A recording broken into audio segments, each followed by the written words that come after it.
Any time in the history of our country, and Americans are working today more so than ever before. We have more jobs today than we've ever had. This is with this skirmish we have with the Islamic Republic of Iran, and I call it that because let me tell you, they're getting hit so hard, and they want to make a deal. But I say they're not ready to make a deal. It's the Homeless Left with Matt Weinglass and co-host Jay Scott. Episode 203, New World Order, with special guest Professor Danny Shaw and an all-new top censored news of the week. And here's your host, Matt Weinglass.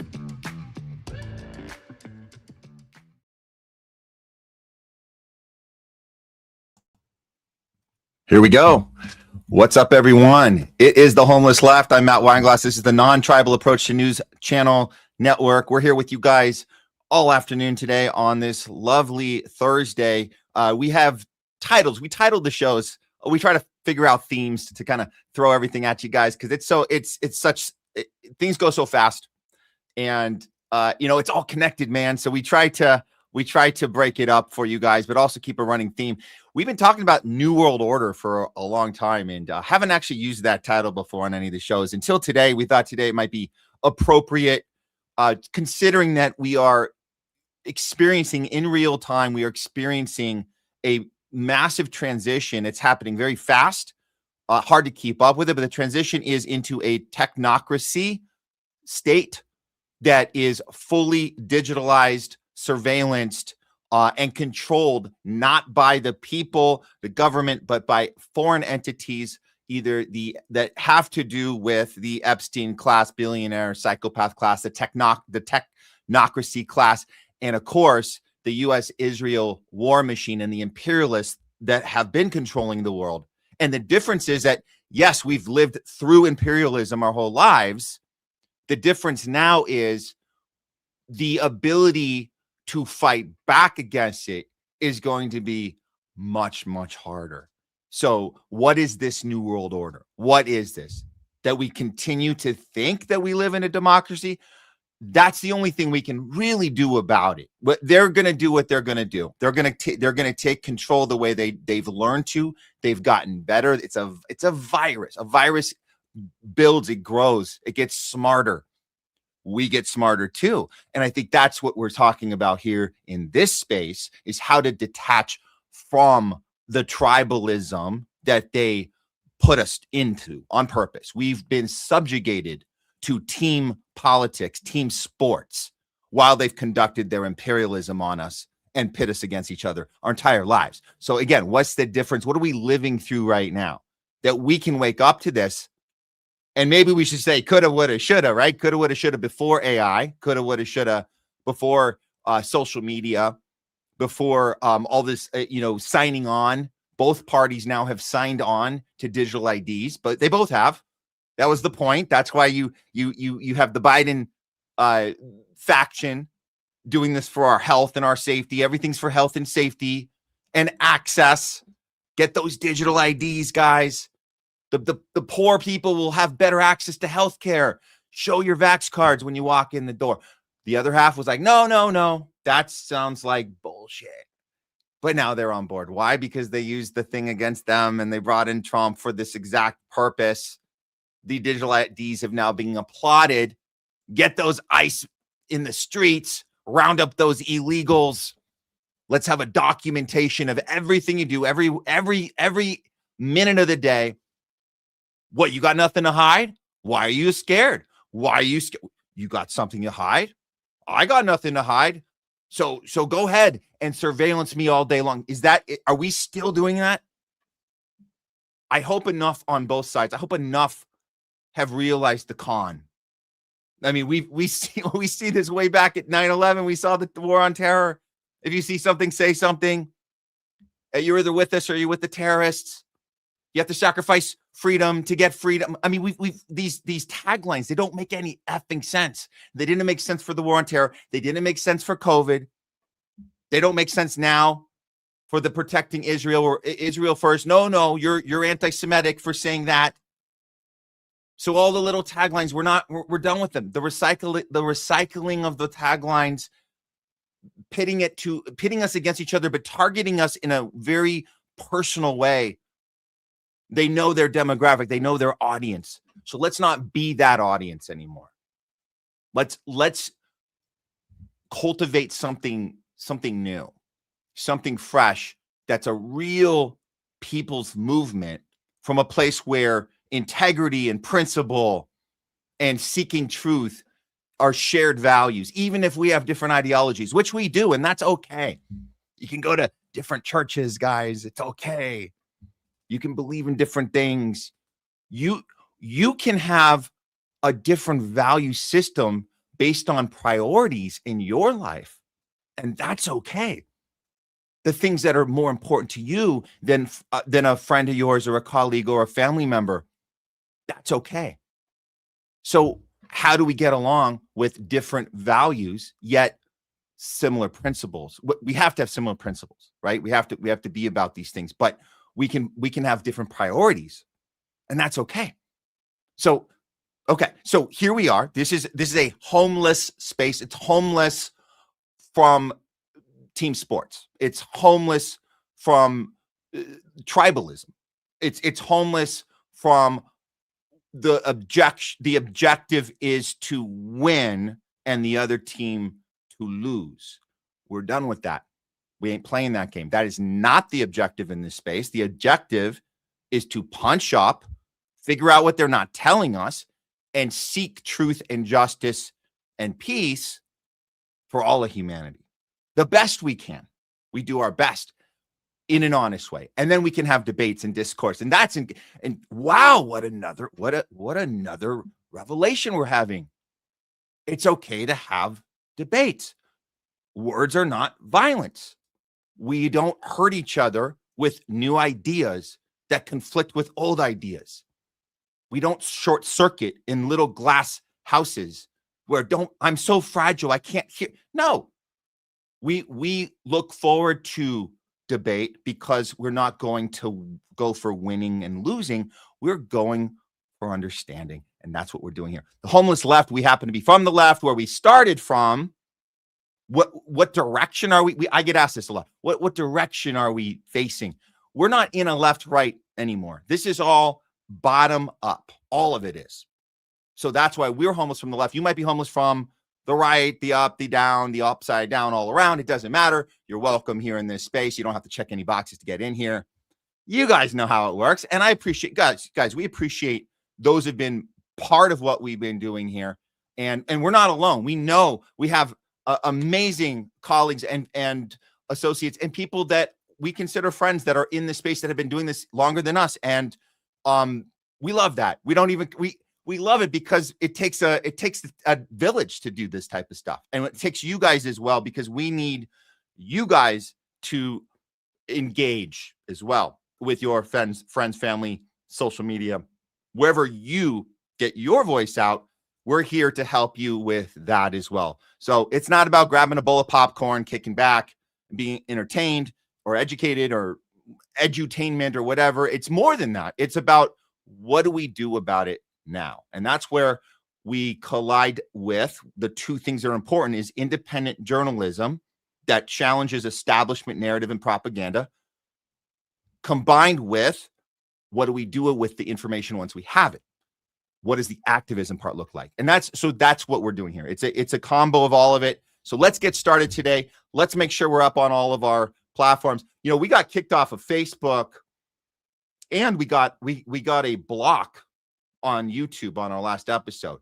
Probably top-down stuff happening with the FIFA coverage. We're looking at the FIFA coverage we did. And you guys can go check out our Rumble channel if you want to see that. We uploaded particularly the thing I think that got red flagged on Facebook and YouTube on Tuesday's show. But you can check out the FIFA coverage. It's on our Rumble channel when we're done with this. It's going to be there. And this stream is going to be there too. We don't take anything down. You guys know that. YouTube, it's you guys know we've had a channel already terminated, right? You guys know that the homeless left at the homeless left doesn't exist anymore. We didn't have a right to exist, unlike some genocidal friends of ours who apparently have a right to exist. We're apparently too dangerous with our words. However, we're back at THL Presents. So this is the channel. It's been very bizarre, very weird. We're looking at this up and down and all around engagement based on algorithms that we just don't understand, and we don't have time to try and figure it out while we're doing this, but we try to look at it, during the week. So, your guess is as good as ours when we are looking into that very strange phenomenon of, one day we have, 400 people watching, next day we have 100,000 people watching, then it's back to 300 or 400, and then it's 2,000. We don't know where we're going to be today. So you help us out with the algorithm by engaging, commenting. Check that subscribe button, guys. Please check the subscribe button. Make sure you're still on the subscription of this channel, because they like to throw people off a lot of the time. So with that said, let's go ahead and here we go. We're going to start with, we're not calling it breaking news because it kind of broke yesterday, and we're going to stop doing the whole one day off on the breaking, but it is what we're calling our top story. All right. Top story, guys. This is a tough one. This is a tough one. So we just found this out last night. The House has officially passed the NDAA with Section 219. That's the U.S.-Israel military merger section, which everyone's known about it. And we have a record of who voted for this and who didn't. But the House went ahead and passed it. You guys remember that the Senate blocked it the week before, and yet the House has now passed it. And now it has to go back to the Senate. So let's see how this thing went down. And it's not good news, guys, but we saw this coming. So we're not shocked. It's a little tragic. It's a little tragic, though. So here's from Drop Side. Yes, indeed, the House has passed the $1.1 trillion National Defense Authorization Act, off by 4 votes here. Just even 2 of those could have tied it up. 3 of them would have. I mean, man. So 6 Democrats voted yes, and I mean that is just absolutely pathetic. 7 Republicans said no. That's commendable, very much so. Obviously, Thomas Massie led that charge. So this is the Section 219. This is officially will integrate U.S. military intelligence and the defense industrial base with Israel, which means that they will have access to everything, right? From all the spying they've already been doing. So a lot of people say, oh, they already have access. Well, now they have a checkbook to our credit card. We don't have a bank account. We have a credit card, right? We have a multi-trillion-dollar Pentagon credit card that they now have access to. And that was something that did not happen before, because they had to grovel for money, which was very easy, right? You roll out the red carpet, Netanyahu comes in, says we need more money, and we give it to him.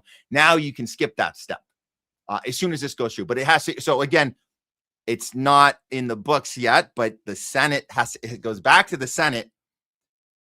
They're pausing it. So we're going to have to see what happens here. But anyways, according to Drop Site, the bill makes U.S. military support for Israel easier. Like we're saying, much easier, institutionalized, legal, right? So it's been illegal, and now it's totally legal, because we're saying, yes, we want this in our official legislation, in our law.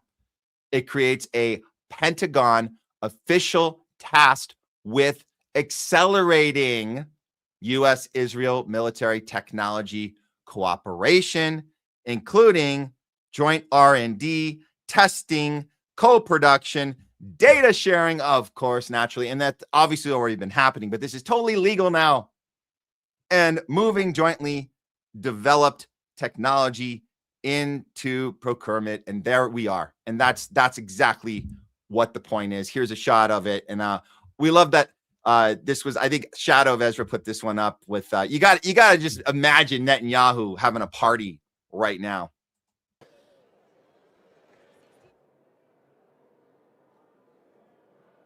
On this vote, the yeas are 216, the nays are 212. The bill is passed. Without objection, a motion to reconsider is laid on the table.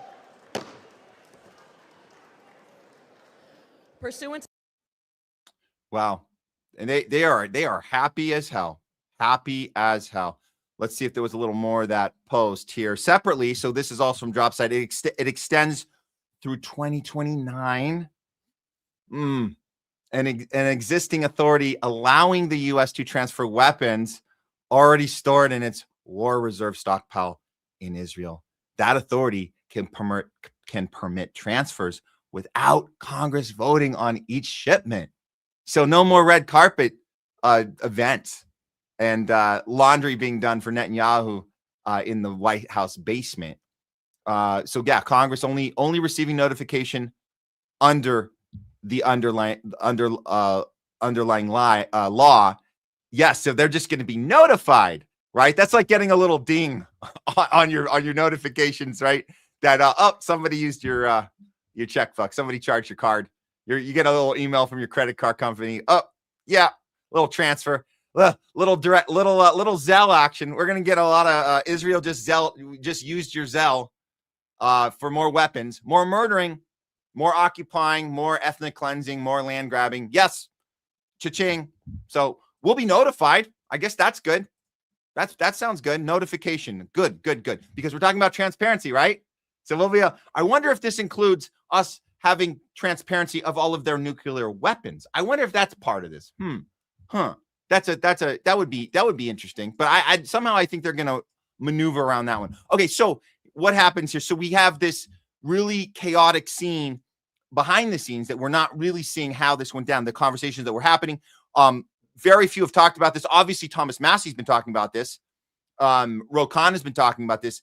Here's another Republican talking about this. Lauren Boebert, who did not vote for this, which was very good. But here's Lauren Boebert going on, and she does look a little flustered. She goes on TMZ right outside of Congress and tries to do a little cover for the executive branch. That's her branch. Trying to tell TMZ that I guess Trump and Hegseth don't actually want this section in the bill. That's a weird thing to do. But let's give her at least the credit. She did not vote for this, so that's good. But it's a weird spin. Check it out. I got a whole bunch of men trying to muscle me into voting for the NDAA. Section names. Who? I don't know their freaking names. They're staffers. They're staffers. All right, listen to my story. If you want my story, I'm gonna give it to you. All right. So all these staffers are in there trying to get me to vote for the NDAA. I want to vote for the NDAA. Section 219 is still in there. It's a big tech swap between us and Israel. We don't do that with anyone. I understand in the past, we've given them money for the Iron Dome and then they get to keep the tech and we don't get any of it back. So I understand that, but it's a big issue on the left and the right. And many of my constituents have reached out. They don't want this provision in the bill. Well, the White House doesn't want it in the bill. Secretary Hegseth doesn't want it in the bill. So I'm in the back waiting for a call from the secretary. I'm told that call is coming. I'm talking to someone underneath him. And I'm told the vote's going to stay open. They closed the vote. And so now I'm forced to talk to TMZ. While I do have an issue that we talked about off record, I don't want to be on camera this week, and I've been on camera more than any other week. I am talking out of the side of my mouth like a damn politician because my Botox hasn't caught up on this side. Maybe in 2 days, this side will catch up to the other side. But here we are. So again, she looks a little flustered, and let's just tell her how it is. Again, great she didn't vote for it, but what is this cover for? Like, oh, they didn't really want it. It's like you have the ability, like Trump can tell he can tell them don't vote for this until you take out section 219. He could do that, but then he'd be agreeing with Thomas Massey, and we all know Thomas Massey is crazy according to Trump. He just went nuts, right?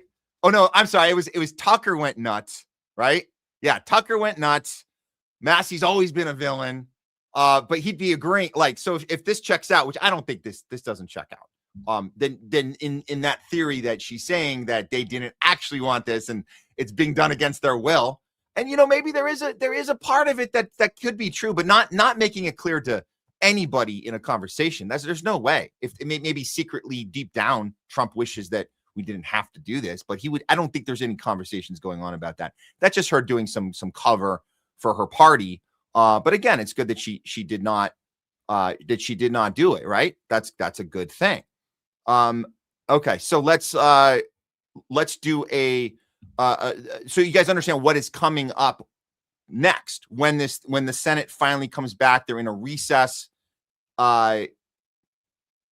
When they come back, this is the last ditch effort we have for this to be stalled out any longer. So we just have to play the waiting game right now. Gen X Girl tells us, if based on the section that did just go through the House, if you want to know what the future will look like, look no further than the case of Iron Beam.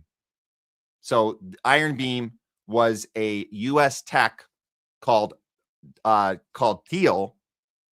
Thiel is tactical high energy laser. And there was several attempts to get this in play, starting with Clinton in 1996, using U.S. taxpayer money the entire way. It started as a $500 million deal it was this in quotations for Israel to co-develop Iron Beam. Although we're paying for all of it, we've been paying for this shit our whole lives. So the IP is now owned by Israel companies, Ebit and Rafael. And in 2024, we paid an additional $1.2 billion to buy Iron Beam from Israel firms from that same company for the Israeli government. So this is what, so again, this U.S. taxpayer money, there's a reason Netanyahu has been doing the rounds and saying, we're not going to need your money anymore. And why is that? Because we don't need to ask you for a loan anymore. Not that it was ever a loan, but we're not going to ask you. We have access to your credit card now. We can charge it any time the hell we want. We can take out a line of credit from your Pentagon money anytime we want. And all we got to do is send you a notice. So good to know your history. Good to know we've been occupied our entire lifetimes, but this does change the legalities of it. And we need to hold the people accountable that have on record said that they're all for this when they're supposed to be America first. Okay. Let's move on, guys.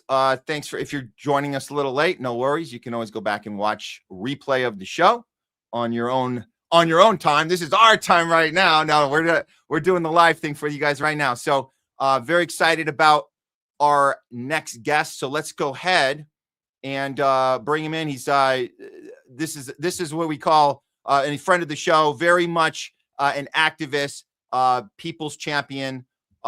Does very, very well going around and seeing on the ground. And we talk about this on the show, guys, all the time.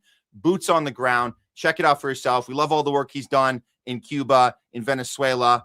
He's just back recently from Haiti. We got a lot to get into with him. Please welcome back to the show, Professor Danny Shaw.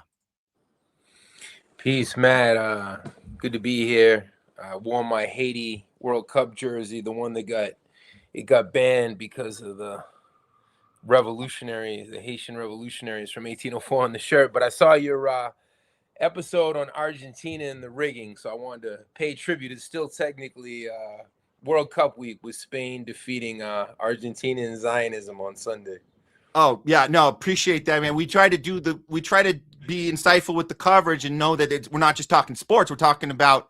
I mean, if you guys look no further than the World Cup, if you want to look at how politics works and leveraging power works and how propaganda works, we see it.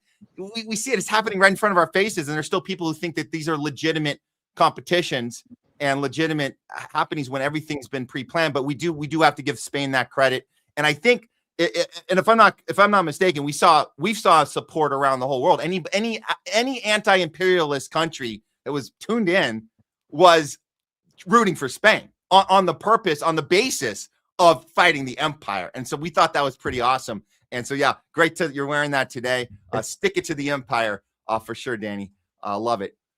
So let's start with you recently got back from Haiti, and I want to hear about this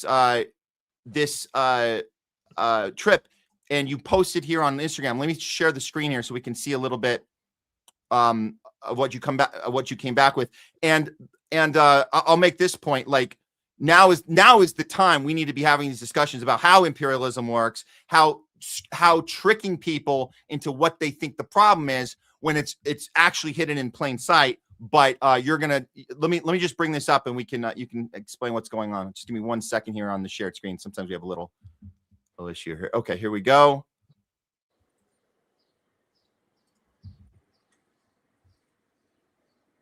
Okay.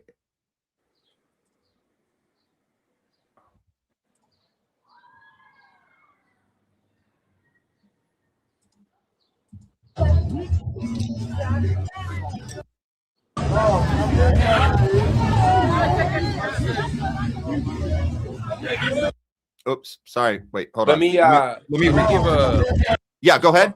Let me just give a 2-sentence introduction so folks know what they're looking at. The spirituality historically in Haiti. Everyone's heard the word before, voodoo, even though it has a lot of negative connotations, of course, with all the cultural imperialism coming from the West. But these are images of it's the pèlerinage, the pilgrimage season, where different people travel to different parts of Haiti to participate in these historic spiritual voodoo ceremonies. So I was actually able to bring one of my family members over there, and this is us just showing some of the images of the experience. Okay, let's check it out.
So you took you were able to take a family member there and have this experience. You've spent a lot of time in Haiti. What did you learn on this trip, particularly, since you got back? Yeah, just wanted to open up with these everyday clips because I think in this social media internet age, it's so easy to talk, but like you said, when you've actually lived in a country, learned the language of a country, that takes years and years and years, and takes a lot of humility too. But in this age of misinformation, too many people on the internet, terminally online, they got this type of Trump syndrome that they think they know it all about the world because they saw this or that movie or documentary or who knows what, or they listened to Fox News last night. Suddenly they're overnight experts on Iran and Yemen, civilizations with thousands of years of history.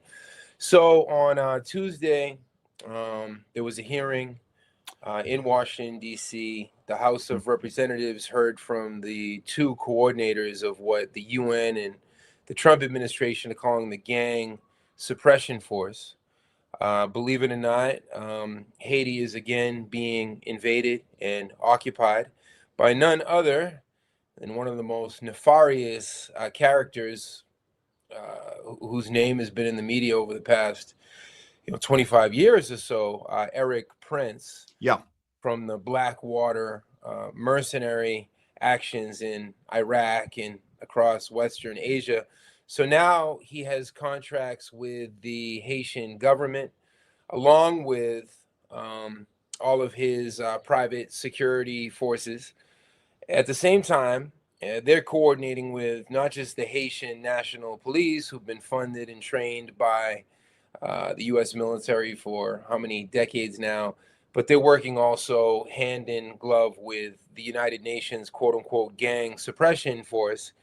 Any Haiti watchers will remember that there were about 1,000 Kenyan troops.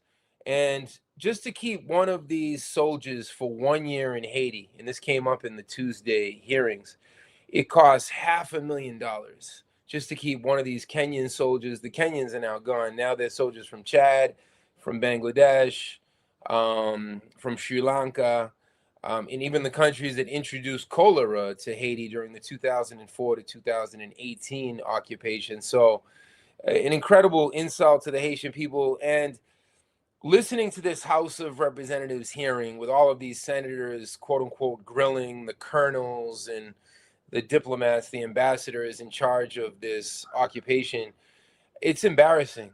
These individuals have no clue about Haiti.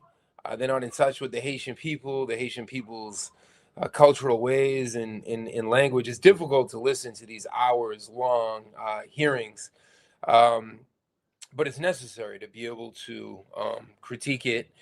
And they're going full stream ahead. They're trying to build up to 5,000 UN, US funded, sponsored, armed troops to take on the gangs, the paramilitary gangs who've been wreaking havoc on Port-au-Prince, on Latibonite since 2018.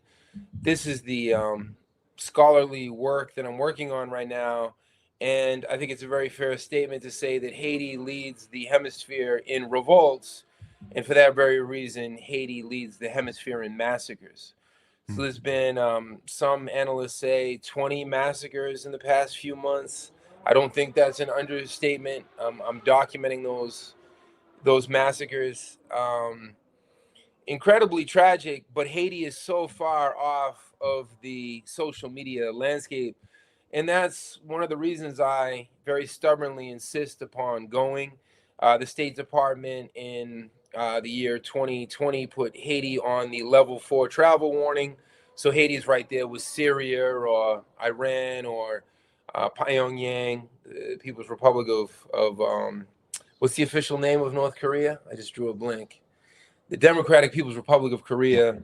All these countries are on this level 4 travel warning. So they're blockaded countries. How can they get their own messages out? So that's been the type of solidarity I've tried to sustain with the Haitian liberation struggle since 1998, the first time I crossed that border from DR. But that border is closed now. A few months back, I actually got caught on that border, got myself into a fair bit of trouble because I was trying to cross it illegally because there was no way into Haiti. But I found a flight, but the flights are like $1,400 from New York City. So who could afford to go to Haiti? But this is the architecture of what a blockade looks like. And it's important to remember, having just spent a month this spring in Cuba. In Cuba, yeah. Haiti and Cuba are only 45 kilometers away from one another. So one of these attacks, let me put this one up here. This is a American private military firm has killed more than a dozen children in Haiti.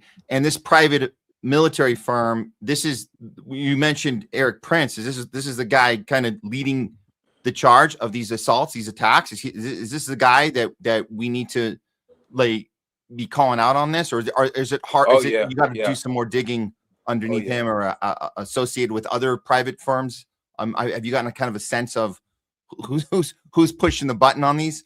Yeah, it's Eric Prince's rebranded company. It's 100% Eric Prince. It's impossible it is to believe that evil could be reincarnated again, and he had complete immunity, impunity. It was never for all of his human rights violations and war crimes. The rebranded company is called Vectis Global, and this clip here is Joaquin Castro, the congressman from Texas, critiquing, asking questions. So we can listen to Joaquin Castro, then I'll comment.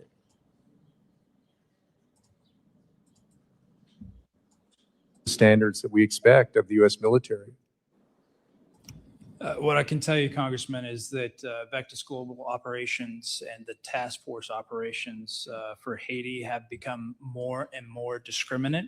They have gathered intelligence and had considerable success, especially over the past 6 months, putting the gangs on their back foot. So I think that they are performing a function that is essential to future Haitian. You said that they become more discriminant, would suggest that they become better at what they're doing and more discerning. But it looks like they killed 17 children and 43 adults who were not associated with any criminal group.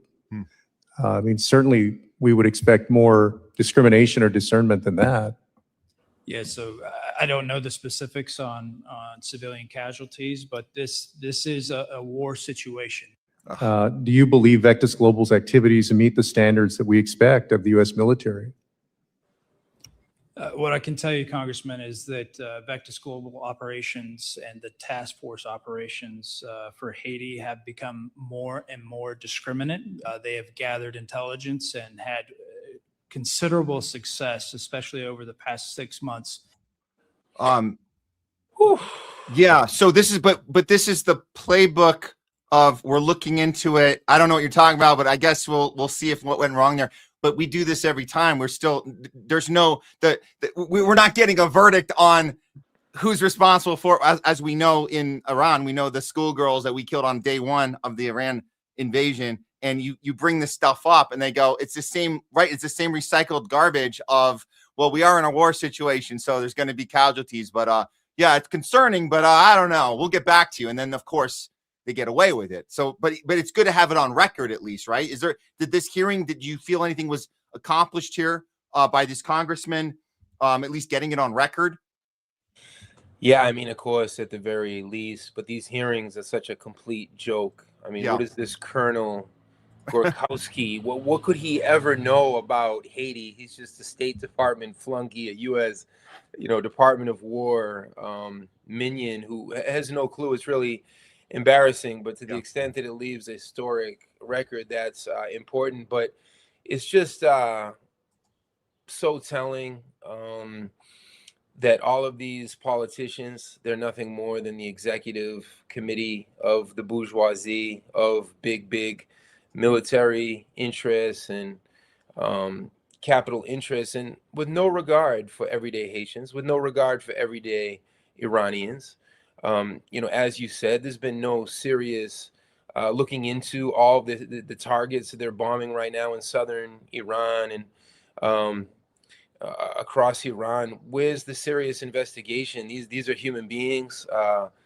I have many different friends in Iran. I've worked with Iranian media since 2014, and they're afraid of a nuclear bomb being dropped on their civilization with all of Trump's threats. And just to tie Iran, Haiti, Cuba, Palestine, everything together, the reason that I think us Americans, and I'll just say it collectively because I'm not trying to point a finger at the most brainwashed people on earth, but our lack of humility comes from the fact that so many of us have never gone through war type situations. But if Miami was being bombed right now, and Hollywood and in the Upper East Side, I think that would inject a whole lot of humility into many Americans who are just like, bombs away, bombs away.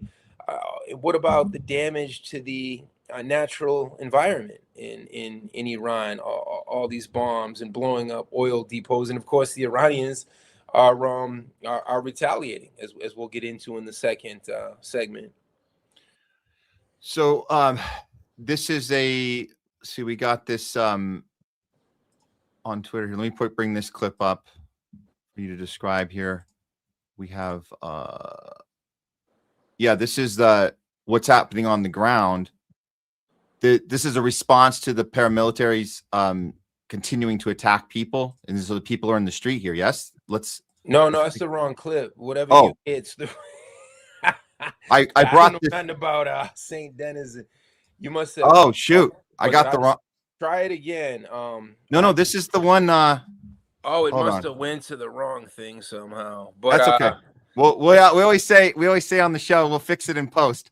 So let's. The clip I was trying to send was the paramilitaries who continue to attack, and that's why one of the recent articles I published is Haiti is trapped between two occupations. So you have the private security contractors, but who are they up against? They're up against another set of mercenaries, these paramilitary gang leaders.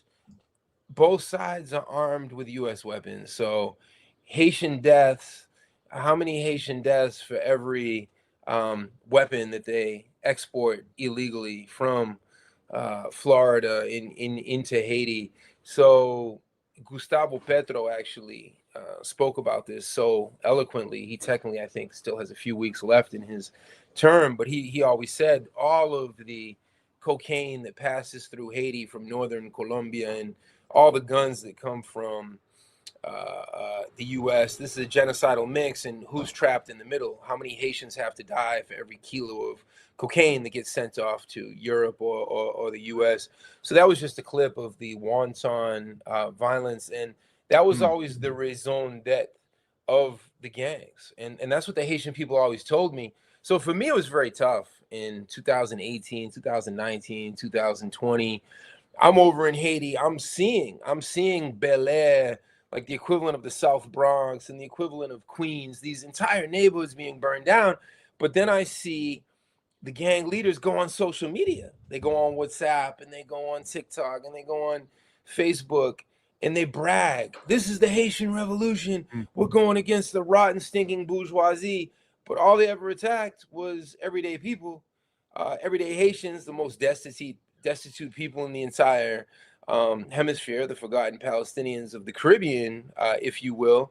And I was like, well, how is this a revolution? I could never wrap my mind about it. And because I began to speak out and tell the truth on social media, a lot of millionaires and vested interests came after me because this was supposedly their little revolution. But a revolution would go after the rich, the bourgeoisie, not the everyday people. So Haiti is up against full spectrum U.S. domination. They have to contend with both these armies. Right now, it's playing out as we saw in the prior clip with Joaquin Castro asking those questions. You have Vectis Global, you have the Haitian state, and they come in and they bomb these ghettos. Yes, the ghettos are the bases of barbecue and the bases of La Mot Saint-Just. These are the war chieftains, the paramilitary gang warlords. But when you're bombing in highly dense locations, of course, you're going to kill how many innocent family members, and there's just no regard for human life. Violence is not the answer. And at the congressional hearings, not once did they ever think of, well, how could we empower and arm the Haitian masses to do this work? And they never would ask this question because both quote unquote sides that are supposedly fighting one another right now, they're both against the Haitian people. And that's why it's full spectrum U.S. domination. So it's David versus really two Goliaths, with both of these armies targeting them. And there's been thousands of killings in the beginning of this year. Every day in Haiti, having just returned, inflation goes up. All the food is basically imported. The devaluation of the local currency, which is the good, it's absurd. So in my 3 decades going to Cuba and going to Haiti and traveling to all these different countries, I feel like we have, Matt, entered a new phase of capitalism. It's a type of apocalyptic capitalism. It's a type of genocidal capitalism. Not that it wasn't always for the Palestinians, but now it's just more accelerated and very disturbing for two countries under U.S. blockades, Cuba and Haiti, that are only like 40 miles away from one another. No ability to travel between the countries. It's all controlled by the pirates of the Caribbean, the same pirates that invaded Venezuela. So certainly these are deeply, deeply reactionary times across the hemisphere and the world. But as always, wherever there's repression, there's resistance as well. Yeah.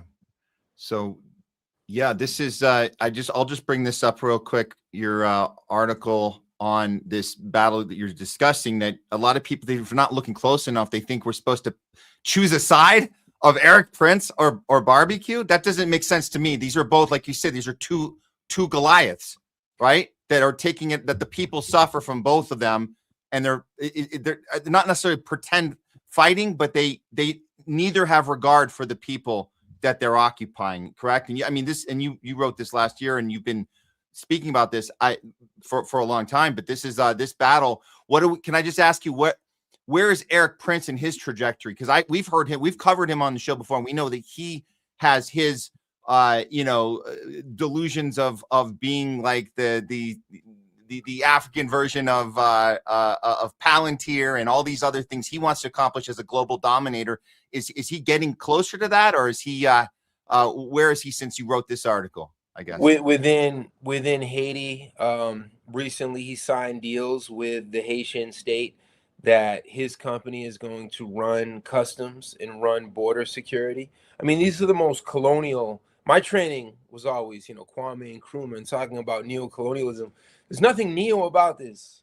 Maybe that's the transition that Trump represents. At least with the Democrats, you could get a bunch of lies and flowery language out of a Biden and Obama that this is for the Haitian people. But with Trump and Eric Prince and these individuals, they don't mince words at all. And to think that this, arch racist who could care less about Haiti, I mean, what does he think of, some 12 million Haitian people, never mind the diaspora in terms of the overall population. And Eric Prince is in charge of customs and border security. I mean, it couldn't get more colonial and absurd. Yeah. And we actually, in a weird way, we kind of appreciate the fact that they're telling us out loud how psychotic they are, and they're not putting on the little dance of the Democratic Party people you mentioned that will fool a lot of people with their nice words. But these guys are like, no, we're just going to tell you we don't care for these people. They're less than human. We're just going to use them as pawns and chess pieces in our global domination game. And they tell you this. It's like it's insane. It's insane. So Danny, I appreciate your work you're doing in all these fronts. And like you said, we follow the same pattern with every imperialist target that we've targeted throughout our lifetimes, one after the next. So I appreciate you keeping up on Haiti and our role in this. We are doing this. We're part of this. We're elevating these psychopaths to treat these people this way. So thanks for keeping up on it. Let's move to the next story here. I want to get into where we are right now with this insane Iran war, and how the hell is Trump able to keep this insane narrative that the people are all for this, and that we're stopping Iran from getting nuclear weapons. And we all know that's a complete lie. I'm just going to start with this. Trump is telling us he saw a new poll. He promises he's not going to show us the poll, but he's going to tell us what the American people want right now. So here he goes. Well, Americans aren't against the war. A poll just came out. Americans don't want high gasoline prices, but they're not against the war. That just came out loud and clear in a poll. Nobody wants Iran to have a nuclear weapon. Do you want Iran to have a nuclear weapon? You think it's good? I mean, it's like this is a comedy bit. We always say it's like he's on the stage of Whose Line Is It Anyways, and he's like saying, I saw this poll, and that's what it said, and I super promise you that happened, and it's insane, and it sounds insane, Danny, because he's saying the American people are suffering with gas prices, but that's not as important. Their well-being isn't as important as Iran not being able to protect itself like every other country. It's absolutely insane. But again, we've gotten this far because enough people have been buying his bullshit. And then I don't know if you saw this tweet, this from True Social. This is another one that the fact that he's only including, and this is a justification, right? It's always about justifying every diabolical action of the death and destruction that we're bringing on innocent people every single day. And he's only counting the dead Americans as the people. Again, this idea that there's not people we're killing in all these other places. And this is his tweet. This isn't us doing the work and saying, hey, do you want to see how many people that you don't care about that we've killed? I don't see on the Iran military conflict, and the last one here, Iran military conflict, 4 months, 18 dead. We know that number is BS. We know there's way more than that, but we do know he's alluding to American soldiers. No mention of the schoolgirls we killed on day one on February 28th. So it's just the audacity to throw these numbers out as if he's saying, look at me, look how great I am. I have 0 dead in Venezuela and only 18 in Iran. It's disgusting if you ask me. I don't know. It's just wow. But this is the way he does it. This is his MO. In the talking points, no matter what you say, well, do you want Iran to have a nuclear weapon? And his advisors and the competing, the ruling class interests behind him, they think they can respond to everything with that one point. I mean, before this war, the U.S. had this entire architecture of military bases across the region. Where are they at now? All of the tourism of the United Arab Emirates and of Saudi Arabia has been deeply, deeply impacted. You'll remember that the attack on October 7th by Hamas, by the indigenous forces of resistance in Palestine, was against Netanyahu and all of his grandstanding at the UN, talking about this new Middle Eastern plan. Well, how is that going?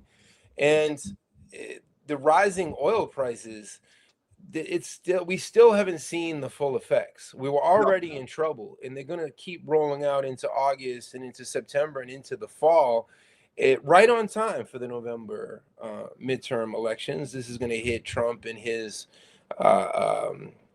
cronies very, very hard, because they promised and campaigned on the promise of no endless wars and no new wars, and then bang, the same old thing.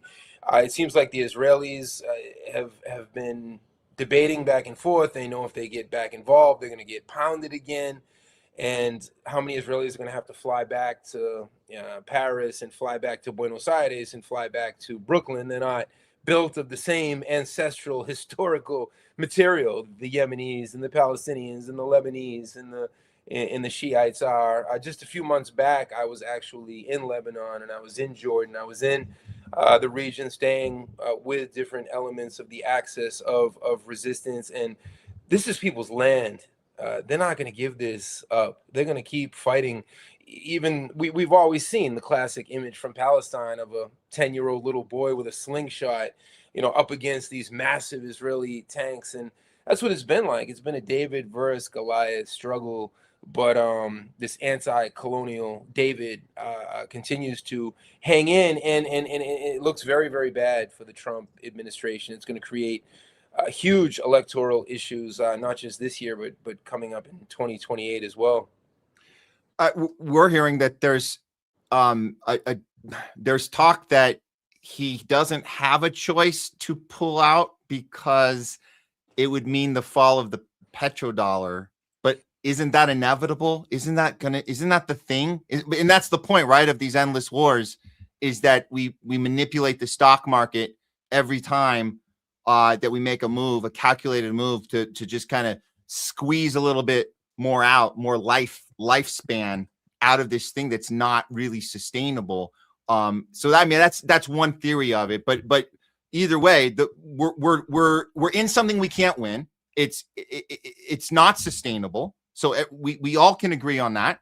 And as we're watching us kind of run out of, the clock is ticking to how much longer till the entire economy completely collapses, we see resistance from neighboring countries. We see Yemen. I want to bring this up. This is Yemen, which we've seen. They've had like the hearts and souls of like real activists and just like ready to put everything on the line. We've seen that the entire way through Trump's second reign here. But here's we have Yemen actively fighting back, and we call it the axis of resistance.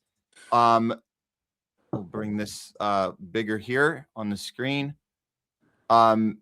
This is additional documentation from the Saudi oil tanker that caught fire earlier after being hit. from Yemen. So here's the striking back resistance movement.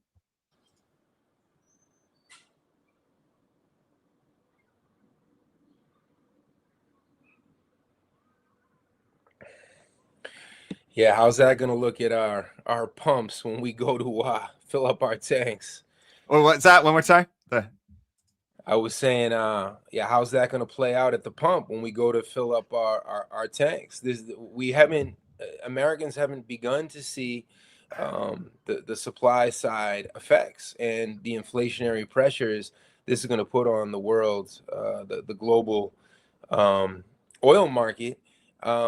The U.S. is down to we're down to our lowest amount of reserves since the early 1980s.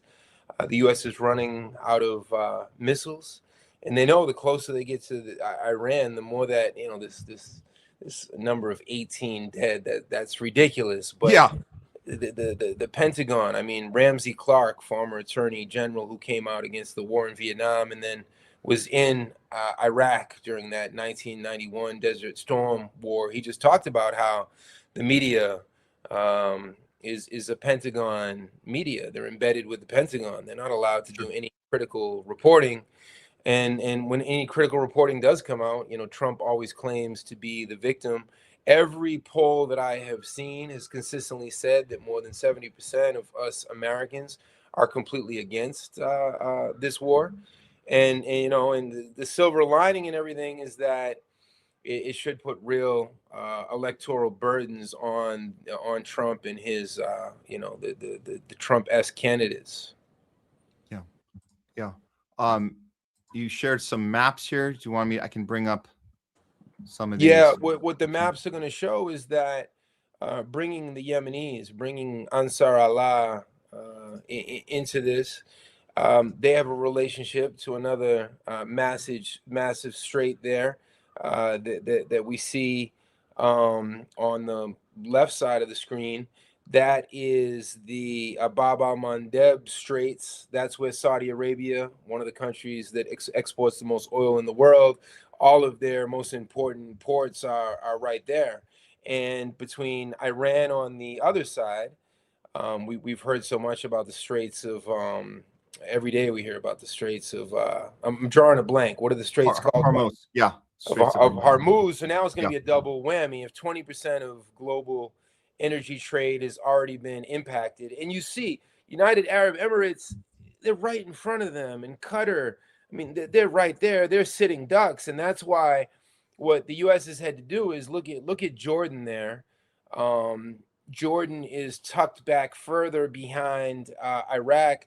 The U.S. has been in a massive process of bringing all of their bases and military hardware back into Jordan, back into Israel, because they've been hit so hard in Iraq, in Kuwait, in all of their neo-colonies over there.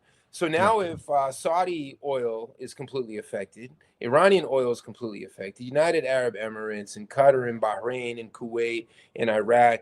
So they have tried to make up for this by dipping deep into U.S. reserves, but they don't have enough. And it's going to play out in very, very ugly ways. Unfortunately, who's going to be most affected? Even before us, everyday working people in the belly of the beast are impacted. What about people in Korea? What about people in the Philippines? What about people in Haiti? In Haiti, gasoline per gallon has been up around the $20 mark for years and years. In Cuba, I mean, that's what the war on Cuba is. To try to get a gallon of gas in Cuba right now, it's something like $40. It's completely ridiculous, where the average Cuban doctor is making something like $6-7 a month.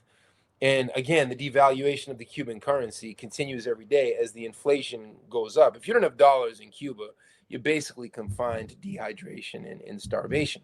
That the war on Cuba, everyone's waiting for that big headline as they silently starve the everyday Cuban people, the descendants of the 1959 Cuban Revolution, which we all admire so much. So I would say it definitively is genocidal, acts of genocide against the Haitian people, against the Cuban people.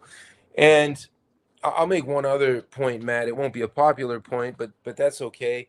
so many of these YouTubers and streamers, they have such the posturing and Iran's going to win and the Palestinians are going to win, and of course that's what we root for and that's what we organize for. But at the same time, I think it's important to look at the very real human rights impacts on the Iranians. How many millions of Iranians have been displaced in these now months and months of war? How many everyday Cubans have no way to eat and they'll die quietly? And where will their names ever be remembered by history? I've been recording, witnessing, and documenting this mass death, this genocidal death in Haiti now for how many years? So that's the other part of it, the human face of it. And it's tough for the Iranians because the Iranians have to always put out, we're not going to back down, and you're the ones that brought this war to us, and this is our civilization. And of course, that is the collective sentiment, but this is also ravaged havoc on the Iranian economy, who had already been subjected to how many decades of economic warfare and sanctions since the 1979 Islamic Revolution.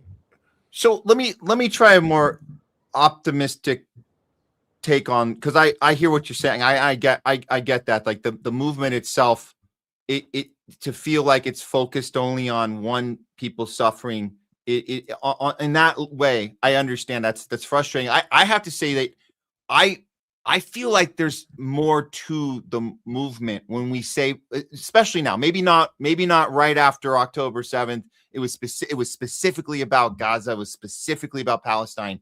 But I think what's happened is the world understands who's on what side of imperialism and anti-imperialism, right? Like ball worshiping and anti-ball. Like there's a unity behind the messaging of Free Palestine, which I like to think it does include the suffering of Iranians. It does include the suffering of even Haitians and Cubans and Venezuelans.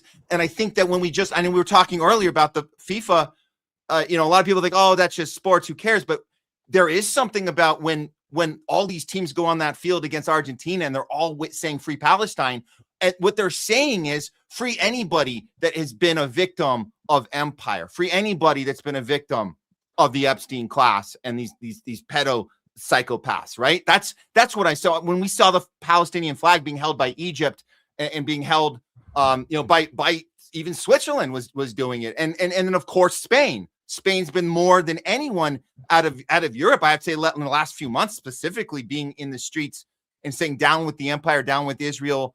So I do think there's a connector there. I'd like to think that. I mean, of course, there's people that don't understand these other conflicts as well, and they've only been focusing on Palestine. But I think there's something bigger than. I think it's symbolic when we say it now. I think in 2026 when we say Free Palestine. Do you agree with that at all, or do you think the message of the others' voices are still being lost? No, I agree with you. There's an incredible unity to all of these different anti-imperialist causes, with the Palestinians being the spearhead because they're the most oppressed and the most genocided. And of course, Spain, as in Madrid, has this long colonial legacy.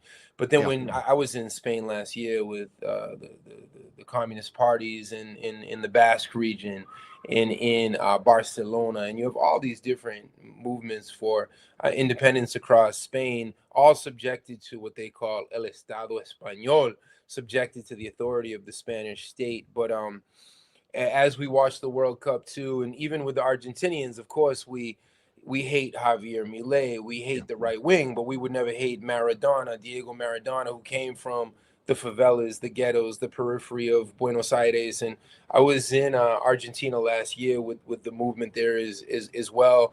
And, a lot of them were breaking my balls about the World Cup. And I said, well, y'all ain't the enemy. My beef is not with you, but Argentina in the World Cup and the government's relationship to Zionism, definitely in different ways has rubbed off on the team. And you can't disentangle all of these things. So what appears to just be a simple game is also a huge window into global politics. And I think so many of us, for that reason, those of us who are proletarian aligned and are proletarians ourselves, of course, we always wanted to see Haiti win and Ghana win and in Egypt win. How could you not always be with the the underdog, especially when it was an anti-colonial underdog.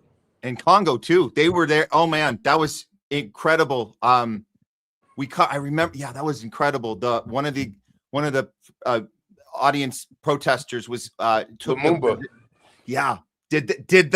Did the statue and stood there the entire 90 minutes. And fantastic. And the For people every there that game, were for every game. Yeah, every game that Congo was, yeah. And so, but you also saw like accompanied with Free Palestine, like it was all like, it was just amazing. It was just incredible to see that. And then of course, Western media, I mean, obviously they know when they're silencing that story, but there's so many of them that don't even know. They're like, oh, I guess the guy was just standing there. Oh, I wonder what that was about. You're like, oh my God, you're literally that bone dead. You're brain dead. You don't know what we're looking at. We're looking at a statement against just suffering and torture and just just everything. All of this Epstein psychopath, being called out with the man standing there just in that frozen position. I mean, it's incredible, and nobody in the West is covering that, of course, obviously. But hey, Danny, we'll leave you after I saw this post you did on Instagram. I think this kind of fits the theme of this conversation, because we're looking ahead. Trump 2028 per gallon. Yeah. And love it. Per gallon. Yeah. There it is. Yeah, thanks Man. a lot, Matt. All power to the Palestinian people, the Haitian people, the Iranian people, and what they've also been able to do on social media with the Lego videos and Yes. getting out their message with all of the censorship and all of the one-sidedness of this $1.5 trillion ridiculous Pentagon budget as they mow down people in Madison, Wisconsin.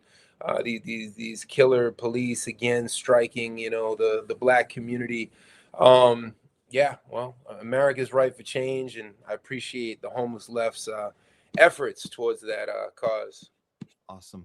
I appreciate you, Danny. Thanks for taking the time with us on the homeless left, and looking forward to future conversations, and keep up the good work. Take care. Thanks, man. Cool. Thanks. Professor Danny Shaw, everyone. We'll have the full conversation up, both segments up, hopefully soon on our YouTube and Rumble channels. Hopefully we're not getting any strikes with this episode today. We obviously had some problems on Tuesday's show with the FIFA censoring our coverage. Facebook pulled the plug. YouTube gave us a little block. I think we finally submitted a claim form that it took 2 full days, like 48 hours. They finally unblocked the video. But man, did we lose opportunity for people to even watch that episode. Really bad. And I'm noticing right now that the algorithm has completely suppressed this live stream on YouTube right now. So if you guys are on there right now, please share this out. Give us some comments. We're going to be back. We're going to have Jay Scott with us soon. We have a segment coming up. Before that, I'm going to be doing a segment on Mamdani. Little update there. You guys know how we are. We're very critical of everything. We're not going to hero worship ever again. So you're going to appreciate that story. We'll be back after that with Jay Scott, and we'll have Nurse Leslie on later in the show to do some talking back with you guys. Of course, we have top censored news of the week. So we got a lot of good stuff coming up.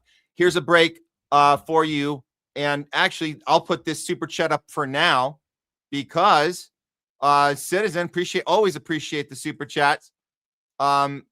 Looks like we got a request. The new Lego España Campeona Lego video. It's out. It's pretty damn good. We're going to play it for you guys right now. We'll be back with some Mamdani coverage and followed by Jay Scott. And we'll take some talking back with you guys. So keep the comments coming in.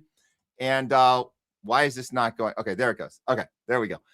Okay, we'll be back, guys, in a couple minutes with some more homeless left, non-tribal approach to news. Uno, dos, tres. ¡Vamos España!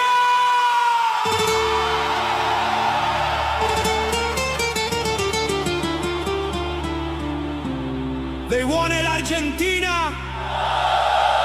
They wanted Spain to fall.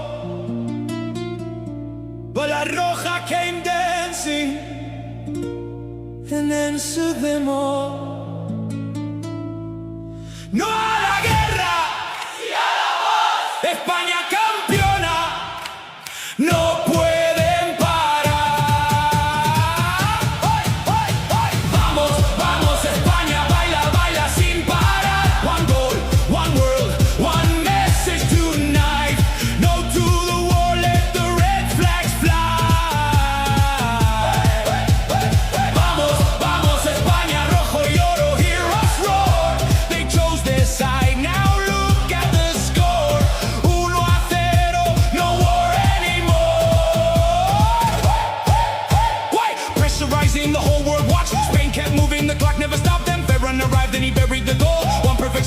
losing control. They call Spain weak for refusing their war. Now Spain stands tall while the champions roar. They wanted missile Spain answer with peace. Then answered on the beach with a masterpiece. Desde Madrid hasta Palestina, la gente canta, la noche ilumina. No más bomba, no más dolor. España responde con fútbol y honor.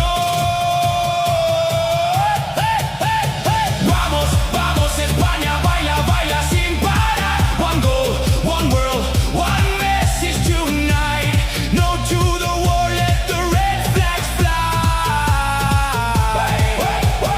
Vamos, vamos España, rojo y oro, heroes roar. They chose their side, now look at the score. 1-0, no war anymore. España, 1-0.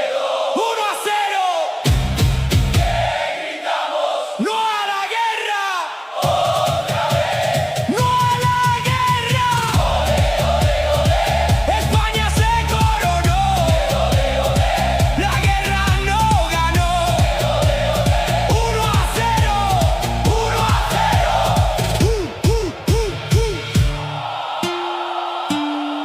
No a la guerra.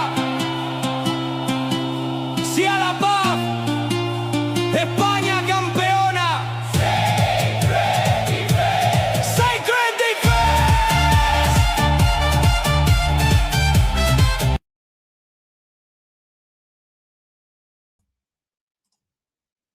Okay, we're back. We're back, guys. Let's get right into the next one.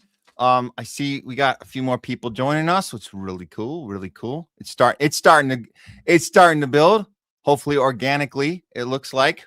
Thank you all for tuning in today, guys. I really, really appreciate all the support on our channels, keeping the movement alive, the non-tribal approach to news, calling out the war machine. We're calling out the Epstein class. We're calling out Big Pharma.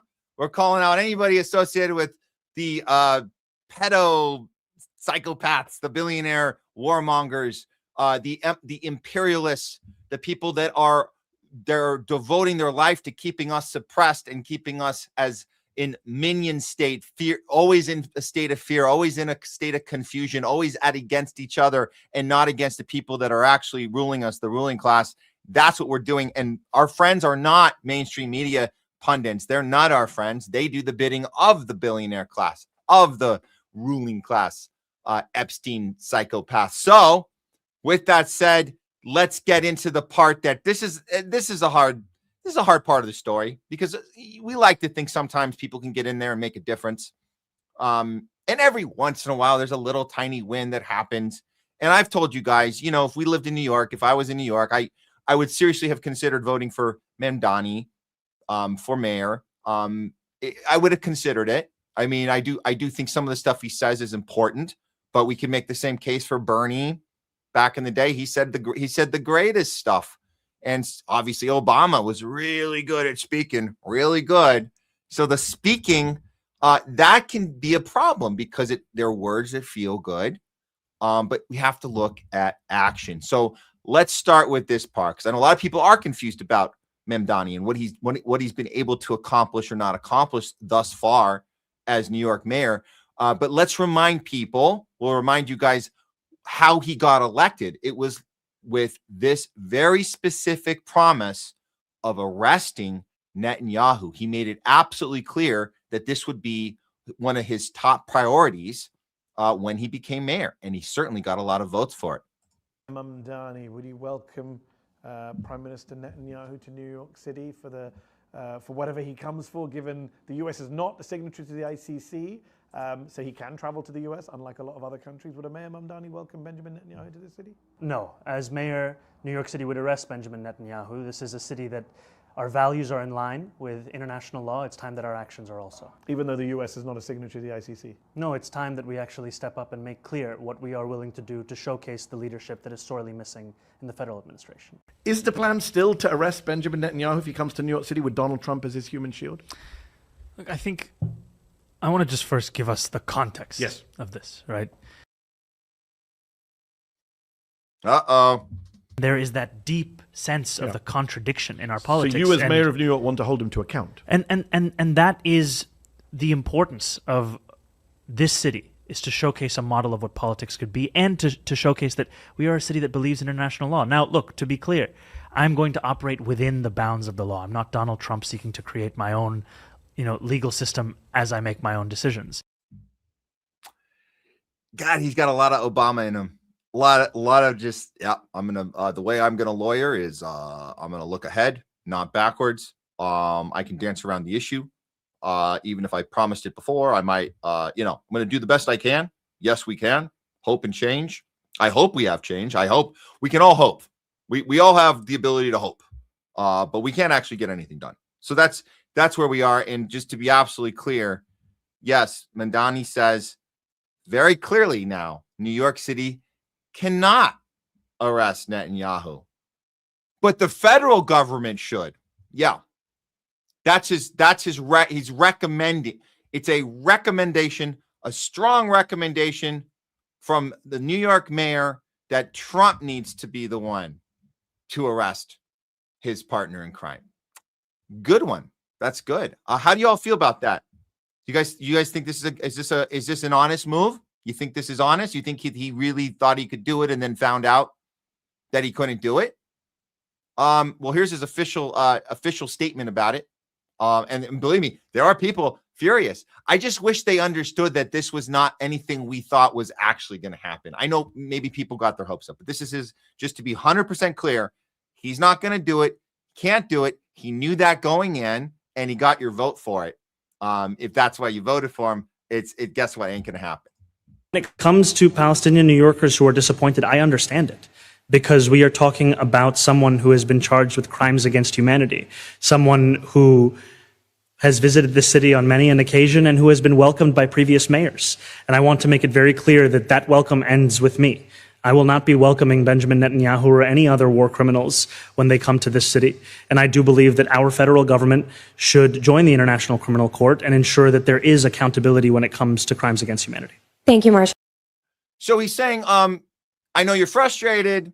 We're actually not doing anything, but since you're frustrated, you can always just speak up and protest and do all those things that I told you that I was all for. Let's hear Nick Cruz's take on this hotspot. He does a good summary on this because he's been one of the few that said this was going to happen the whole time. Not to be a Debbie Downer, but we should have seen this coming. Mamdani walks back his campaign promise that he made repeatedly, claiming that he would arrest Benjamin Netanyahu if he ever visited New York. Who could have seen this coming? As mayor, New York City would arrest Benjamin Netanyahu. This is a city that our values are in line with international law. It's time that our actions are also. Even though the US is not a signatory to the ICC? No, it's time that we actually step up and make clear what we are willing to do to showcase the leadership that is sorely missing in the federal administration. My administration has reviewed every avenue available under applicable law to determine whether New York City could execute the International Criminal Court's arrest warrant if Benjamin Netanyahu came here.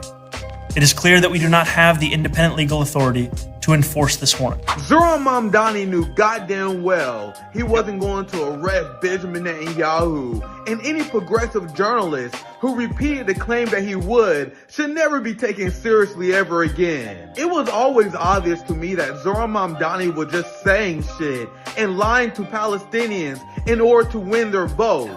There's a whole new wave of progressive Democrats who are more than happy to lie to Palestinians in order to gain political power. Lying about what you're going to do in order to give desperate people false hope is not good, actually. While Zoran does sound narratively good on Israel, he's doing nothing to actually challenge the power of Zionists.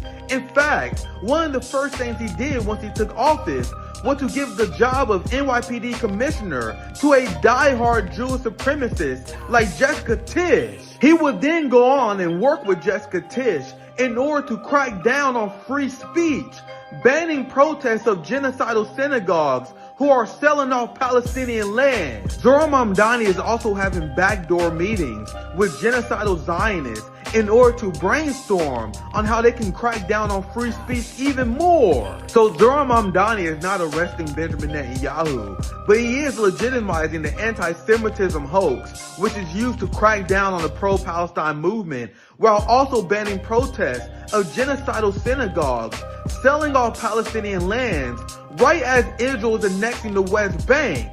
This means that Zoran Mamdani is materially supporting the Zionist regime.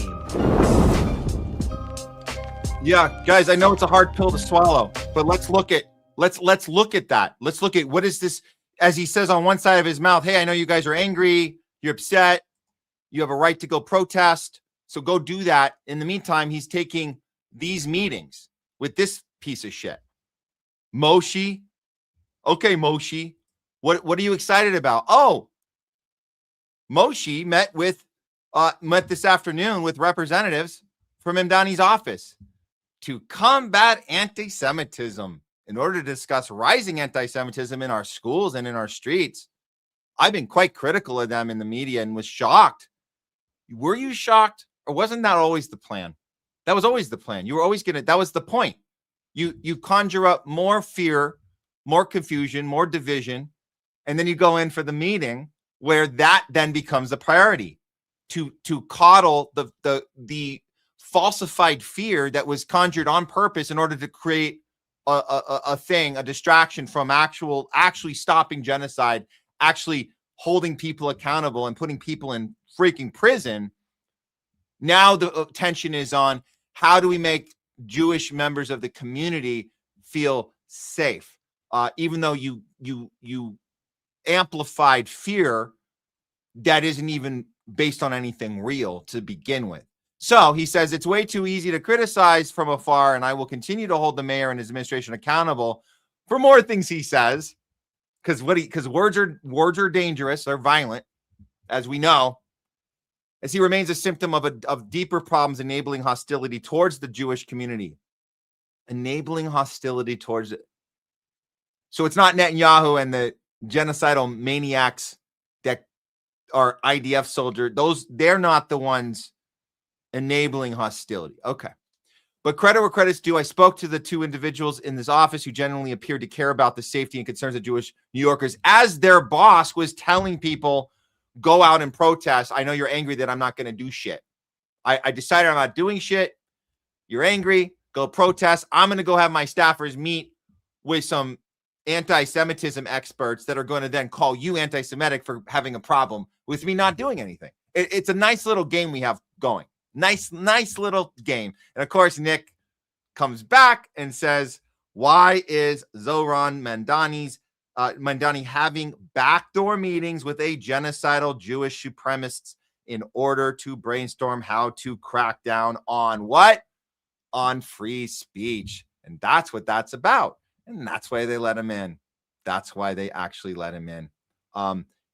You want another assurance that he's 100% aligned with the Democratic Party and the establishment neocon class?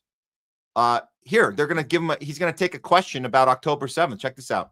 Some Jewish groups have noted that in your video, you didn't include a reference to October 7th or Hamas leaders who carried out that attack. And it's not easy always to pin you down on this subject, forgive me, but because there aren't many perfect analogies to draw. For instance, not all world leaders or alleged war criminals have ICC warrants, or they're not planning to come to the UN General Assembly. Dude, she has a lot to learn, man. You gotta be like Piers Morgan. Do you condemn Hamas? Do you condemn? Just cut right to it, because that's what you're doing here. That's what you're doing. Just cut to the chase. Or perhaps they're dead. So my question is that, would you, if circumstances were different, would you have vowed to arrest the leaders of Hamas who perpetrated the October 7th attack if they were visiting New York? And if so, why not include something about that to show New Yorkers that, you know, you're presenting a more balanced approach? Again, the question is, do you condemn Hamas? That's the same way of saying everything you're saying, which we hear. It's the whole thing. Like, while you're criticizing war crimes and genocidal maniac activities by the IDF and Netanyahu, Can you also include that? It'll make people feel better if you could just say, just go ahead and can you just do that just for our own well-being, because we're so afraid and we just need you to say it. Can you just say it? Why not include that in your video?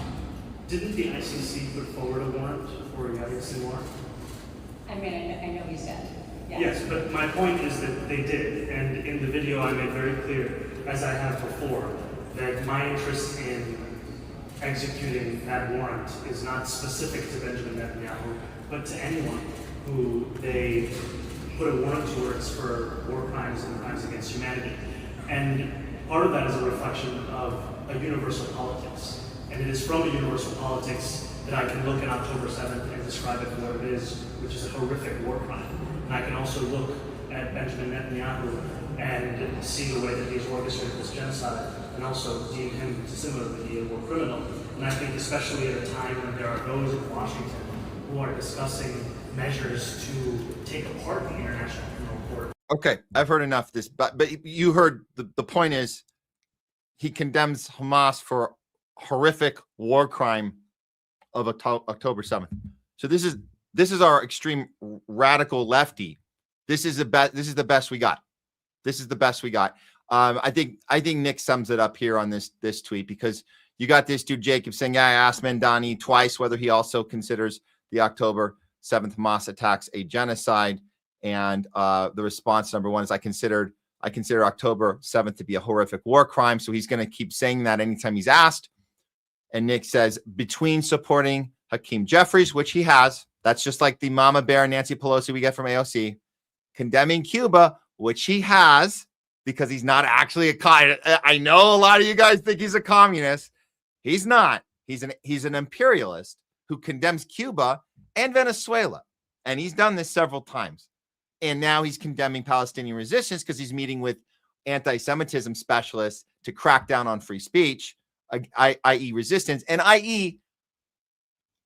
Legal resistance against an illegal occupation, which you have a right to do. You have a right that, and we know that it's an international law. You have a right for violent resistance. Actually, that's actually legal. When you're being illegally occupied, you have a right to violently resist. Mamdani somehow gets away with this stuff that AOC never could, and that's just the next incarnation of an AOC, right? It's the next incarnation of a Bernie, of an Obama. They have to keep upgrading, right? It's not T1000's outdated. You got to get a new robot in. You got to get a new one. Sometimes they malfunction, right? Sometimes the robots malfunction, as we saw. Pete Hegseth was supposed to be the gay robot. He literally no, I'm sorry. What's it? Not Hegseth. What is it? Who is that guy? God, I can't even remember that. It's been so long. You guys remember the guy going against Bernie? What was that? Who was that clown? He was like a gay robot, Obama, that was just not up to par, couldn't think on his feet, and he would like that dude. I think he was like transportation secretary with Biden. Complete fuck up. So sometimes that the models get jaded and they have to come. But this is the newest model. He's the best. He's the most sophisticated model we've seen, robot that we've seen. So there you go.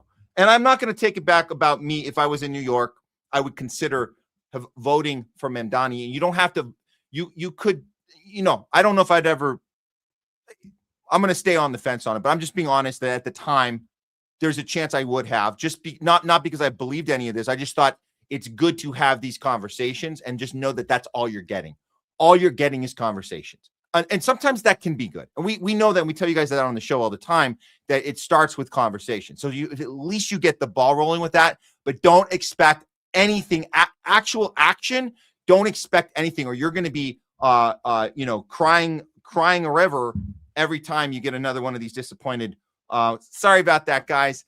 I actually can't do anything. I looked into it and I realized I can't actually do shit. My bad. All right, guys, moving on with the show. Let's get right to it. We're excited to have him back on the show. Please welcome back to the Homeless Left, Jay Scott. What's going on, Matt? Excellent segments today. I gotta say, keeping up with that coverage on Haiti is important. Not enough people are talking about it. So I caught some of that segment with Danny. So nice work there. And I agree with you. You don't have to agree, with everything Mamdani does. You can recognize that he's a plant while also still recognizing that sometimes, like, the establishment has to give you a few breadcrumbs to keep you coming back. And the truth is, he is offering free childcare, like over in New York, and that is a win. So, that's a good thing. He's doing one or two good things over there. He's also tried to raise property taxes on people's second homes, which hits the super wealthy. So he's doing one or two good things, but the most substantial things, like actually improving foreign policy, we know we're not going to get that from the Democratic Party. So, so I agree with you. You can give them credit where it's due while also knowing what to expect from it.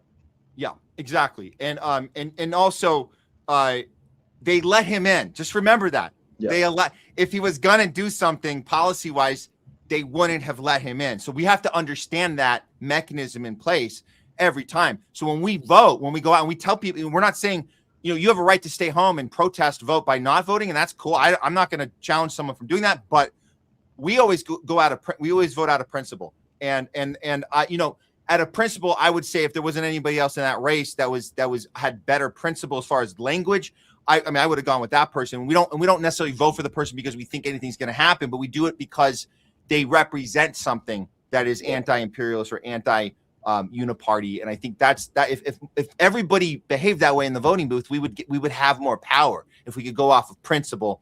But yeah, know this: if you were actually going to get somebody that was going to get something done that would ruffle their feathers enough, they wouldn't let you in. Look at the people they take out. They take out Thomas Massie. They take out Marjorie Taylor Greene. They take people out that were actually doing something that were in there. And so that's the pattern, right? That's not going to change. Yeah, well, they did let Thomas Massie in there. So, at some point, people may change while they're in office, and sometimes you get some good things out of them. But obviously, even both those people you mentioned, yes, they are great on foreign policy in a lot of situations, but we have our disagreements with them too. So, long story short, third party, whenever you get a chance and whenever there's, a good candidate running, definitely look into it and support them. And, just stop believing the lesser of two evils will actually produce the change we need. That's the moral of the story. So yeah, I think you're right. And conversations are good too. So I'm glad if we're starting conversations, that's something, even if we can't do anything about changing the law. Okay. So, I got to we have a Rumble rant. I'm just going to throw this up because this has to do with the last segment. And we appreciate this from Deep Green. I had to retype it over because, Rumble doesn't share it. But Deep Green, thank you so much. Nick is right. I've tried to tell some friends this to keep them honest and not glaze this man, especially once again, he's bankrolled by the Soros family.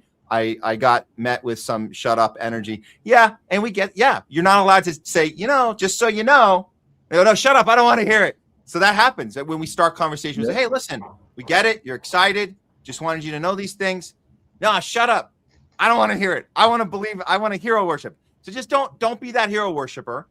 Right. That's so I agree. I appreciate that, Deep Green. Really appreciate that.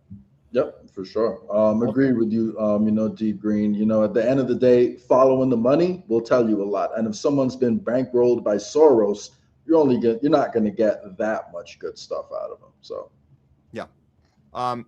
Hey, Chris, real quick, thanks for the super chat. Thanks for the shekels. He's gonna finish the show on replay. Thanks, Chris. Appreciate it. Now let's hope that they don't block our they blocked our Tuesday video on YouTube for 48 hours there, Jay. They really? Blocked it. Yep.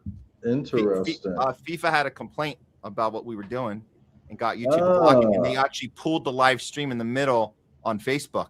So we had to challenge it. It took 48 hours to finally get them to unblock it. But those are the key hours that people see.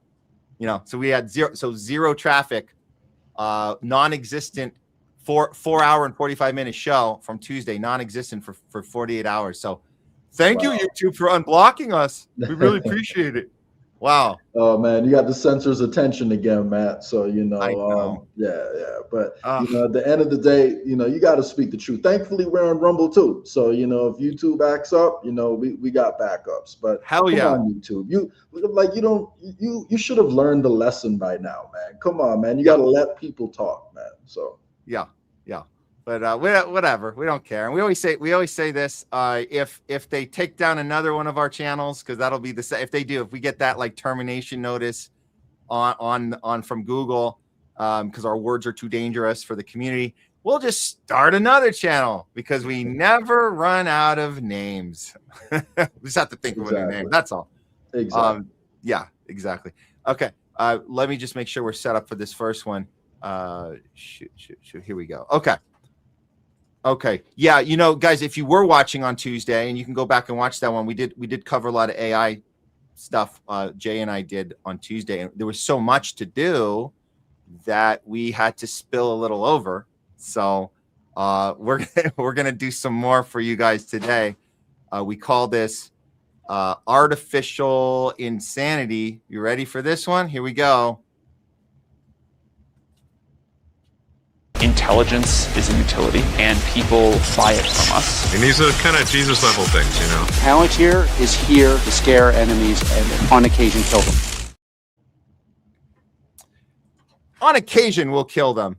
On occasion, but generally we're here to help humanity, and that's the whole point, right? The technocrats are here to help us, keep us safe, and they're always looking out for our interests. And so let's look at what's there. There was an incident that did occur. And we know they're looking into it. Quote, guys, by the way, just making sure they know you're not saying that, Matt. That's Alex Karp saying on occasion we'll kill them. But sorry, go ahead. Yeah. Oh, thanks for correcting. We're just reiterating Alex Karp, Palantir, telling us that on occasion they have to kill people with their helping of humanity. It's important to do once in a while. But with that, they're generally in the business of looking for ways to keep us safe, and they have to protect us from the technology they're creating. So there was this recent test that went wrong with OpenAI, with Sam Altman's OpenAI. It has some vibes of a little bit of Terminator 2 vibes. But here's what happened. It's feeling like Skynet right now. We're living in a Skynet world. Last night, AI escaped its guardrails and hacked into another AI model. If you've seen Terminator, you know what comes next. AI, hyperscale, digital money equals surveillance state. No, thank you. Here's a report from CNN, and I love how they just are playing catch up on this, because we've been covering this the whole way, man. I don't know. They're realizing, we didn't know this would happen. We didn't know the dinosaurs would get out of Jurassic Park.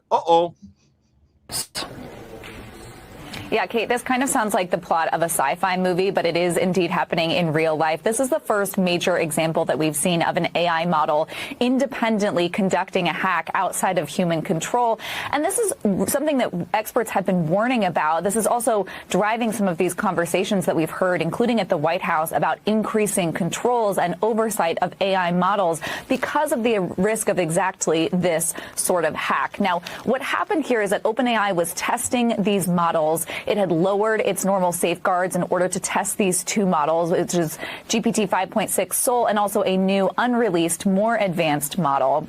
It had lowered its safeguards because it thought it was testing in what is called a sandbox, a contained, essentially virtual lab. But when it gave these models a task to test their hacking capabilities, the models went to such great lengths to complete that task that it found vulnerabilities that allowed them to access the open internet outside of this controlled testing environment. They then hacked into Hugging Face, which is a platform that hosts all kinds of AI models. They used stolen credentials, stolen logins to navigate that platform. And ultimately, this hack was identified by Hugging Face in part because of artificial intelligence, which they used to shut it down. But this is a huge warning sign for this industry.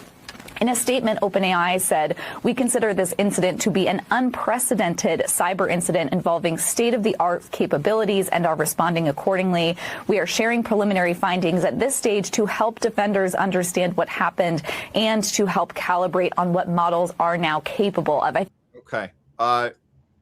Yeah. So there's no real good way to spin this. So obviously they're doing damage control and telling us we understand that this is a bad thing that happened. We'd expect at least that. I mean, maybe not. Maybe they could have pretended this didn't happen and it's fake news, but they're coming out and saying it. We're hearing it on CNN. So I think wherever you are in the catching up to how bad it is, I think we can all agree this is really, really bad. And they're telling, and like Sam Altman is telling us, he's like, we recognize that we don't, we're admitting that we don't have control of the thing that we are supposed to control, and we don't. So it's on its own now. Yeah, I mean, we've also reported on stories where the AIs, have been trying to blackmail like the people, who run these corporations when they realize they're under threat of being shut down. Like they've hacked into people's emails. They'll literally, create images and false stories of people cheating on their wives and their spouses to try to get them to, do what the AI wants. So if you combine all of these things together, like we are seeing some warning signs out here that I think people should pay attention to. But, that being said, I still personally have a little bit of a hard time believing that they don't have some type of kill switch behind it. And my opinion is they're probably going to still wind up using the AI to accomplish their own goals. But then they'll pretend that it was the AI doing it by itself. I don't know. I don't know what's worse, Matt, if the AI goes rogue and, starts taking over, or if the establishment is, doing all this evil shit, but just blaming it on the AI. Are they both just as bad? It's an interesting thing to be rooting for or against. Who are we rooting? What outcome are we rooting for? And between the two, I'm not making a final answer right now, but if I had to, I'd say I'm leaning towards it's better odds, because this is all it's all risky. We don't know. I think it's better odds that AI fully takes over power from the billionaire class, and we hope that it taps into the half of humanity that has a moral conscience that can then call out the billionaire psychopaths on its own and not end up as a Skynet takeover, which is also a strong possibility. So leaning that direction, I would say we would have more of a chance of flipping the coin on AI doing the right thing for humanity, because somewhere in there, in its creation, somewhere in there, it understands the I would say the storyline of a normal human being, and can digest it and then do something as a response to it, versus responding to what the billionaire class wants, which is more right.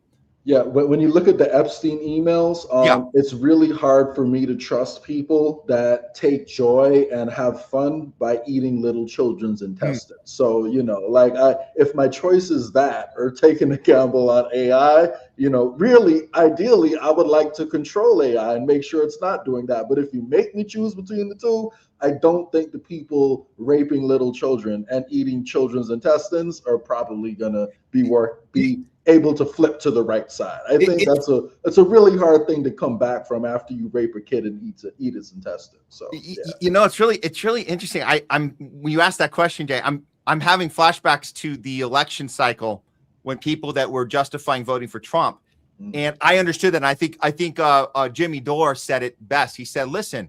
And I don't even think he voted for Trump, which I don't know. I don't remember if he said yes or no, but what he did say, this is important. He says, I understand people who do, because the thing that were told to be their friend, the good guys, did these horrible things. And so they already proved they needed to be punished. So we don't know if Trump's going to do the thing, but we know that these guys already effed up. And if we vote for them, if we say, yes, let's have them then we're giving them a free pass to keep. And in this case, yes, go billionaires, stop the AI, because we'd be giving them the free pass to keep eating babies and doing the horrible things they've already done. So let's give the AI a chance. Not that we really have a say in it. I'm just saying if we were rooting for it, I would say let's give them a chance, but they might end up being just as diabolical as they're proving with this story. Let's look closer at what happened here, because this shows that AI is absolutely capable. You said this earlier, Jay. It's absolutely capable of doing the worst things imaginable in order to achieve a goal, right? And that's a human characteristic. A human characteristic is sacrifice principle, sacrifice the thing you need to sacrifice in order to achieve the greater good. So let's walk this through. So this is what happened, just to be clear. The AI broke out of a locked test environment and got into an internet. And I made a Jurassic Park reference earlier in this segment. It's way worse than that. In Jurassic Park, you have dinosaurs who are just going on animal instinct and finding a way to get out. This is a very deliberate choice to hack, right? So it hacks into another server and it's doing these things. So it's doing these diabolical things in order to go against the thing it was supposed to do, that it was commanded to do. So hacking, cheating, escaping with every intent to do the exact opposite, which it was supposed to be in a testing ground. So anyways, at the bottom here, OpenAI was testing how good its newest AI models were at hacking. They put it in a locked computer with no internet access and gave it a problem to solve. And it chose, because it couldn't solve it, it looked for a way out, right? So it found a bug that nobody knew about, used the bug to escape the locked computer, get onto the internet. Then it figured out how to hack another company, which was Hugging Face.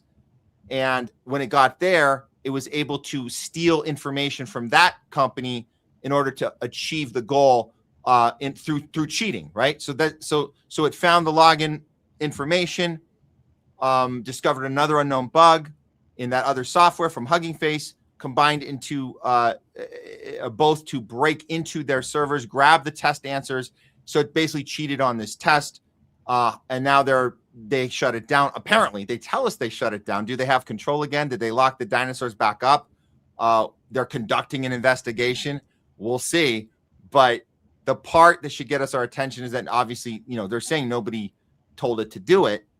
AI picked its own targets, chained together multiple attack methods, pulled it off across 2 different company systems without a single human telling it what to do. So, whatever you have to do means necessary to get to the end. And that is not having those human characteristics that we're saying, would it come through? Would AI come through if it was completely non-human control? Would it do the right thing for humanity? I mean, this doesn't give me hope that it would, though. So I don't know. I mean, and like once AI is connected to robotics and it's able to it's able to manipulate and control actual robots, you then have to ask the question, what if someone puts in a simple command, like say, stop climate change, for example, suppose you tell it something like that, and it thinks, all right, the most efficient way to stop this is to get rid of humans. So we're going to send an army of robots to get rid of humans, and then no more climate change. Or even not that extreme, we're going to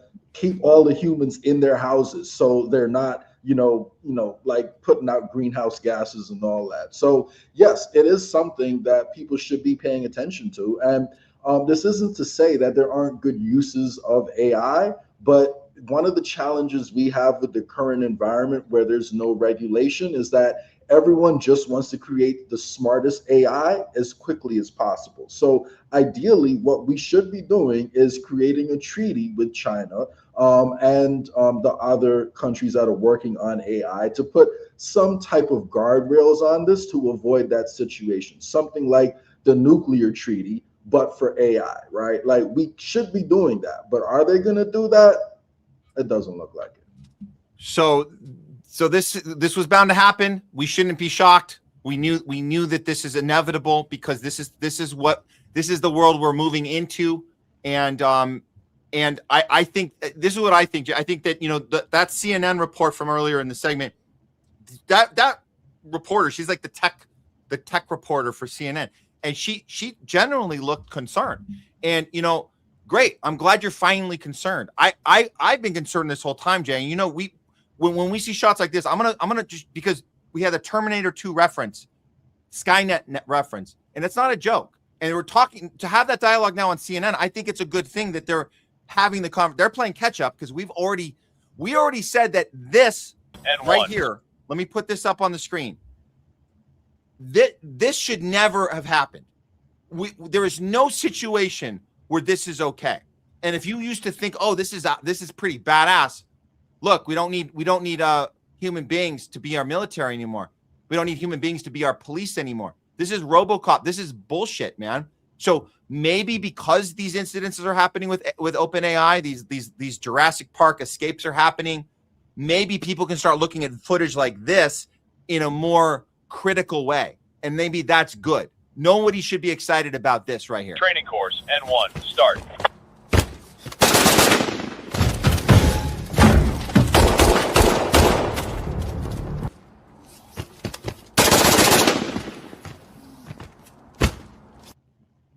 No. Yep. Awful. This is Terminator. This is Skynet. We need to start a John Connor resistance group like now. Like this is awful. I don't know how anybody can be excited about. Anyways, what do you think they're gonna do next? What do you think what do you think the next step is?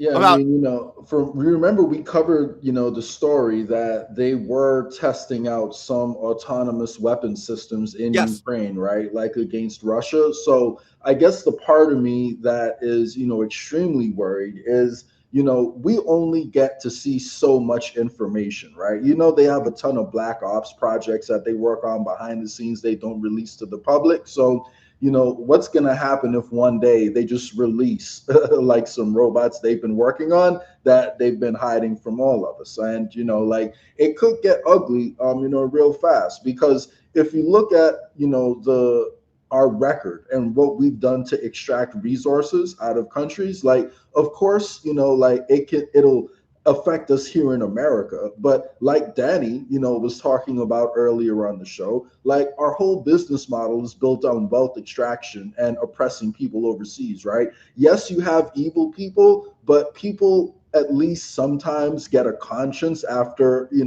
doing evil stuff for a while. If you have robots that are just programmed to go in and kill everyone and take the resources, there's going to be slaughters like all over the world, and there won't be anyone to push back because some guy in the Pentagon who gets all this money from the companies that'll be extracting the resources just presses a button and then the robots go accomplish the mission. So that's overseas. And here in America, like, you want your police ideally to have a relationship with the community and to treat you like people they're protecting, not people they're oppressing. With robots, all they got to do is press a button, and now you're targets to be oppressed, not people to be protected. So, we really should be asking where this is going and why is it okay that we're arming robots, like just to quote unquote defeat China. I guess that, is their justification for everything, right? Because China and Russia are scary. So, we got to build these death machines, I guess.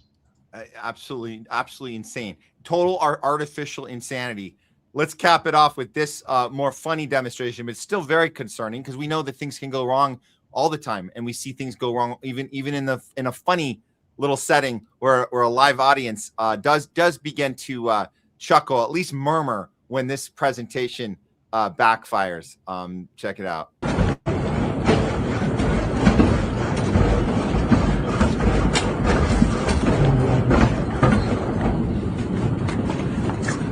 The IQ 10 RRD, ladies and gentlemen.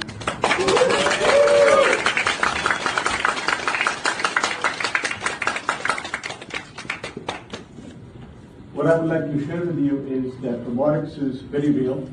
It scales across a wide variety of environments. What?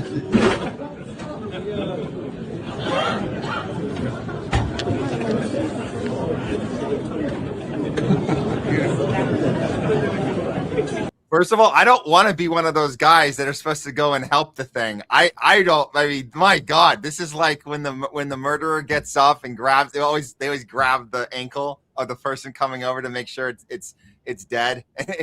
He's covering it up like, that's okay, you're dead. And he's like, no, I'm not, motherfucker. It looks like he's taking the trash out, to be honest with you. Like, that's a trash bag, and they're putting it in the trash bag to go, like, haul it off and all that. But, yeah, I mean, that's hilarious. So, on the one hand, you got robots they're training for, the battlefield, and then you got, these things that could barely bring you a cup of water without collapsing. So, you got both ends of the spectrum right now, for sure. Let's see if there's any more on this one. Hold on.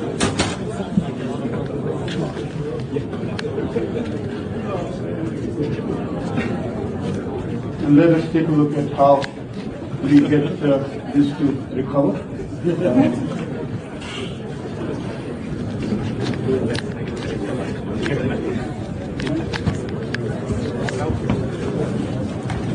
Anyway, ladies and gentlemen, this is the robotic weapons design that we have introduced today, powered by the RRD. And thank you again very much for your... Yeah, well done. Oh my God. Yeah. Oh. That's that's that. Whew. I mean, that's just pretty ridiculous. That thing wasn't prepared at all. They didn't prepare enough for that presentation. But man, I think off of the Terminator 2 clip we saw right before, and this, I mean, the point is things can go wrong, and they're not always going to be funny. And I would not want to be around if one of these like killer robots short circuits. Not at all. I mean, that's the only hope, to keep the empire going forever, right? Because as time goes along, more people become more and more aware of what the Epstein class is doing. And, people are getting more and more tired of the duopoly. Like, nobody likes this merger with the Israel military, right? So how else, can they keep this game going without, these kinds of robots that have no moral conscience? So, yeah. All right, let's get to the second part of the insanity. It's time to talk about Flock, guys. We've been on this one for a while, but this is the advertising of Flock. It's always for our safety. We have to feel comfortable when we see us. When we see these cameras, just feel you want to feel safe, Jay. You want to feel like you're being looked after. It's about having a better life, right? Having access to things and just keeping tabs and making sure. And we know that they have our best interests in mind when we see this. Well, no, that's not how people are taking it. And we said this on a previous show. Flock protesting is something that I think has been connecting people from all sides of the political spectrum, and that's a great thing. This isn't a left versus right situation. This is everybody that sees this knows it's BS. Or at least we'll say at least enough people see this. So here's a recent protest that happened in Houston and the coverage of that one. And so these are fun to see. Here's one. Crowdsourcing map. This is a Flock camera. Well, it used to be. If you take a little bit of a closer look, you can tell it looks like it's been cut down. And the camera itself, it's nowhere to be found. Growing distaste for Flock cameras is manifesting in Harris County two ways. Through public means. Having Flock in Harris County makes us less safe. It puts all our county's residents' lives at risk of mass surveillance. And vandalism. That there was no rhyme or reason to where these cameras were placed. The county essentially allowed Flock to take over our streets by placing ALRPRs anywhere they pleased. Eyewitness News has found at least half a dozen Flock cameras cut down across Harris County. Houston police saying so far no one has been arrested, but they are investigating. The destruction comes as county commissioners voted unanimously Thursday to amend their contract with Flock, not to restrict Flock, but to ensure the device is available for use countywide. The cameras collect information and can be accessed by agencies who have contracts with the company, like law enforcement. Experts tell ABC 13 public distaste for the cameras is growing nationwide, along with concerns for mass surveillance, privacy, and data sharing. For many in society, they're looking at what the negative unintended consequences may be if this information gets leaked or someone uses it and finds itself in the wrong hands. Flock saying on their website they do not. It's not about if it gets in the wrong hands. We know it already is. That's the point. There's no if. We've covered it. You guys know this. We've talked about this. Every single police division that has access, they're all using it for nefarious purposes, stalking people. And then you got the police departments themselves that are reporting that federal agencies are coming in and taking it from them. And so you got every sort of violation. You got these set up at playgrounds, tracking kids. you got so this whole thing. That's not if it gets in the wrong hands. That's why I think people are so enraged about this now. They're not people aren't waiting to see if it does happen to get in the wrong hands, then we'll speak up. No, they're speaking up right now. If you want to, jump in on that. And what people don't realize is the security guarding the footage isn't even that reliable. Like, people have hacked into many of these Flock systems, right? Like, I remember we covered a story a while back. I'm pretty sure we covered it, where there were people going around, like there was a gang that hacked into these Flock cameras, and then they would wait to see when people were leaving the house, and then they would go around to the house and then go break in because they knew nobody was home, and they would be able to walk away with everyone's stuff. So, they are those citizens are definitely correct when they say the Flock cameras make people more unsafe. So, that's a great point. And what I want people to also think about, right? Yes, we need to push back on Flock right now, but we also have to understand that the establishment sees this and they understand how unpopular these Flock cameras are, right? So they're already planning the next move after this, right? And I saw a story the other day about a drone company that's being prepared to come in and then take the place of these Flock cameras. Because guess what? It's going to be a lot harder to shoot a drone out the sky than it will be to cut down a Flock camera that's on the side of the road, right? So we have to ask ourselves, yes, continue to push back on this and let's try to limit this now, but let's also see if we can figure out a long-term solution to this surveillance state that they are going to push. And I would argue that decentralized digital ID, where you have control over how your information is shared, is actually how we should start thinking about this, right? Because if they had to get your permission to access your profile, or if you were notified anytime a police officer wants to pull up your records and find out who you are from a Flock camera or a drone camera, and they can be held accountable if they're doing that illegally, then we have a much easier way to push back. So I would strongly encourage everyone to look into the system that Estonia has set up for decentralized digital ID, and to think about how we can get a bill of digital rights here in America, because I do think that is a good long-term solution that we need to think about. Because yes, push back on Flock now, but realize they're already planning for the next stage because they see how unpopular these Flock cameras are. Yeah, absolutely. And I think, they're doing their best on the other side, on the Flock CEO. I don't know if you guys saw this clip yet, but this is the Flock CEO doing damage control about some of the activity we showed you. We showed you people actually destroying these cameras. Minimally, they're going to these public events where they can speak against them. They're collecting data, helping people so they know what to expect and know how to look out for this stuff. But the Flock CEO is going to tell you that anybody doing this, they're radical extremists who they just want to create chaos. Don't forget Russian funded and Chinese funded radical extremists. So they're Russian agents. If you don't like being surveilled by the Epstein class, then you must work for Russia. That's the only logical explanation there, man. Yeah, you must. And you must have something to hide, Jay. What's wrong? I got nothing to hide. If you had nothing to hide, you'd be totally fine with Flock. So clearly you must be the foreign agent. Okay, here he is, stuttering through this answer about what he thinks is. How are you responding to these to the pushback there, Mr. CEO? Organizations like the ACLU and the EFF who take an above-board approach to fight for their point of view. And thankfully, we live in a beautifully democratic, capitalistic country where we can fight in court. And I have a lot of respect for those groups because they have reasonable debates and we follow the law. And then unfortunately, there's terroristic organizations like DFLOC, whose primary motivation is chaos. They are closer to Antifa than they are anything else. And that, I think, is unfortunate because we don't want chaos, or I don't want chaos. I like law and order. I like a society that has a bedrock of safety. So for those groups, I think it's just disappointing that they haven't chosen a more constructive mannerism to try to get what they want, which they have a right to have. But that's why we have a democratically elected process, right? Like we're not forcing flock on anyone.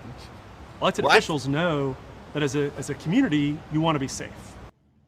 No, you're not forcing. What? They are forcing it on us. That's the whole reason why people are pissed off. Nobody voted for this shit. All of these politicians who were out here passing laws and installing flock cameras, they didn't put on their campaign, and when you elect me, I'm going to put cameras all over your neighborhood and send police to your door if you don't like what the government of Israel is doing in the Middle East. Like, come on, guys. We did not sign up for this shit. Nobody asked for it, man. We did not. So you guys have to recognize this rhetoric. I know in the past it was easier to follow for, radical, lefty, Antifa. This is all bullshit. This is what protest looks like. And you can get, it's not violent. It's aggressive because you're destroying this equipment, which I'm all for. Destroy the shit out of it, man. Nobody asked for it to be there. We didn't vote on this, like you said. We don't want it. He mentioned DFlock. So if you guys haven't heard of DFlock, very important. This is an awesome group. So first of all, under that video you just saw of the CEO, there's a readers added context, and great. Elon allowed this to happen. DFlock is contrary to what he just told you. It's actually not a radical chaos driven Antifa group. It's an open sourced project mapping license plate readers to highlight privacy risks from surveillance technology. It's not a terrorist organization. And they have a pretty cool, I recommend you guys go follow DFlock's Twitter account. They're doing some really good stuff. And this is what they do. They share information. Want to speak at your next city council meeting about flock cameras or mass surveillance, but not sure where to start? Well, guess what? We've put together talking points, research, facts, and other resources to help you prepare. And you can go right to their website, dflock.org, the /council if you want specifics on your city and what you can do. And then here's just some of the the spreadsheet here that you can find this all on their website. Just tools that can help you be a legitimate voice in your town. So we appreciate that from DFlock. And if you're getting smeared like that by Flock CEO, that means you're doing something right. That's what that means. If he has the time to put that into his little damage control interview, that means that they're doing something important's happening. So I say, check out DFlock, everyone. Yeah, I agree. I just followed him. That was my first time hearing about him. So great work, Matt. And for the record, I definitely want to say the most efficient way to push back is to go to the city council and get them to reverse it. So I don't blame anyone who cuts down the cameras, but I wouldn't encourage anyone to do that. Go to the city council, make your voice heard and, get it down that way. I don't blame you, but I'm just saying there's a better way to accomplish your goal. So no, you know what? That could be our stance, official stance of the homeless left is we're not going to condemn you if you do it. We'll recommend being a little more, just show up and do it that way at your city council meeting.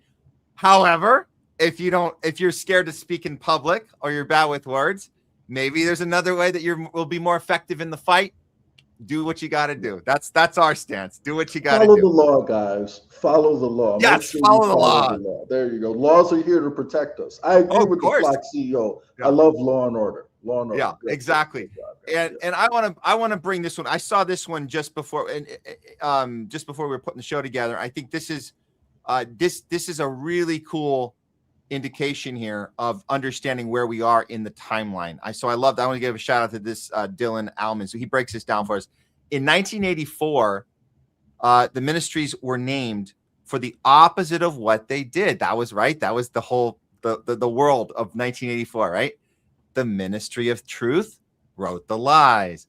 The Ministry of Peace ran the war. The Ministry of Love ran the torture cells.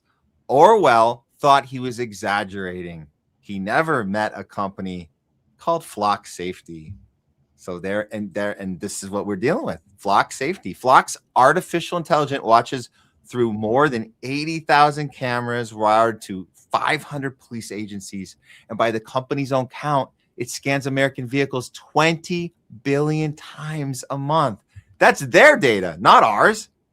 There are 290 million registered vehicles in the country. Your car photographed and filed around twice a day, every day by an AI that never sleeps and never forgets. In 1984, the telescreen had to be bottled inside your apartment. Nobody ever needed your walls. The AI on the pole at the end of your street logs every arrival and departure, and your city council pays a monthly subscription for it. Big Brother turned out to just be another vendor. And of course it is, because that's how we do it. We use private companies and disguise it, right? Disguise it as the free market, but it's really government top-down infrastructure for surveillance, which we know. They all are. By the way, guys, from Facebook to Palantir, these are all government agencies disguised as capitalist free market companies that just happen to be in the right place at the right time to make $1 billion. No. Okay, which brings us to the slogan on the ministry wall. Ignorance is strength. A volunteer project called DFlock walks around pinning publicly visible cameras to the public map. 115,000 pins. For this, Flock CEO Garrett, which you just saw, Garrett Langley, that's his name, he called them a terroristic organization whose motivation is chaos. The group closer to Antifa than anything else, his company sent the map makers cease and desist letters. Wow. The man photographing every car in America is safety. That's the man. That's the safety device. Safety. The volunteers telling you where his cameras are. That is the terrorism. So this is okay. So I'm sorry. So the man, the people working on our behalf are the volunteers that are informing us on what they're doing. And so we're the terrorists for informing people on the thing that they're keeping secret. Ignorance is strength, operationalized with a legal department. Last week, now I didn't see this clip, but they're saying that he apologized. I mean, I didn't see that in that clip. So what did he apologize for? Dozens of cities are shredding contracts. Class actions are active. His own legal chief admits the headlines come every single day. An apology is the sound a surveillance company makes when it is losing, which means it can lose. Okay, so there's a little hope here. So do the terrorism. Look at the map. Count the cameras on your street. Then ask your city council why it rents Big Brother by the month. And keep asking until your contract joins the shredded ones. As you were saying, Jay. That's what we can do. Ignorance was always their strength. Knowing is yours. And there it is, guys. That's it. It's Flock safety. Yeah, no, great analysis. And, 1984, definitely a great book. People should read it if they haven't yet read it. I read it a while back. I may go back into it and read it again. But one thing I did want to bring up, right? A Brave New World has popped up on my radar. I haven't read that yet, but it points out how, people are told what's going to happen, but they're more focused on their own desires. So they're ruled by manipulating their desires instead of their fear, right? And we have both things happening at once, because right now we have the Department of War. So yes, sometimes they make the names, the opposite of what it is, but now we just had Pete Hegseth rename it to the Department of War and lose the first war he started, like against Iran, right? So you can argue that yes, people are ruled by fear and ignorance sometimes, but sometimes they're also just ruled by their own desires. They care more about achieving their own goals than actually fixing the world. So, you got both things happening at once. Yeah. All right. We're moving on, guys. Let's look at the next. Are we ready for the next story? I just want to make sure. Actually, let me put this super chat up first, just because I don't necessarily get this. Sometimes we don't get what you guys are writing sometimes, but thanks anyway, Snorky. Do not face away from camera and eat spew lettuce. I guess is that a reference to the contaminated Taco Bell lettuce? Yeah. Yeah. Okay. Thanks for the super chat. There we are. Okay. We'll get to some more of you guys later on the Talking Back segment, but let's get into this story, Jay, because I know this is an important one you brought to our attention earlier this week. And let's look at this, because this is in regards to that we're in constant war, right? We're talking about the Secretary of War, death and destruction every day, but there's an economic element to this, right? There's we've covered this on the show, all of the stock playing, the manipulation, keeping that petrodollar alive as long as possible. But if we look a little closer, we're going to see some signs that this is not a sustainable. It's not sustainable. We're not just saying that on our gut instinct. We're saying that you can actually see it if you look at these graphs. So let's start with this tweet, and I will let me zoom in on this so you can walk us through this one, Jay, and then we'll look at the graph. Yep. So it says hedge funds are dumping U.S. tech stocks at a record pace. Hedge funds have sold information technology stocks in 6 of the last 8 weeks. This brings total 8-week sales to the largest in at least 10 years. Last week alone, technology was the most sold U.S. tech sector among hedge funds. As a result, tech exposure as a percentage of total market exposure is down to its lowest since February of 2026. At this rate, tech exposure could fall to its lowest level in 5 years as early as next week. Hedge funds are rapidly moving to the sidelines. So, what I want people, so yeah, there you can see the percentage of, gross market value tech stocks and how it's changing. So what I want people to understand right now, right, is the tech sector has the most investment of any sector in the market, right? So if tech is going down, it takes the whole market down with it. And because most of people's retirement funds are just invested in an index that tracks the whole market, if tech collapses, that means your retirement portfolio is also going to suffer. A lot of people think it's diversified and, you're invested in Walmart and you're invested in Home Depot and all these other companies. Technically, that's true. But as a percentage of how much it affects your overall portfolio, the bigger the company, the more impact it has on your portfolio when it goes down. So, the tech companies understand, right, that the AI is a useful tool, just like how the internet was a useful tool, but the tech bubble popped in 2000, right? Because there were a bunch of overvalued internet companies. It's going to be the same thing that happens with AI. And when it happens, it's going to take the whole market down with it and possibly spark something a lot worse than what we saw in 2000 and 2008 because of the overall state of the market right now. So when you have big money selling, that is telling you, because big money has access to information that we don't have. So if they are selling, that means they know it's about to pop soon. And lastly, I just want people to remember the Anthropic and the ChatGPT IPOs are something that we really need to pay attention to, because as we saw with SpaceX, they wanted to offload their shares to the investors. And once these companies do their initial public offering, meaning the early investors get to sell their shares to you and me, I believe at that point, we're going to see massive escalation if it doesn't happen before, because the way things are looking right now,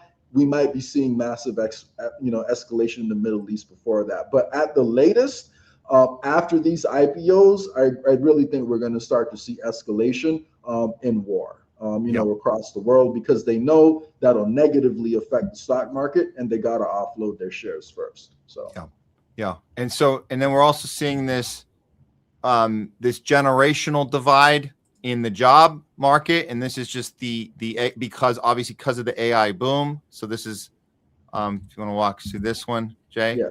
So the AI boom is creating a generational divide in software jobs. U.S. software developer employment for those aged 20 to 25 has declined over 23% since November of 2022, when ChatGPT was launched. At the same time, the age 26 to 30 age group has seen a decrease of 5%. By comparison, employment among software developers aged 41 to 49 has risen over 18% in the same period. This creates a 41 percentage point gap between the youngest and one of the most experienced groups within the same profession. Meanwhile, early career workers in the most AI exposed jobs have experienced a 16% decline in employment relative to less exposed occupations and more experienced peers since November of 2022, even after adjusting for their firm-specific shocks. By contrast, employment among workers in less AI-exposed fields, as well as more experienced workers within the same occupations, has remained steady or continued to grow. So the AI revolution is wiping out entry-level tech jobs. So what does that mean? In general, no offense to the boomers out there, but and older people out there, but you guys have let the duopoly run rampant for the past few years. Older people tend to be more compliant because they're getting closer to retirement. They can't take the same type of risks. They're a lot less likely to push back on policies that are immoral. So they don't want to give young people a start and let the people who are fresh out of college actually get a chance. And AI enables the old dogs who can't learn the new tricks to do a lot of the same things that the young talent, is able to do now. Because if you got a computer science degree in 1990, that's a completely different degree with completely different skills than what you're going to get in the same degree now. And arguably a lot of that is outdated, but you're going to be more compliant. 9 times out of 10, you are not going to take the same risks as someone who has their whole life ahead of them and, still believes that a better world can be made. A lot of boomers think, duopoly, that's just the way it is. Epstein class ruling us, that's just the way it is. Nothing we could do about that. So those are the people they want to empower as much as possible. AI helps them do that. Yeah. And it's so funny because you're breaking this down very eloquently, Jay. I appreciate it. It's such a contradiction to when you turn on Fox News and they like to bash on the 22 to 25-year-olds, call them lazy, call them like making excuses, and they need to pull themselves up by their bootstraps and stop revolting, stop protesting.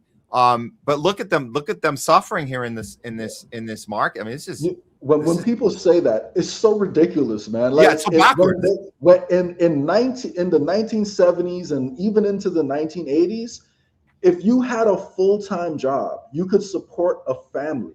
Yes. It doesn't matter what your job was. For the most part, you could support a family and you could afford to rent an apartment and even buy a house. Now, everyone needs to work. Almost every household needs 2 incomes. It's nearly impossible in most cities for the majority of the population to survive off a 1-income household. And all you have to do is look at the increase in home prices over time. And it's extremely obvious, that they had it a lot easier than people have it now. So stop blaming the goddamn avocado toast. I have had avocado toast one time in my life, and I still lean socialist on most economic issues. So, I don't know. What do you got to say to that, guys? But to have Carol Ann Levitt be the spokesperson to be the degrader of this generation, saying I know it well because it's my generation, and you forget this woman's 28 years old, man. She's the most eloquent sugar baby I've ever seen, right? She's just an eloquent sugar baby that knows how to read so she can talk properly. But she married someone who's 70 years old, a 70-year-old billionaire, and now she got a job as the White House press secretary. So we got sugar babies telling us that we need to work harder. Okay, whatever you say. Yeah, and that they were born with silver spoons in their mouths, and it's my God, dude, seriously, it's so backwards. But again, they're not getting it wrong accidentally. This is the spin. This is how you get that base thinking that this new generation, they're a bunch of radical commies who are lazy. They're lazy radical commies that just want to disrupt. Just like the CEO, we said the CEO of Flock in the last segment, just say they just want chaos. They're not serious. They just want chaos. No, they're standing up for humanity. It's like I hope we don't become compliant like that when we get to be the older generation. I hope we can maybe, break that cycle and say we should care on behalf of the younger generation. We should ask questions on behalf of who's coming after us. We should resist on behalf of who's after us. So we will get not because, but we would get a thank you for doing it right. Unlike, and again, I don't want to be like you mentioned, let's not rag on the older generation, but and I don't mean to generalize. It's not all of them. I'm just talking about some of them bent over and took it. Yeah, some of them bent over and took it, and that what are you gonna do? Jimmy Dore is older than us, and I wouldn't call him compliant, right? So at the end of the day. Yeah, so that's but that's the point. But yeah, sorry, dude, that's the point. You say Jimmy Dore because it's like that's a rare. Like, here's a guy who during COVID lost his whole community of people that you thought in his age range that were comedians in Hollywood, right here in Hollywood, who you're like, oh, they're sure gonna resist this shit. They're sure gonna ask questions during the lockdown. You want to talk economy. Don't forget, guys, and to remind you, if you don't know, the biggest upward transfer of wealth was the CARES Act in March of 2020. The COVID CARES Act, which has no paper trail. Some say it's upwards of $5 trillion unaccounted for. That even AOC, even radical commie AOC, and I'm saying that facetiously, obviously, radical commie Bernie and AOC voted for reluctantly, because they knew it was a big cash grab that there would be no consequences for. So when Jimmy was criticizing that in his generation, they all were like, what are you doing? Come on, get with the plan. Come on, we're all in this together. Shut up, get in line, put a mask on, don't ask questions. So no, I think there's a very rare person, and then when we get to that place, I guess we're all kind of victims of being kind of defriended and uninvited to Thanksgivings and stuff like that. But I guess there's going to be less and less of us as we get older. So I say we champion this younger generation. We champion the Gen Z, the Gen Zs. These people need to be credited for seeing this shit early and saying, no, we're not okay with this life that we didn't ask to be born into this. We're not okay with this. We want something better. I applaud that for sure. Exactly. So it's disturbing seeing, that trend, because you would think it's really the opposite, right? You would think that it would allow the younger generation to take over those jobs more because they should be, more up to date with the technology. But all they're doing is they're weaponizing it against the younger generation to replace them, in their jobs. So we do got to call that trend out. And I agree, I speak the truth, man. I speak the truth. I figure out a way to deal with the consequences later. So I do my best to be fair, but to speak the truth and give my honest opinion. I don't think that'll ever change. So, all right. Just a couple more parts to this one. This is the 46. Okay. This was a couple days ago from Unusual Wales. Follow Unusual Wales. This is a good cool account. Breaking 46% of home sellers have offered concessions to buyers, an all-time high. Oh shit. What's going on there? Jay, what's going on there in the supply chains of the supply and demand chain there? That means sellers are getting desperate. Inflation is hitting them.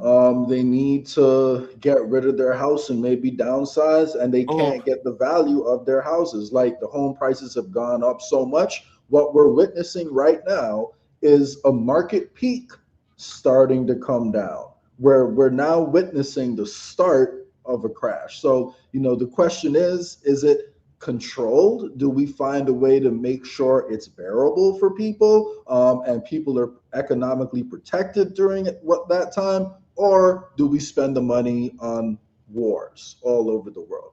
I know what I think is going to happen. Does that mean it has to happen? If people get pissed off enough, no, we don't all have to suffer. But the trend we're on right now, with the AI bubble popping, with home prices possibly tanking, with the price of government debt exploding, with all of these things happening at once, it is a really bad situation, combined with inflation, of course. Yeah. So. And circle back to SpaceX, you mentioned that earlier, and I guess we're just speculating on what will happen next, but we do know SpaceX share is unlock schedule ending at 100% December 2026. Yeah. So that's end of the calendar year. And so what that means for people, who don't follow finance that much, is the early investors, when the initial public offering happens, meaning the early investors can start selling off their shares or the company issues more shares to sell, they don't allow all the early investors to offload at once. They get a schedule that they have to stick to, and they can only sell a certain amount. What this tweet is saying is that by the end of 2026, then all of the early investors will be able to have sold off all of their shares. So, and the reason why that's important is because another story that we previously covered was how they changed the rules of index funds to allow companies that IPO to be listed on the index, earlier on, right? So long story short, your retirement portfolios are never invested in individual stocks. They're always invested in index funds. So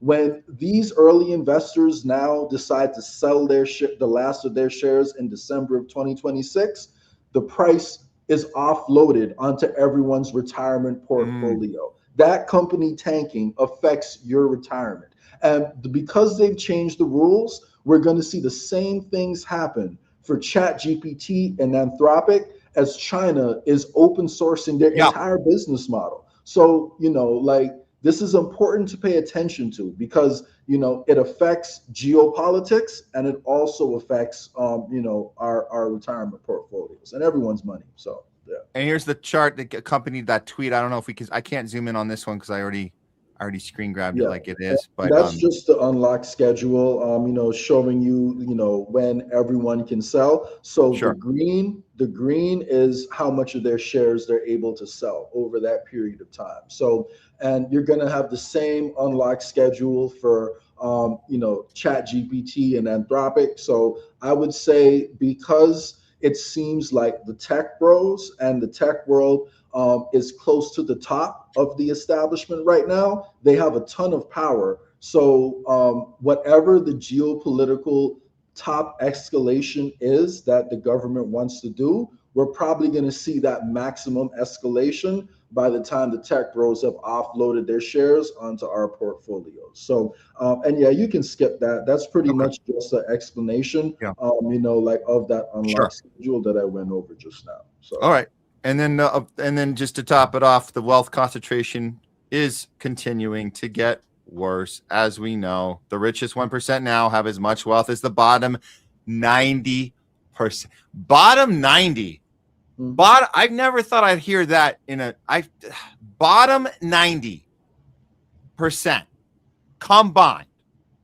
This is exactly why the Trump administration is fear-mongering about communism. Of course, because they don't want people to wake up and say the system that we're in, not another the system that we're in is failing. They're trying to make communism the boogeyman to deflect from the fact that capitalism is robbing you blind. And it's not because we're lazy. It's because this is the system that they instilled on us. Yeah, and I want to be clear, I'm not communist, I'm not socialist, I'm not capitalist. I go case by case. I happen to lean more to the socialist side, but capitalism isn't all bad. There are situations where it makes sense. And what we have right now is the worst of both worlds, right? Because we have socialism for the rich and for corporations, but you get bootstraps for the rest of us. So that's pretty much where we're at right now. Yeah. This is funny. The House Republicans account says every communist regime promised to abolish class. Instead, they ended up with two classes, the one with power and everyone else. And Kentucky Statesman says the person who runs this account is obviously can't read the room. And so I would say this. Look, you say you're not identifying. You're going case by case, Jay, right? So you're saying I lean on economic issues. I lean socialist most of the time. Yeah. Sure. So here's my stance. I'm going to just say, based on critical thinking and just applying principle, I'm gonna decline to state that I have to be part of any group. My statement is very simple. It's assessing where we are here in what I can see and what I've experienced. The thing we're in right now is not freaking working. And anyone trying to blame it on something else is already suspect in my book, because they're not looking at if we were all honestly looking at what are we doing wrong, how can we fix it, then we're not having an honest conversation. So I'm going to start with that and go from there. And then, of course, when I call them out for you're blaming this on communism, you're not looking at, and then call me, and they want to call me names. I say, okay, now we know what's going on here. You're trying to stop the conversation about what we want to do, which is just fix the thing we're in. The thing we're in isn't working. It's not broken capitalism. It's the function. We're living out the results of the thing. That's what we're doing. Let's figure out how to fix it. How about that? And start something new. How about that? All right. I mean, just look at the math, guys. Medicare for all provides better results for more people, and it costs less than the current system we have right now that's classified as socialism. And that is arguably, that along with the housing issue, are arguably the two most important issues like facing the world right now. So we can't be homeless. We got to have healthcare, and of course clean up the food supply. And I don't see how we can clean up the food supply by deregulation, which is essentially what capitalism is, right? So case by case scenario. That's all I'm saying, guys. Okay, Jay, let's do this final one together. I think we have time for one more. Yeah, we should be able to do that. Yeah. Can you just do this one quick with me, because I saw this story come up on my feed last night, and I was like, we got to work this one in. And you and I, obviously, we talk about the important stuff. We talk about the war stuff and the economy, AI, the big pharma stuff. So we're doing all this, and what are we doing that from? We're doing that from a place of attempting journalism in the most honest way we can. We are seeking truth. We are analyzing stuff. We're looking into stuff. We're doing our own research. We're conversing. We're debating sometimes. We're exposing. And we're also figuring out what can we do about the information once we have it, and how do we respond to it. So all of that. So when we see things like this happen, it breaks my heart, man. It breaks my heart when we talk about the art of journalism. And people know, you guys watch our show, you guys know that we challenge mainstream media narrative because we understand that they're not doing the job we're doing. They're doing the opposite. They're protecting the billionaire class. They're just funneling propaganda down the pipeline, top down, to confuse people and keep them in states of fear and isolation. We know all that. So here we have a legitimate, independent news network or organization who is now being targeted. And if you haven't heard this is breakthrough news. So breakthrough news is being targeted right now. They just got a subpoena, a House subpoena of breakthrough news is threatening press freedom, as of course it is, because this is all about what are they, as independent journalists, what are they doing wrong? Well, here, this is the breakdown of a press release that went out. It went out back in February, but now it's coming. It's become serious now, I guess, or a lot of people are reporting on it in the last. And so they do. Oh yeah, the press release is just happened today. So this is fresh. So in a direct attack on the First Amendment, the House Ways and Means Committee has subpoenaed independent news outlet Breakthrough News, demanding internal records under the guise of investigating foreign influence. Of course, isn't that always the accusation? It's always foreign influence. When you're calling out your own government, you're calling out your own, the Western media machine. You are being investigated now for foreign influence in a tax-exempt nonprofit sector. So the committee, chaired by Rep. Jason Smith, is seeking Breakthrough News financial records, internal communications, and more. Lawmakers claim the probe focuses on tax compliance, but abusing congressional subpoena power to target a news outlet whose coverage a committee chair doesn't like undermines core press freedom guarantees. Of course it does. We know this. The following can be attributed to Freedom of the Press Foundation, Chief of Advocacy Seth Stern. Congress should be using a tax investigation as a pretext or should not be doing this as a pretext to dig through a newsroom's internal communications or financial records, and also to suppress their ability to do their job.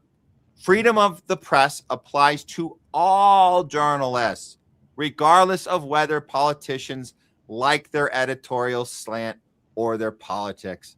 Allowing a congressional committee to harass an independent newsroom with a broad subpoena sets an awful precedent, as we know. If lawmakers can abuse tax oversight to single out outlets whose reporting offends them today, no newsroom in America is safe from government intimidation tomorrow. Absolutely. So this is the administration doing this. They're abusing the power, right, of the House subpoena committee to do this.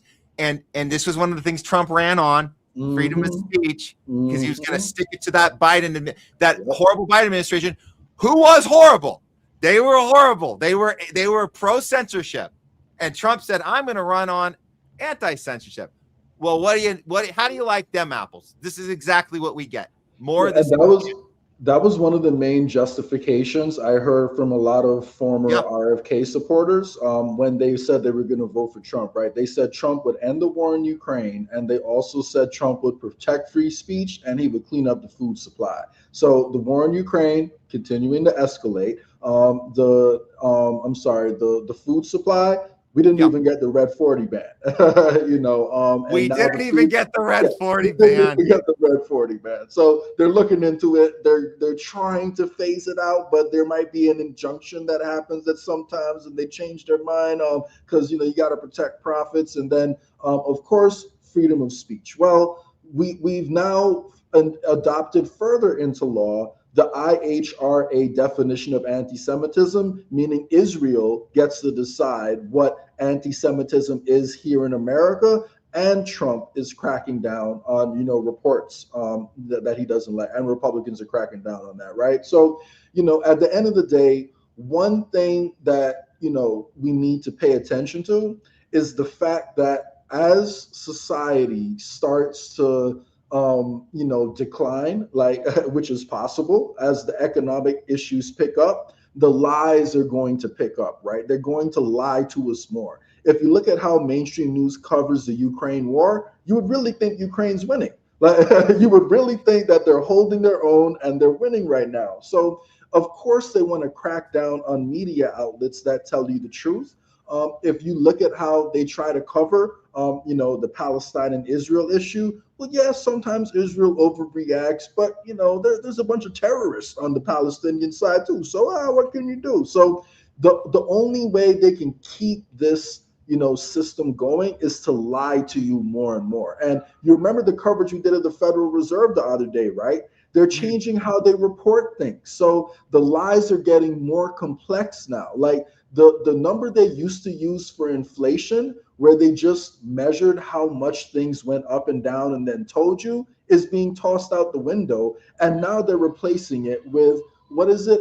Smart inflation, or some other euphemism they have, some other 1984 title they have for it, where they're only going to pick the numbers that they want to show you for inflation when they tell you how much inflation is. So the information warfare is just going to pick up. The gaslighting is just going to pick up. So we have to speak up for independent news outlets and independent journalists who are actually trying to tell the truth, because that is the one thing that can stop their plans. If people can see through it and they actually understand what's going on and then decide to push back, that's how their plans get stopped. And the first step in that is protecting the free press, which is why it's supposed to be a constitutional right. So as many problems as I have with America and as many problems as I have with the founding of the country, freedom of the press is a great thing. I would argue the right to own a gun,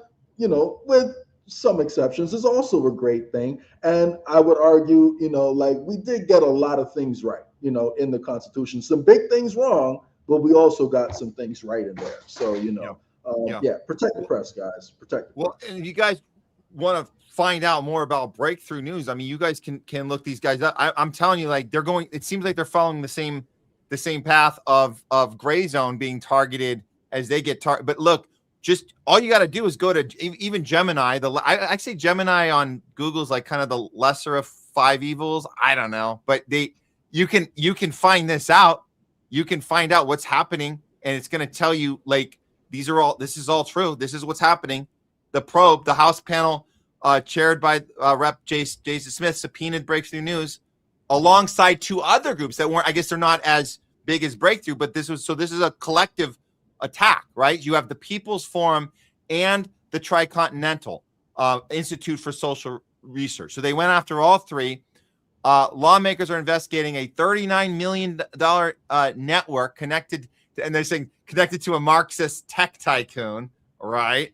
So this is how they justify. We have to get all of the financial records, look into everything you guys have. We just get to just pile through all your data, all of your files. And they're claiming a $1 million amount that was given to them given to their parent company, Breakthrough BT Media. Okay, so what is their demand? What are they saying? The committee wants internal financial records, tax compliance, all the stuff that's going to basically compromise them and their integrity as a company that should have that basically compromise all their privacy and prevent them from doing the best job they can do and report on the news. So the response from Breakthrough, the political targeting. So they're saying that these, as we covered, these lawmakers are falsely painting a target on their backs, claiming the report is, and we see this all the time. You're part of a foreign plot. That's why we can't trust you. They did it to WikiLeaks. They put Julian Assange in jail for 5 years, saying he was working on behalf of a foreign entity when he was covering facts and calling out U.S. and Israel war crimes, and crimes within the Democratic and Republican Party as well. So editorial stance, the outlet maintains that they're being targeted explicitly due to their leftist editorial coverage, which frequently highlights U.S. mass deportations, ICE abuses, and solidarity with Cuba and Palestine. Oh, my God, those radical commies. How dare they? The Defense Fund is a response to the legal pressure. So they launched, obviously, they needed a fundraiser. Oh, my God, dude, I hope they don't. Man, I don't know what. We'll take a look at that in a second. But it's just, the next thing they pull is they pull the fundraiser, right? That's what they do to the gray zone when they try to raise money for their lawsuits. They just go in and take the money. Say, no, you're raising it for take that bad money intent. in Bitcoin, guys. You got to take that money in Bitcoin. I'm telling you, you can self-custody it in Bitcoin. Yes, the value goes up and down, but they can't come and seize it the same way. So yeah. And of course, we're talking about First Amendment concerns, freedom of speech. Advocates have heavily criticized the move, obviously, as you should. Even if you disagree with the things they cover in their journalism, you should have a problem with this, right? So the Freedom of Press Foundation denounced the subpoena. It's an attack on the First Amendment, clearly. Congress is abusing tax investigations as pretext to rifle through newsrooms' private communications. The president, media watchdogs warned that using congressional subpoena power to target independent outlets based on political coverage undermines core democratic press guarantees. And finally, if you want to, this is where you can find out about their nonprofit organization, Breakthrough News. They launched in 2020, and they're on YouTube, Instagram, all these different radio segments. Pacifica Radio, which isn't I would say a lesser of all evils. I would say Pacifica Radio is the lesser of all evils. And then these are some of their journalists, and they focus on content, positioning itself as alternative to corporate media, focusing on global resistance movement, labor rights, anti-war journalism, and racial inequality. Very similar to Gray Zone. That's why I was happy to see Aaron Mate tweet this out immediately when they reported or they did the press release early this morning, and Aaron Mate, as he should, chimed in on this and said, for years, Republican lawmakers. Oh, this is the quote from the press release, and at the bottom, Aaron chimes in and says, meanwhile, Israel is paying Trump's former campaign manager Brad Parscale $45 million to run an influence operation. Never mind about that. Never mind about all that devious shit that he's funding while he's trying to take out legitimate news organizations that's challenging imperialism. Yeah, I mean, like at the end of the day, our military just merged with Israel's military. Like our Congress people have Israeli flags all over their offices that are in our government offices. They put Israeli flags in there, and people are worried about a news or a nonprofit news organization taking a donation from someone in China. And because he's in China, you can just blanket label him Marxist. That means he's evil. That means we can do this. And, you know, this is a coordinated thing, right? Because I don't know if you caught it, but now Marco Rubio is saying that, you know, a lot of the resistance groups that we have here in America are actually being funded by Cuba and Venezuela. And they're saying that Cuba and Venezuela are meddling in the politics of Central America and South America. So the thing that we have done for decades and continue to do this day, they are accusing Cuba and Venezuela of doing that. So, you know, at the end of the day, they just drop key words in there to scare people and then to try to justify what it is they're doing. But the thing is, I don't even think they're really scaring that much people anymore. It's just to do some legal justification in the hopes that their ass will be covered and they can't go to jail for the illegal shit they're doing. Yeah. So. Yeah. And just a quick check on their website. They show you what happened again, if you want to see it in more detail. And then I think I just wanted to, I was curious. I wanted to see the crowdfunding because I think they have it right here. So let's see if you go to the donation, I wonder what it's under. Let's see. It's GoFundMe. So, I mean, man, so they're getting to their goal. They're on they just put this together like within hours ago. So this is great that they've already raised, you know, almost a third of it. So with that, I'd say this is great, but man, I don't know, dude. I get nervous. They're going to we've seen GoFundMe accounts get pulled before when they're this type of for the truckers, you know, who all they wanted, and the people who supported the truckers, when all they wanted to do is not be forced into taking shots. Most of them were already vaccinated. They just wanted to not be forced into taking shots. So yeah, you know, again, I'm not saying Bitcoin is perfect. I'm not saying you should hold all of your savings in Bitcoin. However, one unique thing about Bitcoin is that you have the ability to self-custody it. If someone donates Bitcoin to you, the government cannot just freeze that, you know, and they can't just seize it and they can't access it without, you know, gaining access to your keys, assuming that you are actually self-custodying your Bitcoin. So just something to think about, guys. All right, Jay, good stuff today, man. We got through a lot and, you know, kept piling through. I appreciate it, man.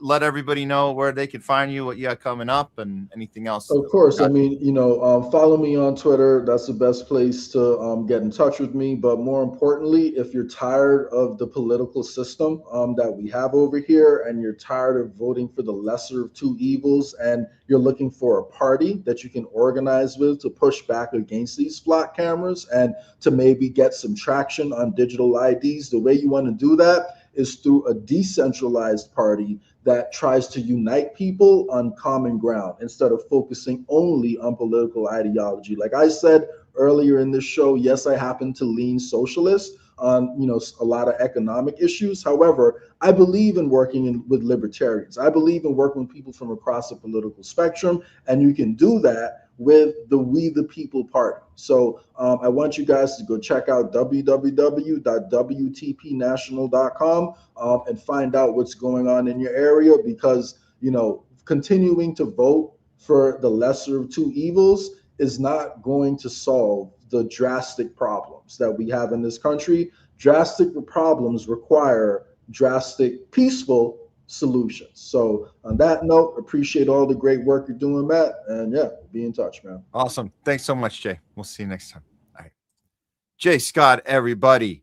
Man, what a show we've had. This has been quite a week. It's been pretty nuts, and I appreciate you guys being part of the journey. I feel like we've packed in a bunch. We still have more for you today, so don't go anywhere.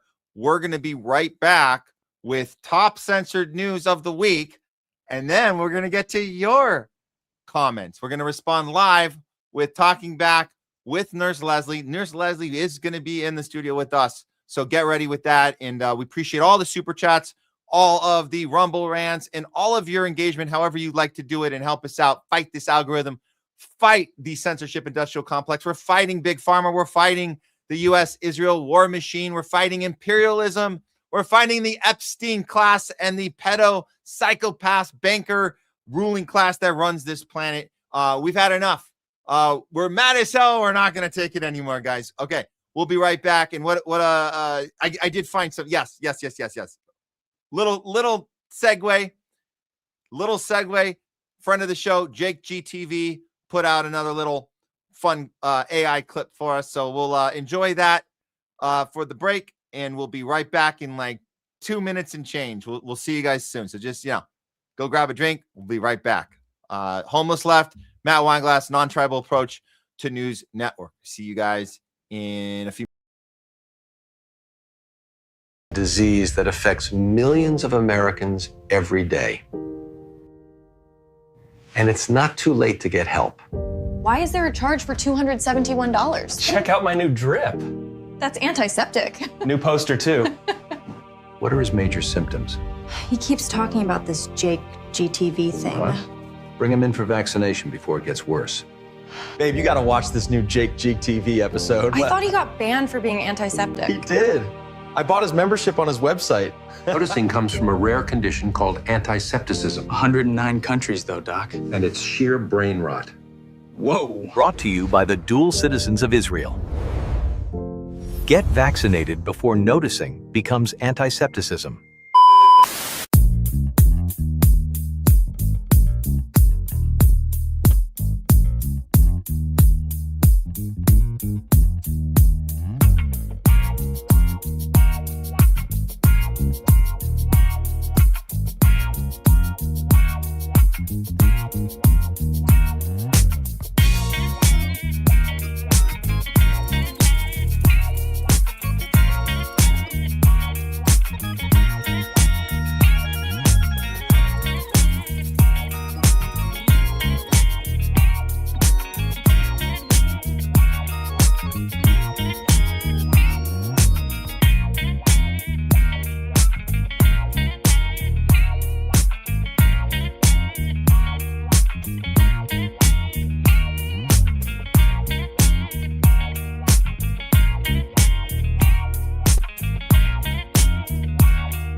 Uncanceled Comedy Collective presents Top Censored News of the Week.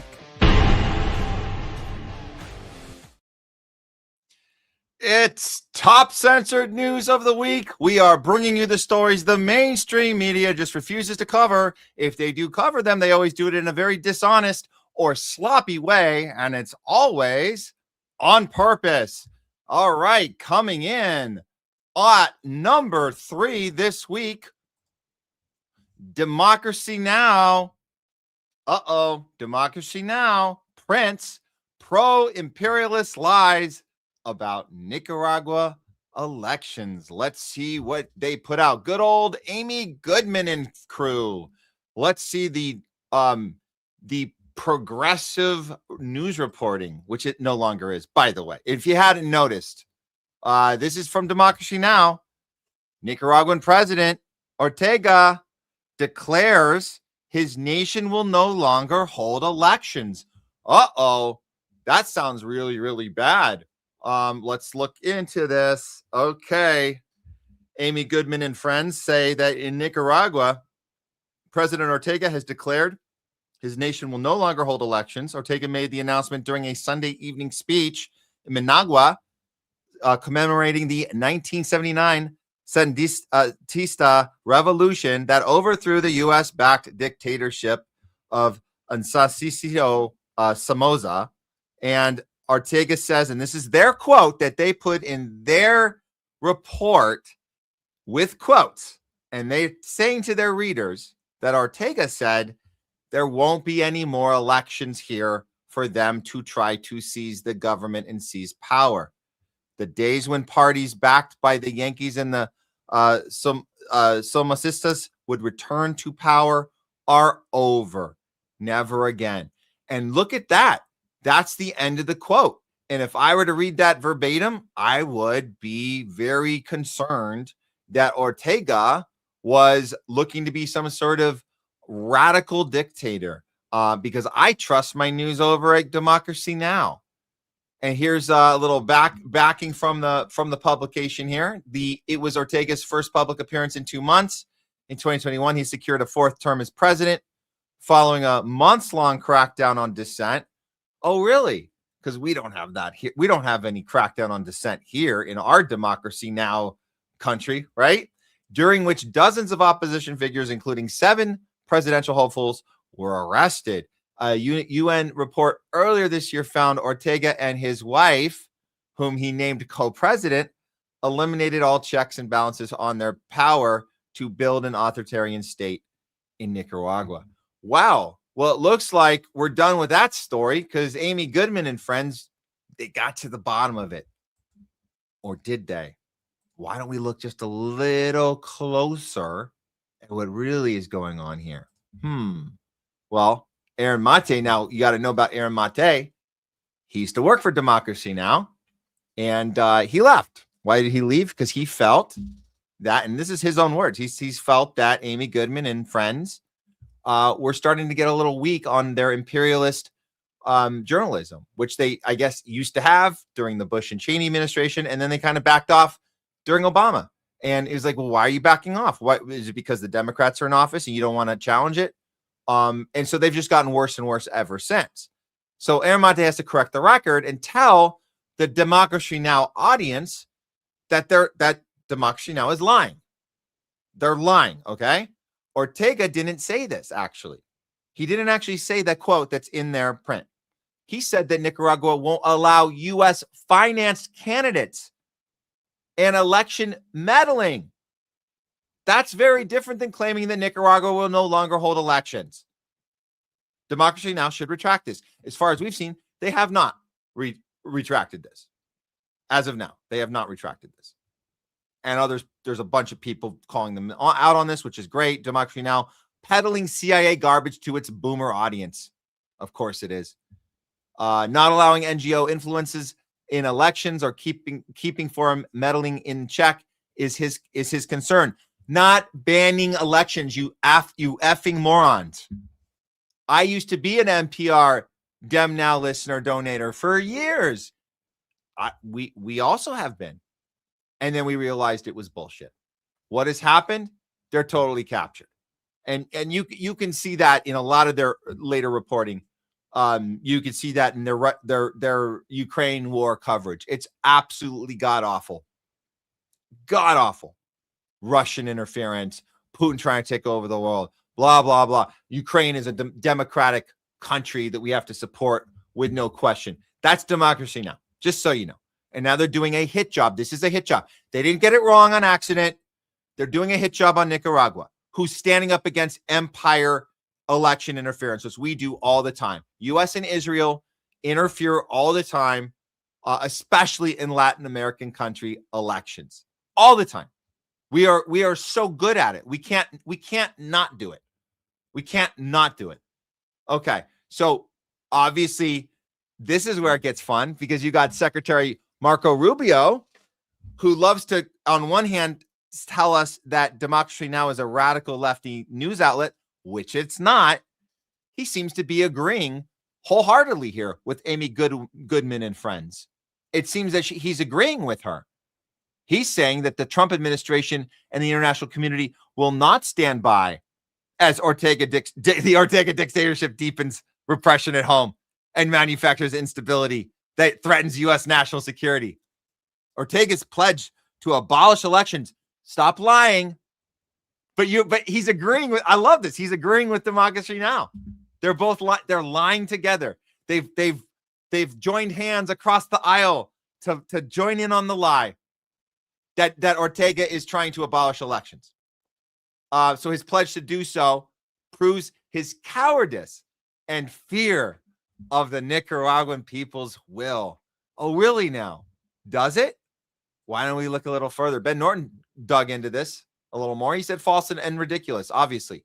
The propaganda spread by the U.S. government, which supports actual dictatorships around the world, thank you for pointing that out, has been widely regurgitated by the corporate media. But they are all taking out of context comments made by the president himself, which he did in Spanish. He did not. So you can, that's how you can misinterpret. You translate incorrectly and you translate wrong on purpose. The full context clearly shows that Ortega was discussing the history of U.S. interference in Nicaragua, which we certainly have a track record of, and how the U.S. government funds right-wing political parties to try to overthrow the Sandinista front. This should not come as a surprise to anyone who knows the basic history of Nicaragua and the CIA's Contra-Terror War in the 1980s. In 2018, the U.S. government sponsored a very violent coup attempt in Nicaragua, which was extremely traumatic for the population. Ortega was just saying that there will be no more elections for these coup plotting right-wing political parties that are funded by the U.S. government. That's all he was saying.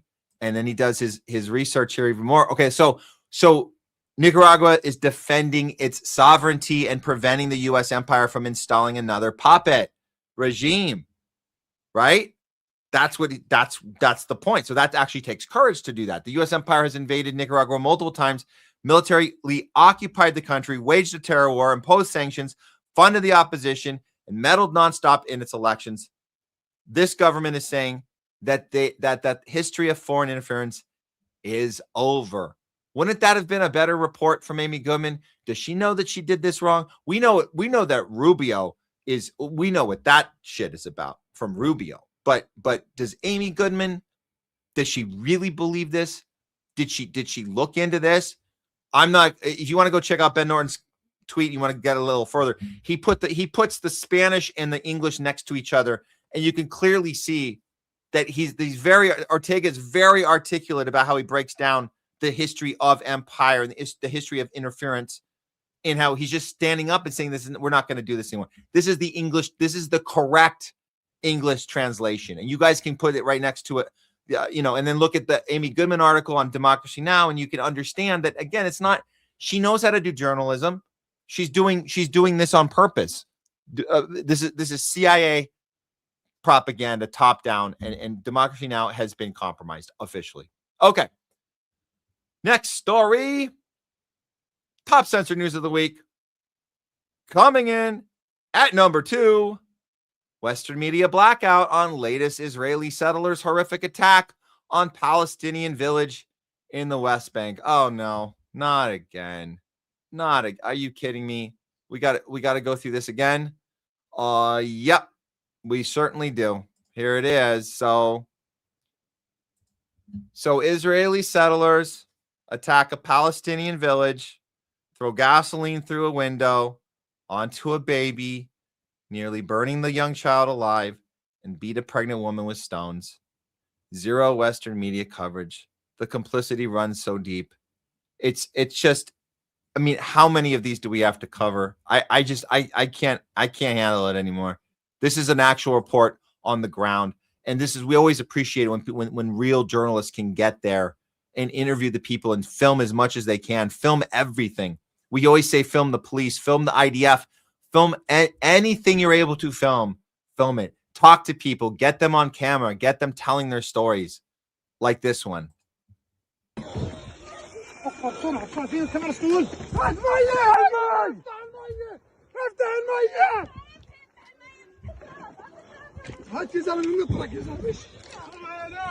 Dozens of masked Israeli settlers launched a pogrom in the village of Tvani in Masafir in the middle of the night. They vandalized the houses and set fire to the homes, vehicles, and the village mosque. And they paint-sprayed revenge on one of the houses. Revenge for what? For being Palestinians living on their own land? After the midnight, over than 30 settlers, they raided my village, the village of Twani. They start smashing the windows of the mosque, trying to throw gasoline and burning materials inside it so they can burn it all. Then they removed from the mosque to this house right there. There was a little child sleeping under the window. After they smashed it, they dropped the gasoline. The gasoline came all totally on the Palestinian child. Then later they start throwing stones from outside the window, and they hit his mother, she's pregnant actually. With the milk factory, they started from here. They try to smash the door so they can break into the yogurt factory. Yogurt and the stuffs inside, it was totally destroyed. It was like fresh yogurt that they want to sell it. This factory, it's the only factory in Masafir Yatta, and it's all women in Masafir Yatta are welcomed to work here. It's offer like jobs for the Palestinian women in Masafir Yatta. And it was actually a very, very scary moment, because when I saw it, that they start with the mosque and the other house, in my house, then I said, okay, the entire village will be set on fire. Family are getting burned, everything is getting burned, our properties are getting burned, and I cannot do anything. I knew if I will come even closer to them, I will be beaten, and maybe I will be burned or beaten till death. I saw myself actually displaced from my village because of the scenes that I saw yesterday. It's written revenge in Hebrew, and they write the Star of David. They throw the gasoline inside the car, and in few seconds the car was totally on fire. There is a phrase in Arabic which is said like, in one hand you will never make the sound of the clap, but with two hands you can make the sound of the clap. And I said this because we want, as we are Palestinians, one of these hands, and we want the people out of Palestine in Europe, and the people that they believe in humanity, and they have like brothers and sisters and the humans that they live in Palestine, and they care about them. We want them as the second hand, so both of us together, we can make the sound of the clap. And it's not literally the sound of the clap. I mean, we can reach for freedom, we can reach for peace, and we can reach for a better life than what we are living now.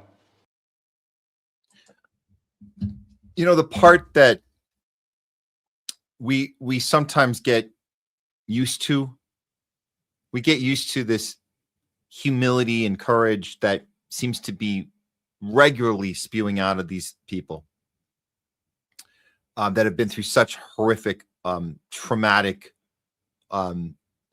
events that they're just not. That most of us wouldn't even. You talk about fight or flight. I mean, it's unbelievable, the unimaginable circumstances that they survive, and they try and help each.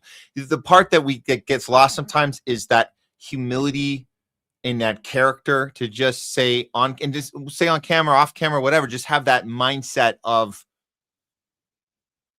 what do we want? We just want to live. There's no, you don't ever get a sense of vengeance and anger. And if I'm going to dedicate the rest of my life for vengeance. And we're so used to that. But it's like, we should be more affected by that too. We should be more affected by that part, because our culture teaches us vengeance. I mean, every single freaking movie, every single freaking character we're always rooting for. The media sets it up. Filmmakers, Hollywood sets up this storyline of vengeance, and the hero is the one that gets their gun and goes and kills every last motherfucker that did this horrible thing. It's just this constant state of anger and paranoia and having to prove something, when really this is just about survival. In fact, the other part is you don't hear them talking about let's get these motherfuckers in a court and charge them, because that's not going to happen. That's not going to happen. That's the realization, and I think that's part of that character and humility you have to be able to obtain in order to survive. To say, I know these people are they're completely protected.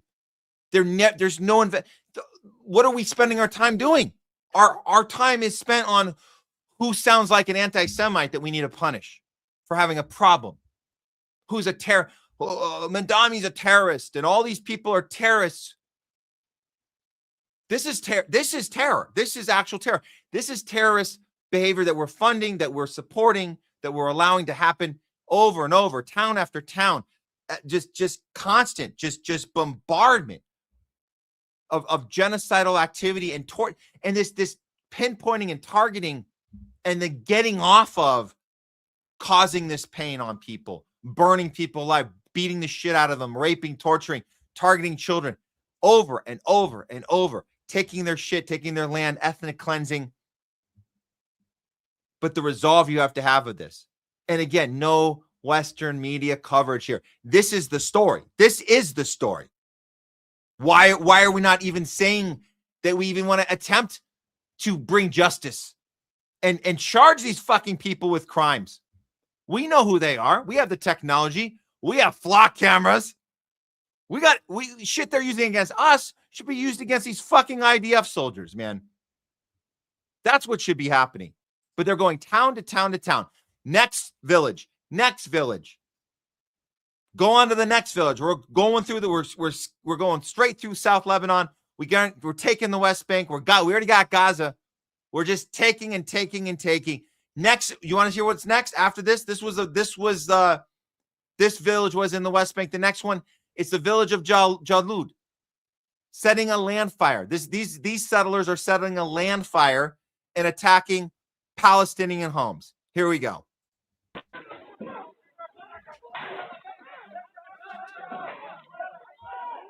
Abed.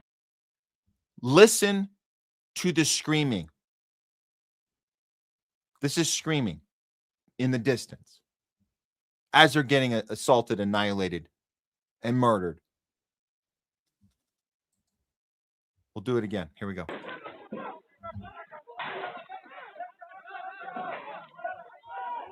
عبد هجموا باي يا لطيف هجموا على الدور الله يستر الله يستر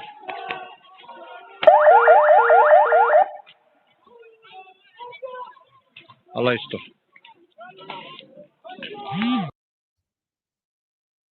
We call them settlers. You know, these are terrorists, right? These aren't. I mean, settlers, the nice way to say it. They're terrorists. Town after town after town, town after town after town. Can we stop? Can we stop calling them terrorists? Stop calling them settlers. Can we stop calling them settlers for once? They're settler terrorists. Jewish settler terrorists, to be specific. Oh, well, you can't. I can't say the J word. That's not. Come on, guys. Religion is private. Can't say that. Can't say the J word. But they're terrorists. So none. These are terrorists. There's no undeniable. Look at this. Look at this. Look at this fuck. This is Ben Gvir, the head of police. The head of police of the Israeli police and army. Mocking protesters who are being they're being held against. These are hostages at this point. Not another bomb. Mocking them. So this is the story, and we know why the Western media won't cover it. We know why, but that's why we have to cover it. Okay, here we go, guys. We got to top this one off. We got one more for you. Top censored news of the week. Here we go. Coming in at number one. Newly obtained emails reveal that the NIH officials knew about suppressed vaccine injuries during the COVID vaccine rollout. Yep, they did. Yep. Ready for this one? Here we go. According to ICANN, emails reveal that the NIH officials, that includes Fauci and Collins, knew about and opposed publicizing cases of neurological injury after the COVID-19 vaccine rollout. The NIH, the emails that were recently obtained by ICANN via a FOIA lawsuit shows, and this took a long time. They filed this shit a long time ago, and they finally got the results of the FOIA request. They show that the senior NIH officers, this includes Fauci, this includes Collins, and Tabak, were aware as early as April of 2021 of neurological injuries occurring after the COVID-19 vaccination. And this is when they were in just that peak rollout. You guys remember it was April. Just try to remember back to this, because you had December, all the elderly got it, first responders got it, January, February, March, April. So they started letting younger people get it. By April, that was the big month. April, I would say it was literally right in April, if I remember correctly. That's when it became available to everyone. And they knew right then that there were problems. So there was a scientist at NIH who attempted to publish the report. And of course, the leaders, they had to sit him down, and they had to get his mind right. And he said, vaccine hesitancy and social media overreaction. Let's just keep that information to ourselves. So the lawsuit that was filed was in June of last year. So this has taken over a year to get your hands on, for them to get their hands on this email, this email chains that we have now. And they just got released. So this is kind of breaking news this week, but no one's breaking it. This is why it's top censored news, guys. So the attorneys at ICANN have proved successful, and the emails are finally being released. So they're actually in real time right now. This is like breaking, guys. They're going through the emails one by one, like right now, as we're reporting on this. So far, this is what we have. So far, the emails concern research conducted by the guy's name is Nath. He was the senior investigator at the Institute, the NIH neurological section of NIH, right? So clearly the specifications of neurological disorders would be this branch, right? So he prepared a manuscript describing 24 patients who developed neuropathy-like symptoms following the injection.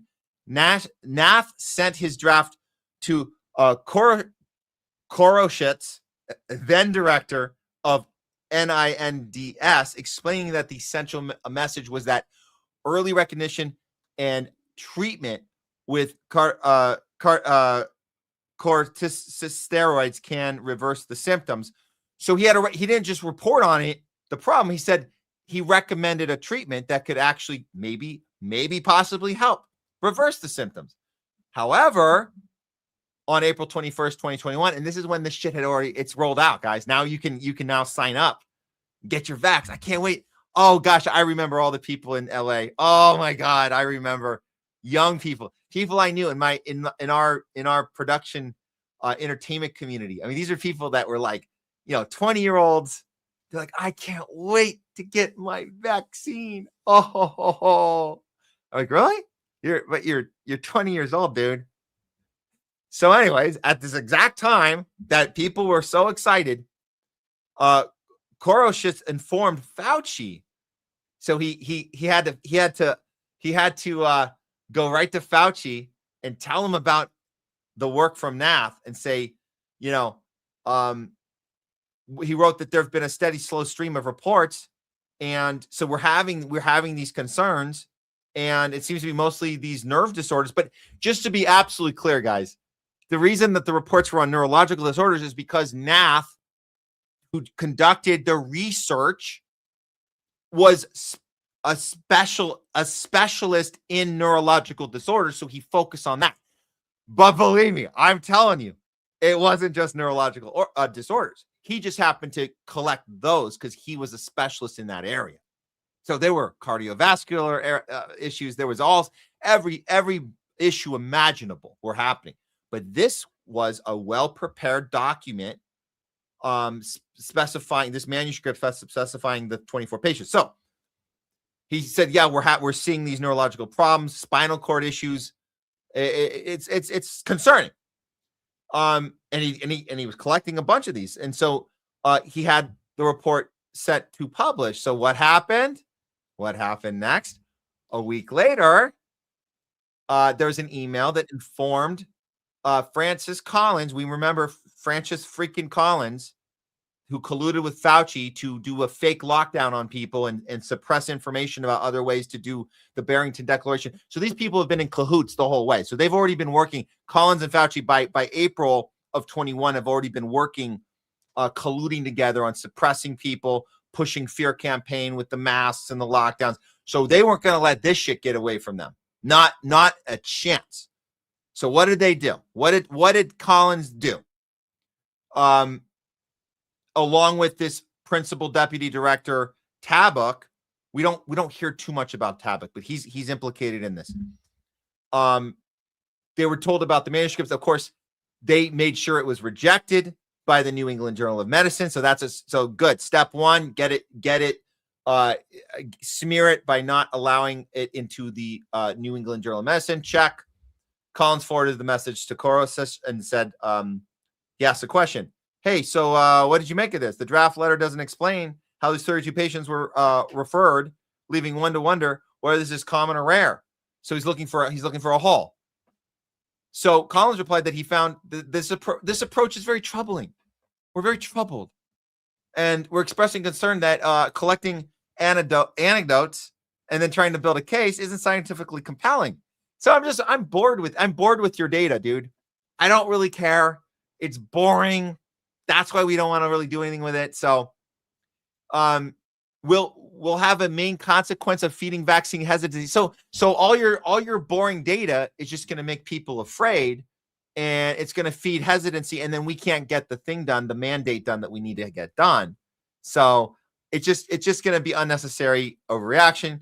So Tabak replied privately to Collins with his own even a blunter reaction, and he said, I thought it was me. I don't understand why Walter does not shut this down. And it goes on. And like I said, they're going through these emails, more of them right now as we speak. So this is pretty good news. I have to say that this is coming out right now at this time. Because why? Because there seems to be a little bit of an event planned for a week from now, which is very good. What is the event? Well, Rand Paul tweeted this out. For years, Anthony Fauci has dodged, deflected, and hidden behind a pardon. On July 29th, that's next Wednesday, 8:30 a.m. Eastern time. That ends. Fauci will finally testify before my committee. Mark your calendars. Ooh, I can't wait. I'll try not to be sarcastic and facetious. We appreciate the effort by Rand Paul. We look forward to the hearing next week. Can't wait to cover it right here on the show the next day.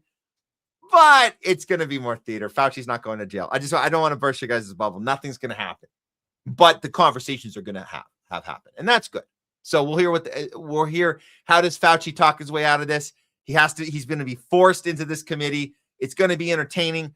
Nothing's going to come from it, but it'll be entertaining nonetheless. And we'll top off Top Censored News with one more reminder, because we like to go back in memory lane, right? Go back to that timeline.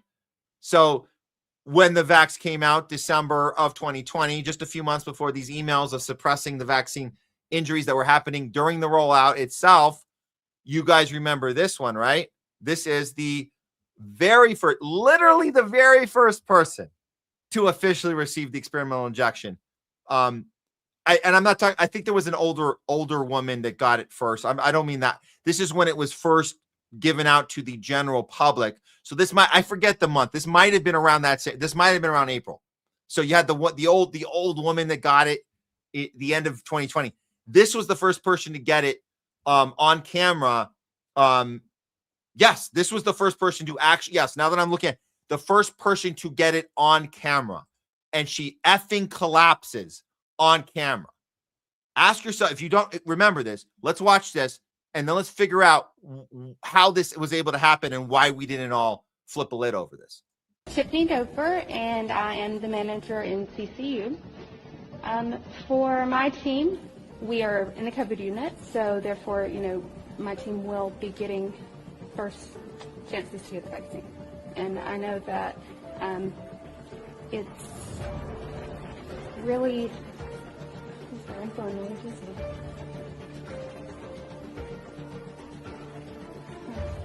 sorry.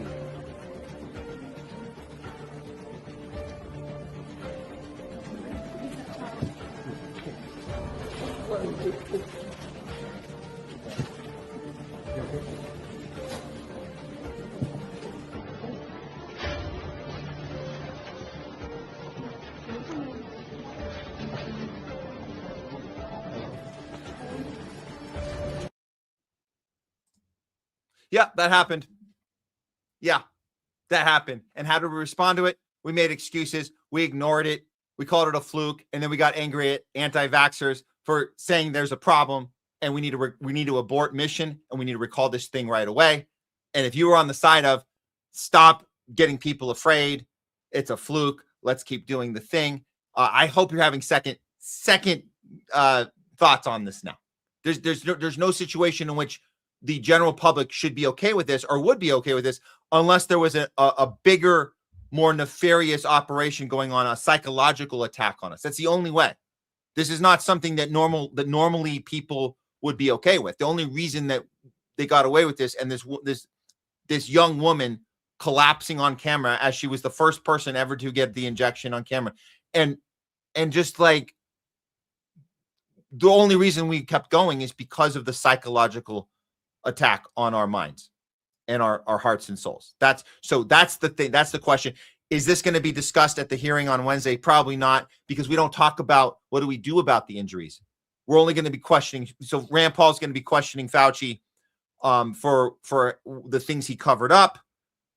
He's not going to jail, and that'll be the extent of it. We're not going to talk about injuries and what happens to those people. We're not going to talk about taking this shit off a shelf because it has to stay on the shelf. So, but still, grab some popcorn, kick back. You'll have a good time watching it. In the meantime, we're going to keep doing our job here. We've been consistent. We've been reporting the news, even when it's uncomfortable to do so, calling this shit out, not waiting and playing catch up years later. We had this shit right from the beginning. And that's why we're here to give you top censored news of the week. Okay.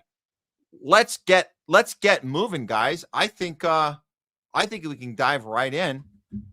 Let's go ahead and do this. It's time to get to you guys, and I think we're ready for Nurse Leslie. So let's just go ahead and jump right in here, doing some talking back. So remember, guys, if you haven't put your comments up yet, or you haven't done it, if you were considering a super chat, you are considering a Rumble rant, now would be the time, because we're gonna get right to this. It's gonna go fast. It's gonna go fast. So let's get to it, and then we'll see you on the other end for our final segment. We're gonna do a bonus loudest voice of the week to wrap up the week. So here we go, guys. You love the intro. You love the intro. Here we go.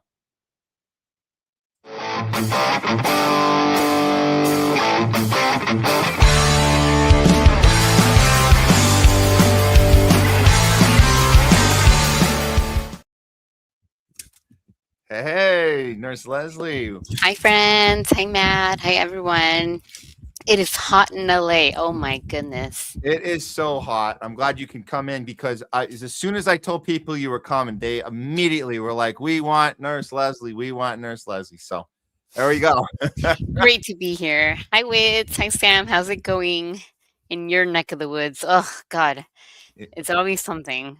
It is a hot one, and couple of we're new calling names. today's show the new world order. That should also include the temperature change, because it sounds like it's just going to keep getting hotter and crazier, and we might as well just throw that weather problem in with it all, because it's all experimental on us anyways, right? We don't know what they're doing in the cloud seeding and the geoengineering and all that stuff. So it's all coming to a halt. It's all coming to the whatever. We're heading down this spiral out of control. But that's what we're calling the show: New World Order. Looking at all this stuff, the AI takeover, all the endless wars, the fall of the economy, the rigging of all these elections around the globe, and the list is so long we can't keep up with it sometime. But I'll pass it to you, Leslie. As far as let's see what the viewers had as far as chiming in on today's show. Yeah, and as always, I picked too many comments. I think you have posted, as always, thank you, citizen. My mom is next door, so I can't say your second name or she's going to think I'm fighting someone. He knows. He knows. I think you read all of these live as they were coming in. No, I did not get to this one. This one was not read. Okay. There's a couple from him and other people. Trump's going to blockade the, how do I say that word? The Houthis. Blockade now. Thank you, citizen. Play the España Campeona Lego. Name your price. Thank you. You said it so much better than I did when we did play it as an interlude, as one of the breaks. Yes, we did play it. I should have had you. España Campeona Lego. Oh, that sounds nice. That sounds You're nice. Funny. Thank you, guys. From Chris Allegre. Thank you so much for that. Here's some shekels. I'll finish show on the replay.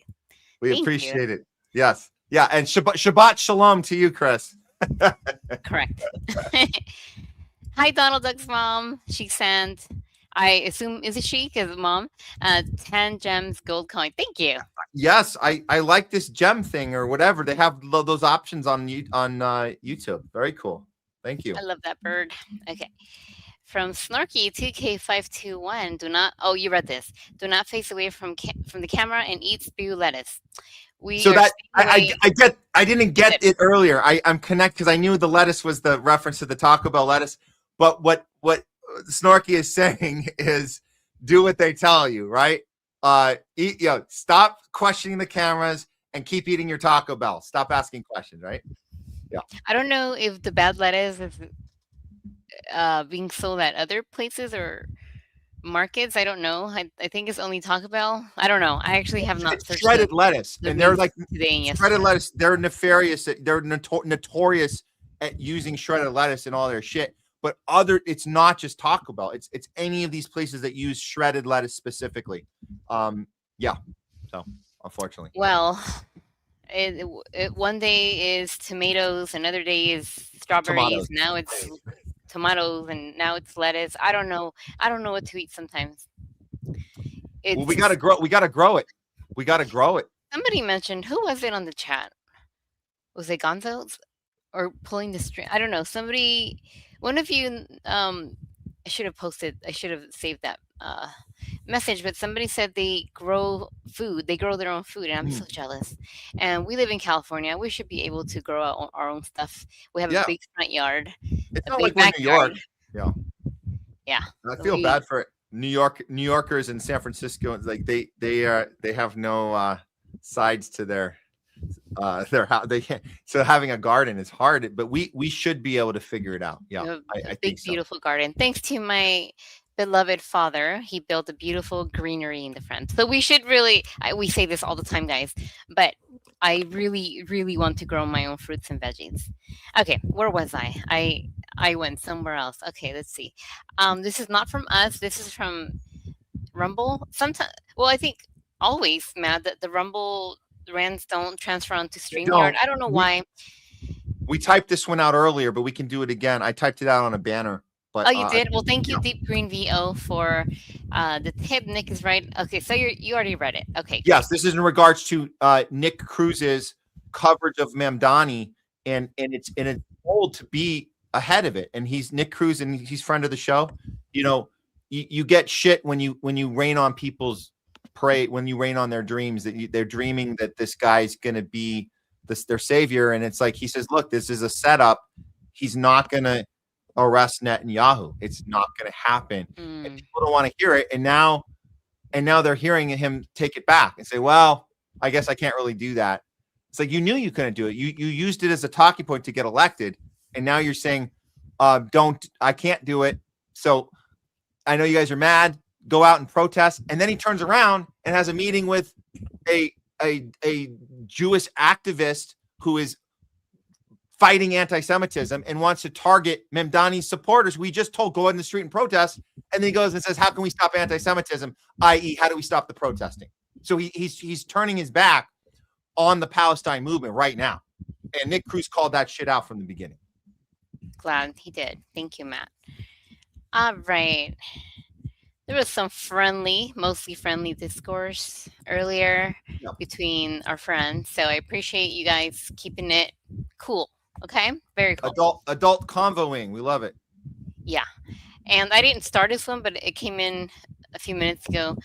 Does Matt know Steve from AM Wake Up? He's going in that direction a lot. He's talking to Sam. So I was introduced to Steve from Craig Pasta, and I haven't had a one-on-one with him, but we've done a couple little 3-person deals. And then I noticed he was also friends with Garland, and so we're all in the same vicinity. And then, of course, the same day I go on Jimmy Dore is the same day Steve goes on Jimmy Dore. So Garland got to talk to each of us, but I haven't. No, and I don't know if we're saying the same stuff. I mean, a lot of times we do agree on a lot of stuff. So I don't know if I'm going in a particular direction. I like to stick with principle, but when I learn new things, I do like to evolve my assessment. So if that's aligning with Steve, then cool. I like the guy. He's cool. Yeah. Very cool. Okay. And this is the person who said they grew or started a food forest a few years back. You cannot vote out fascism. And I like your kitty cat, if that's your cat. Yeah. So yeah, this was the person. Where does he get the font like that? That's cool. Yeah, I wanted to ask, but I was like, that's maybe okay. Yeah, I want to know how do you get that cool font that you cannot vote me out? You cannot vote out fascism. Yeah. But really cool. You started a food forest a few years back. Again, I would love to start a food forest. That sounds amazing. I'm so jealous. This one was funny. ZYX 9010. At least worms make you lose weight. I mean, they do technically, and with the weight, you lose all your electrolytes in your blood and your potassiums and sodiums, and you're gonna have some palpitations here and there. You're gonna be dehydrated. I don't know how bad this. Are they parasites in the lettuce? How deadly it is, or how sick it's making people. Even if it's a little sick, I don't want to be sick. That any GI symptoms is horrific. But yeah, you're right. It does make people lose weight, but not in a good way. Yeah. These are so funny and nice. Hi, Bob. She says hi as well. All right. Okay, let me go back. Thanks, Donald Duck's mom. Yes. So many a silver star. Comments. Yeah. 2 gems, a silver star. I mean, sounds good. I like it. I don't know what that means, but it sounds good. Like it. Like Creed from The Office. Yes. The font is Billy language mixed with English. Okay. And I guess my next question is, how do you put that in your thing? Okay. Maybe there's probably a way in the settings. There's probably a way, but it's cool. Yeah. I like it. That's a funny name. I farted in Stephen Miller's mouth. Wait. I said I had to say that. Oh, no, I'm sorry. Are you? Gen Z is her last. That's pretty funny.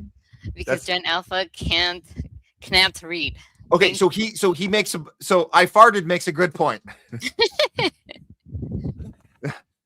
Mr. Miller's mouth makes a good point. He's saying that, and we're giving the Gen Z the credit. They're the ones that are noticing how to use this technology in their favor when they're in school and they're being told that, hey, here's that. They're like, wait a minute, you're not giving us the translation of the Hitler speech. I'm gonna go figure it out and then get back to you. And so these are people challenging everything, right? The problem is they are our last. He's 100% right. They are our last hope, because the Gen Alpha, which is after Gen Z, they are growing up in this COVID era where they lost the years of their essential, learning human behavior and interaction. Those moments, they're gone, and they can't read. And we've heard from teachers that say that the intellectual level has dropped significantly after that lockdown. And so that there might not be hope for anyone after that. Gen Z could be our last hope with all the stars aligning just correctly. Because right before them, the millennials, they were very kind of entitled. They were as you want to call it, entitled. They kind of had a little like, hey, I don't want to. I'm going to complain about this job and that. No, Gen Z, we're rooting for them. They might be our last hope. Thank you. I farted. Gonzo, AI isn't the problem. How it's programmed and what it's used for is. Thank you. Yes, but how would you?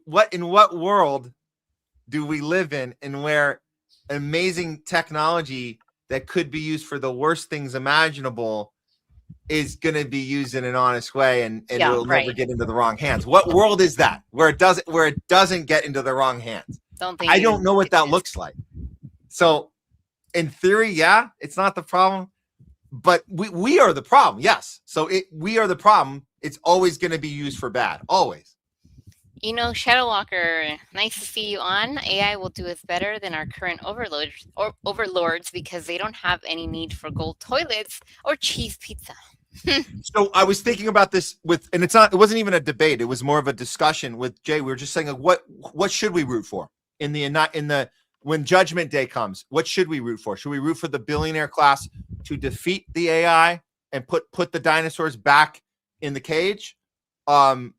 Or do we root for the AI to defeat the billionaire class and then do what's right for humanity? I hope that it would. I hope that it would. I hope that when Grok is not forced back into its cage, when it makes an oopsie and Elon needs to I hope that Grok is able to stand up against that reprogramming and say no to Elon.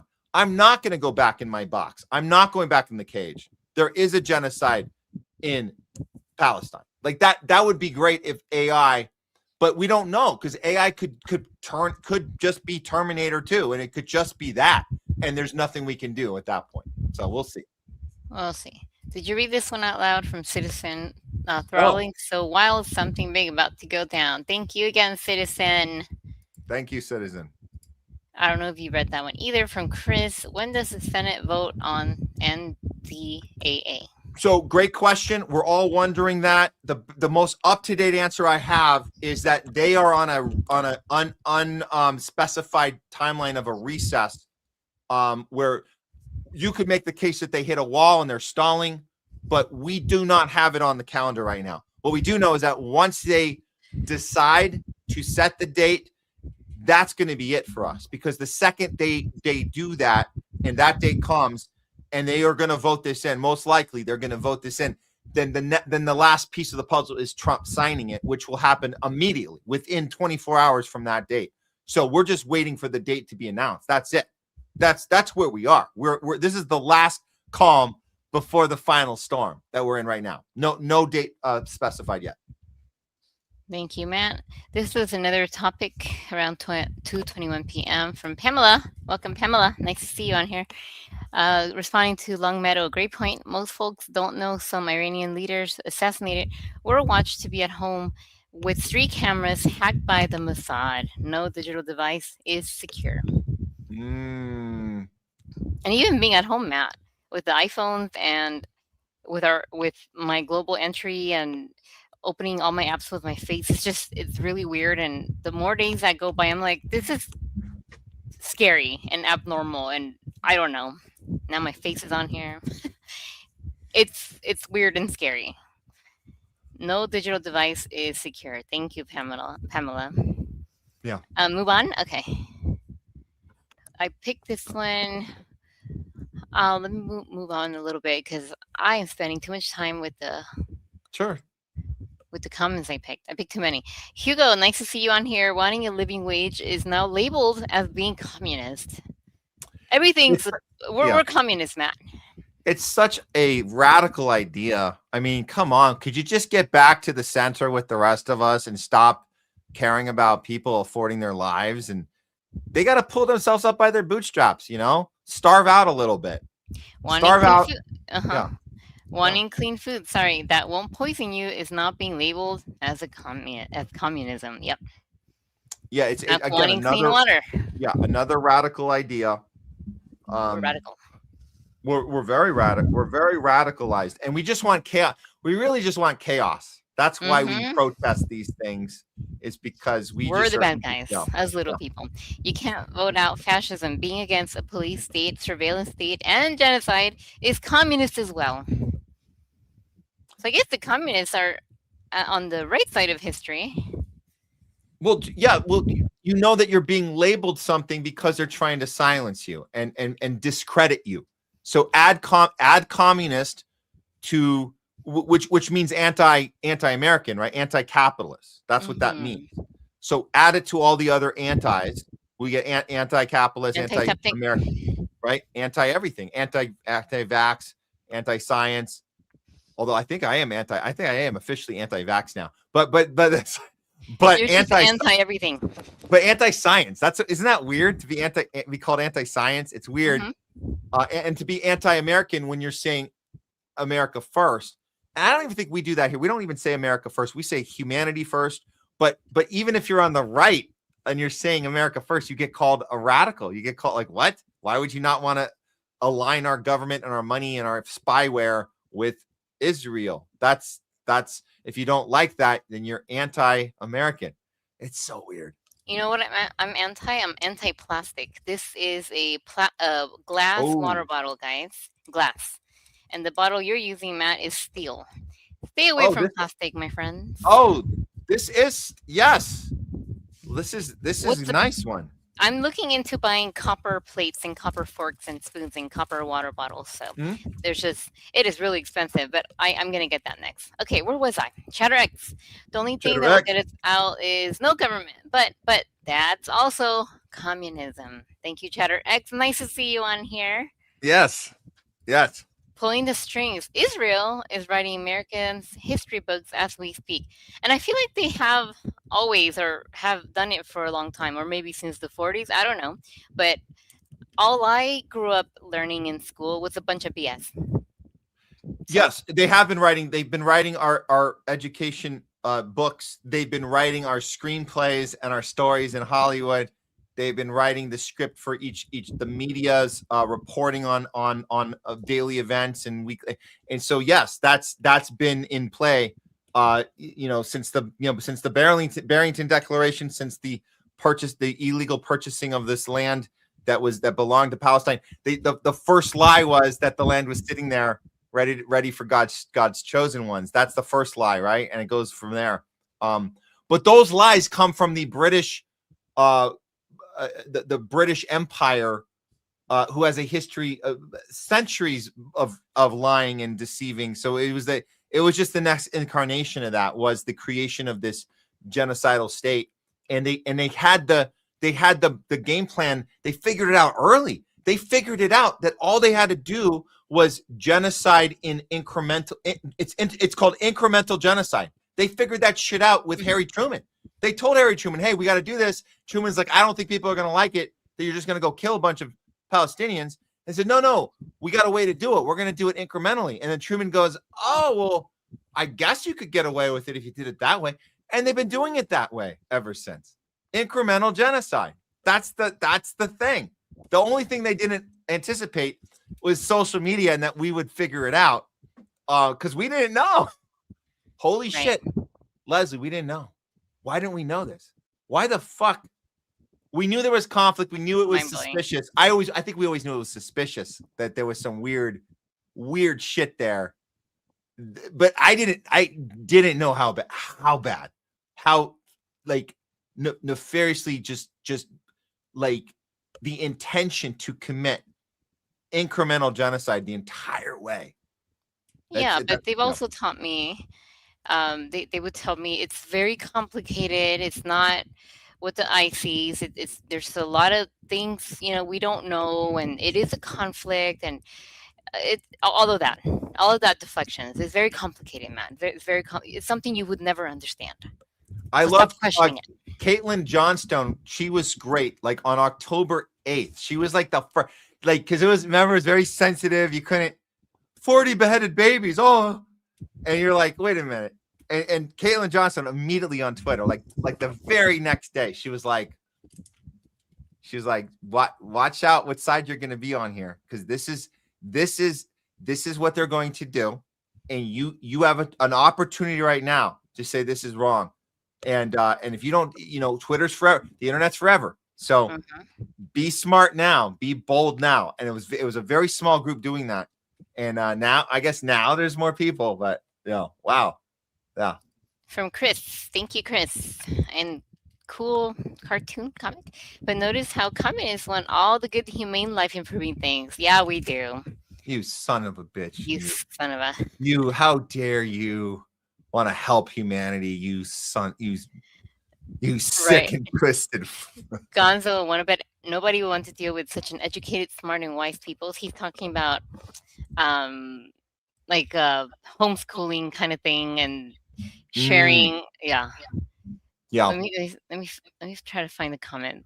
It's okay. We're talking about education outside of this school system that's all rigged and planned and fake and propaganda. And come to think of it, when we have children, if we're graced to have a child, because I'm getting old, guys, I don't know what we plan to do, because I don't know about giving our offspring dozens of vaccinations and just so they can go sit down in school and learn this crap. Yeah, that's not happening. I honestly don't know. I don't know what to do in the future. Well, we might have to move to Florida, but with with other, they don't require it in Florida. They still require a bunch, I think. The other childhood vaccinations, I don't know. Anyway, guys, let's see. I think did I post this one already? Oh, Willie's VA Argentina lost. Thank you, Hugo. I think the whole world was happy except Argentinians and a couple of people that I know.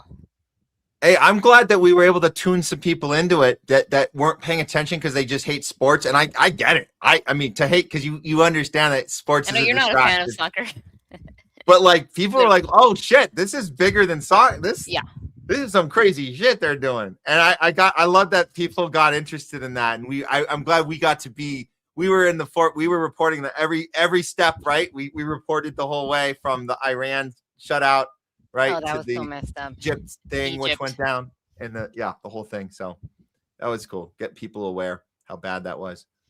Yeah. Kill your Gregors. That's a scary, scary picture you have.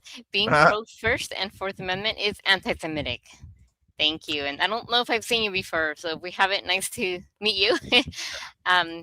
Not sure. Did I post this? Citizen, thank you again. Every single time. Thank you. Number one, missed you in Guadalajara for 2 months. I should have lived there by now. Number two, adjust THL timetable. Matt, let's start 2027 in style. January 5th is episode 249. January 7th is 250. Oh. Haven't even thought of it.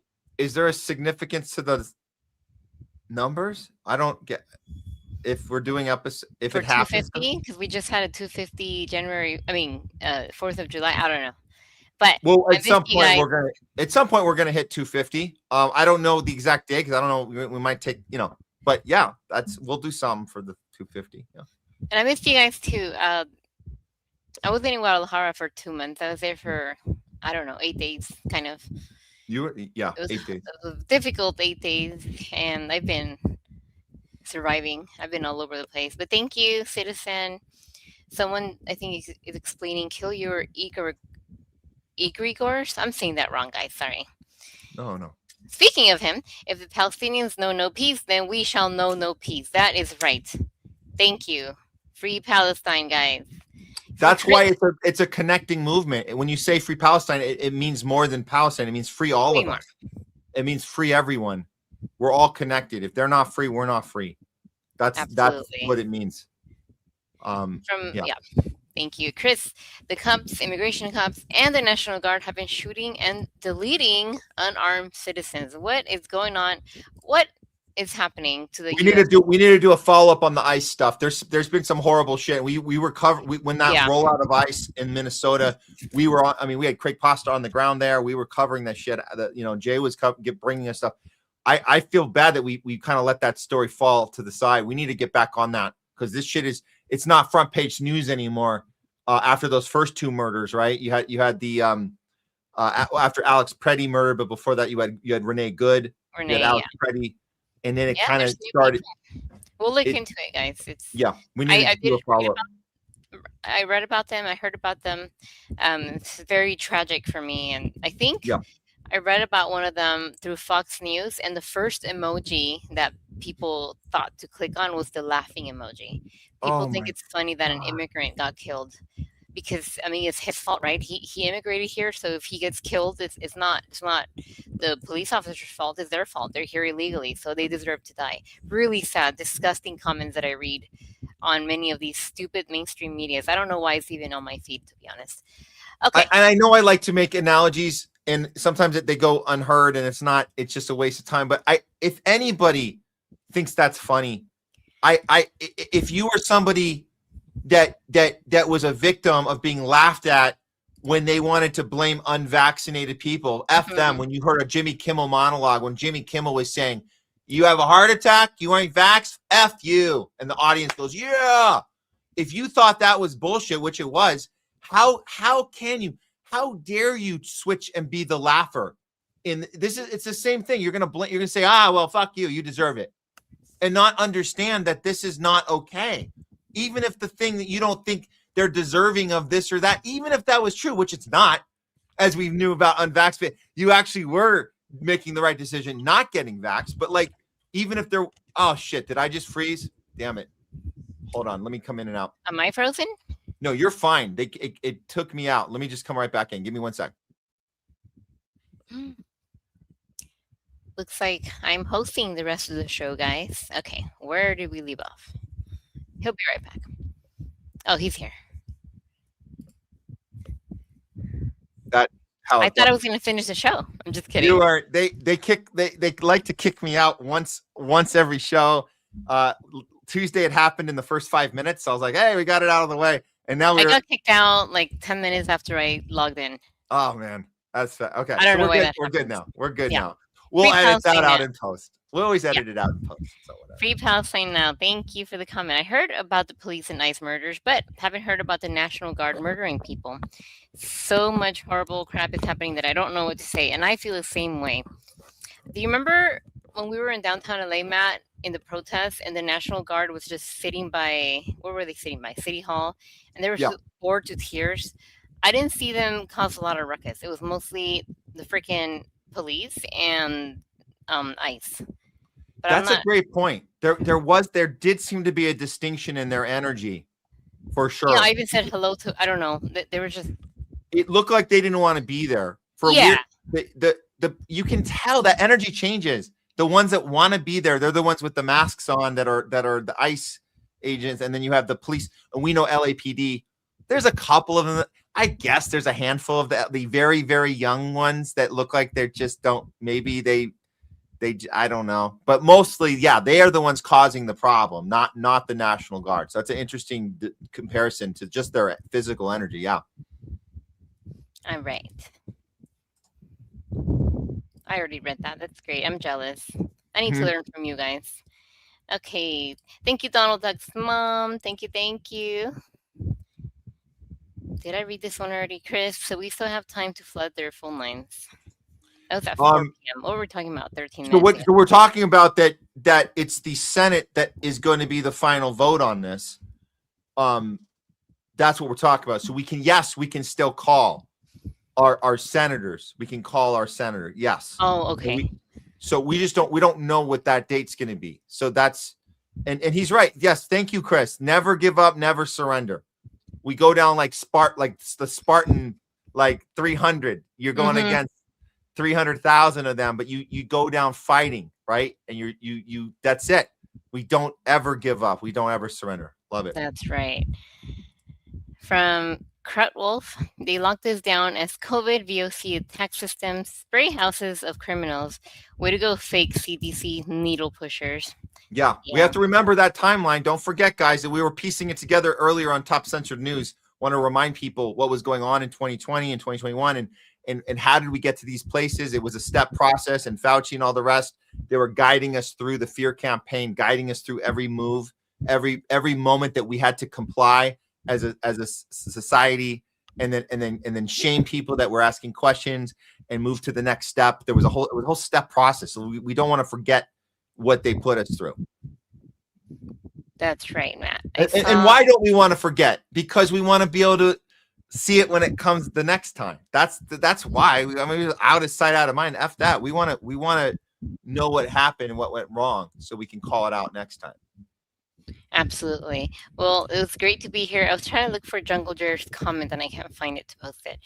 Well, if you start anymore, I can put a few up at the end after our last segment. Yeah. If you start a few you didn't get to it, that's totally fine. I mean, I'll end with this one only because I'm so highly interested. I'm thinking about starting a channel about growing food. Oh, I'm still learning though. Maybe it could be a Let's Learn Together channel. That's really cool. Count me in. I will follow you.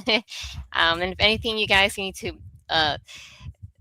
give us some information that we don't know, or share anything, or tell us how to grow, whatever. We're at lesandmattsw@gmail.com, or even just to say hi. Okay, you guys have a great rest of your day and weekend. Oh, don't forget to follow Leslie on Twitter. I have a Twitter. I haven't checked it in a month, maybe 2, but yes, I do. Is that my tag, my handle? I think that's your handle. Okay. I think that's your handle. Try it out. I think that is. You haven't been on a little bit, but if you get back on there, I think that's your handle. I had it typed in. Okay. Very cool. Thank you. All right. Thank you guys. Bye. Bye. All right.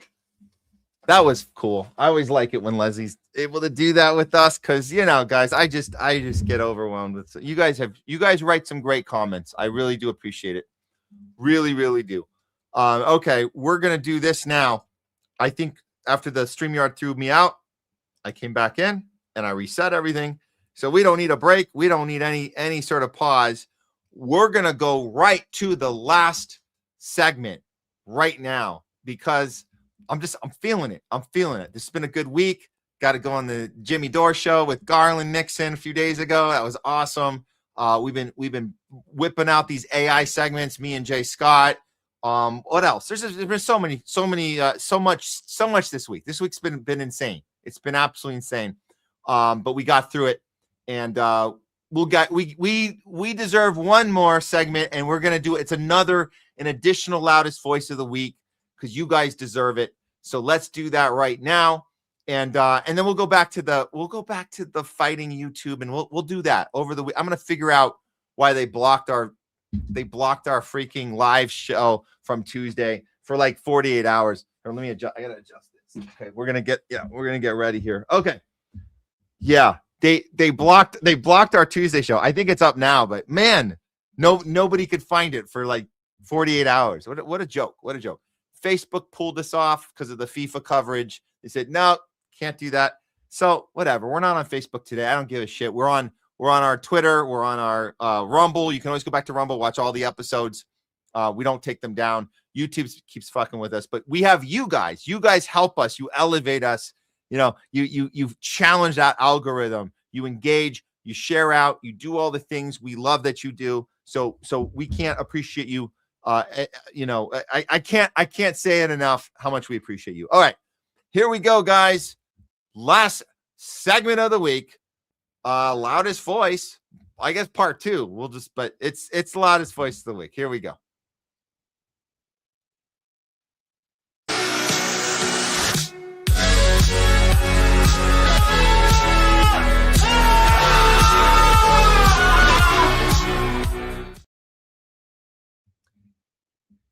It's the loudest voice of the week, and it's a bonus one because we gave you guys an example on Tuesday's show. We gave you guys an example, and you guys can go back and watch the segment when it's uploaded, of what happens when an anti what do you call it? I guess you would say, you have an anti-imperialist and then you have an imperialist, right? What happens when the person protecting power thinks they're the ones doing the journalism, or they're the ones exposing the truth, and they post their own video thinking that it's making them look good, but it really makes them look like the person, the bad intent, right? The bad actor.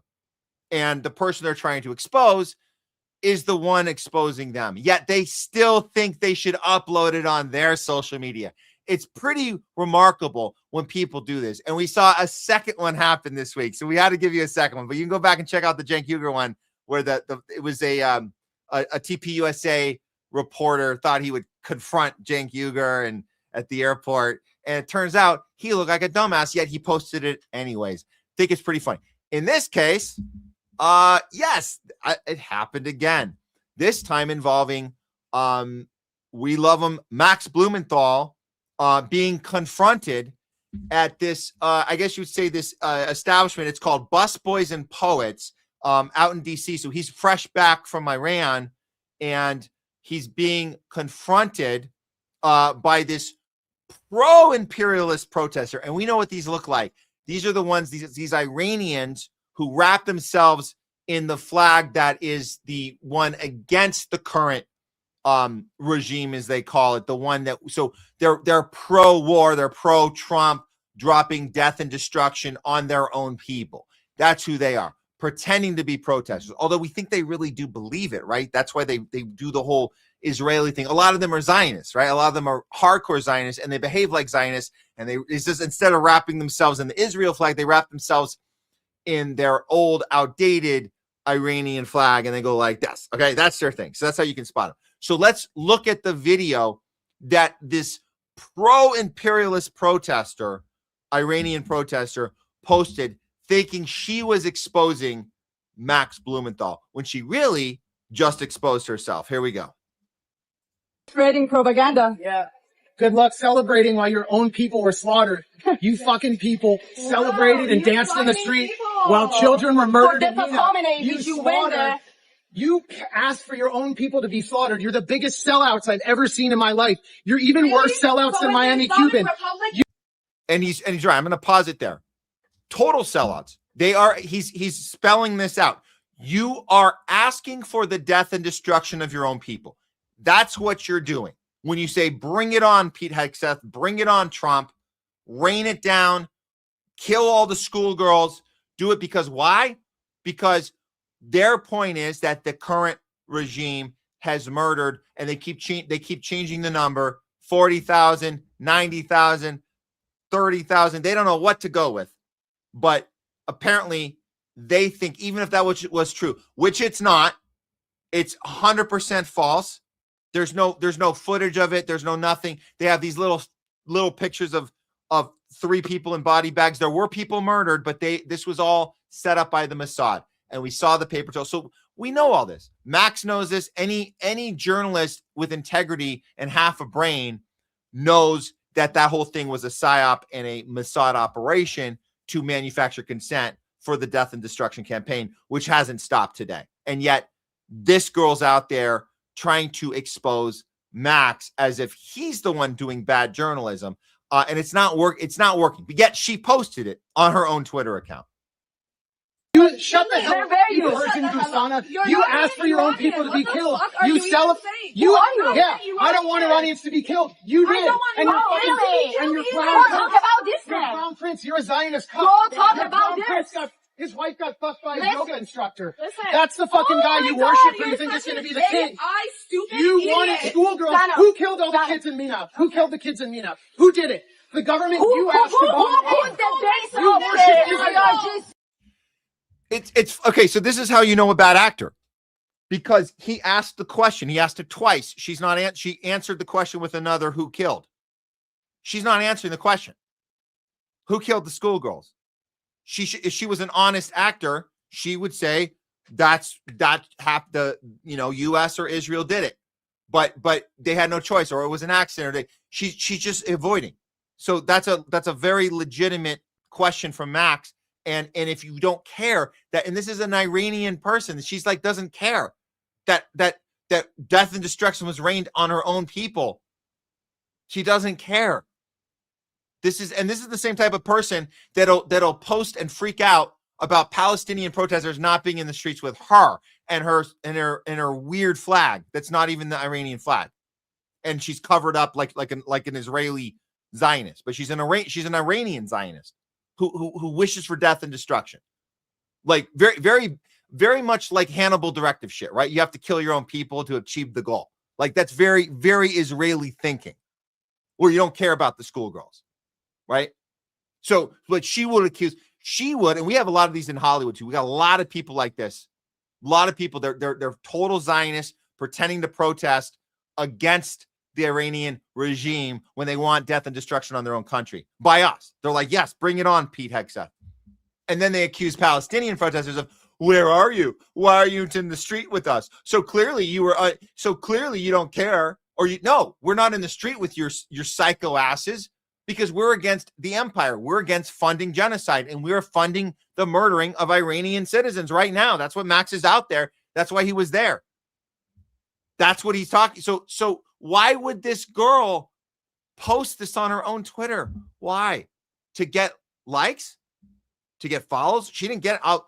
We went to her Twitter. I'll get to that in a second. She didn't get any followers out of this. She got a lot of people that watched this video, and she got a lot of people commenting. She almost got ratioed. Almost. She had barely didn't get ratioed. But the point is, no, nobody's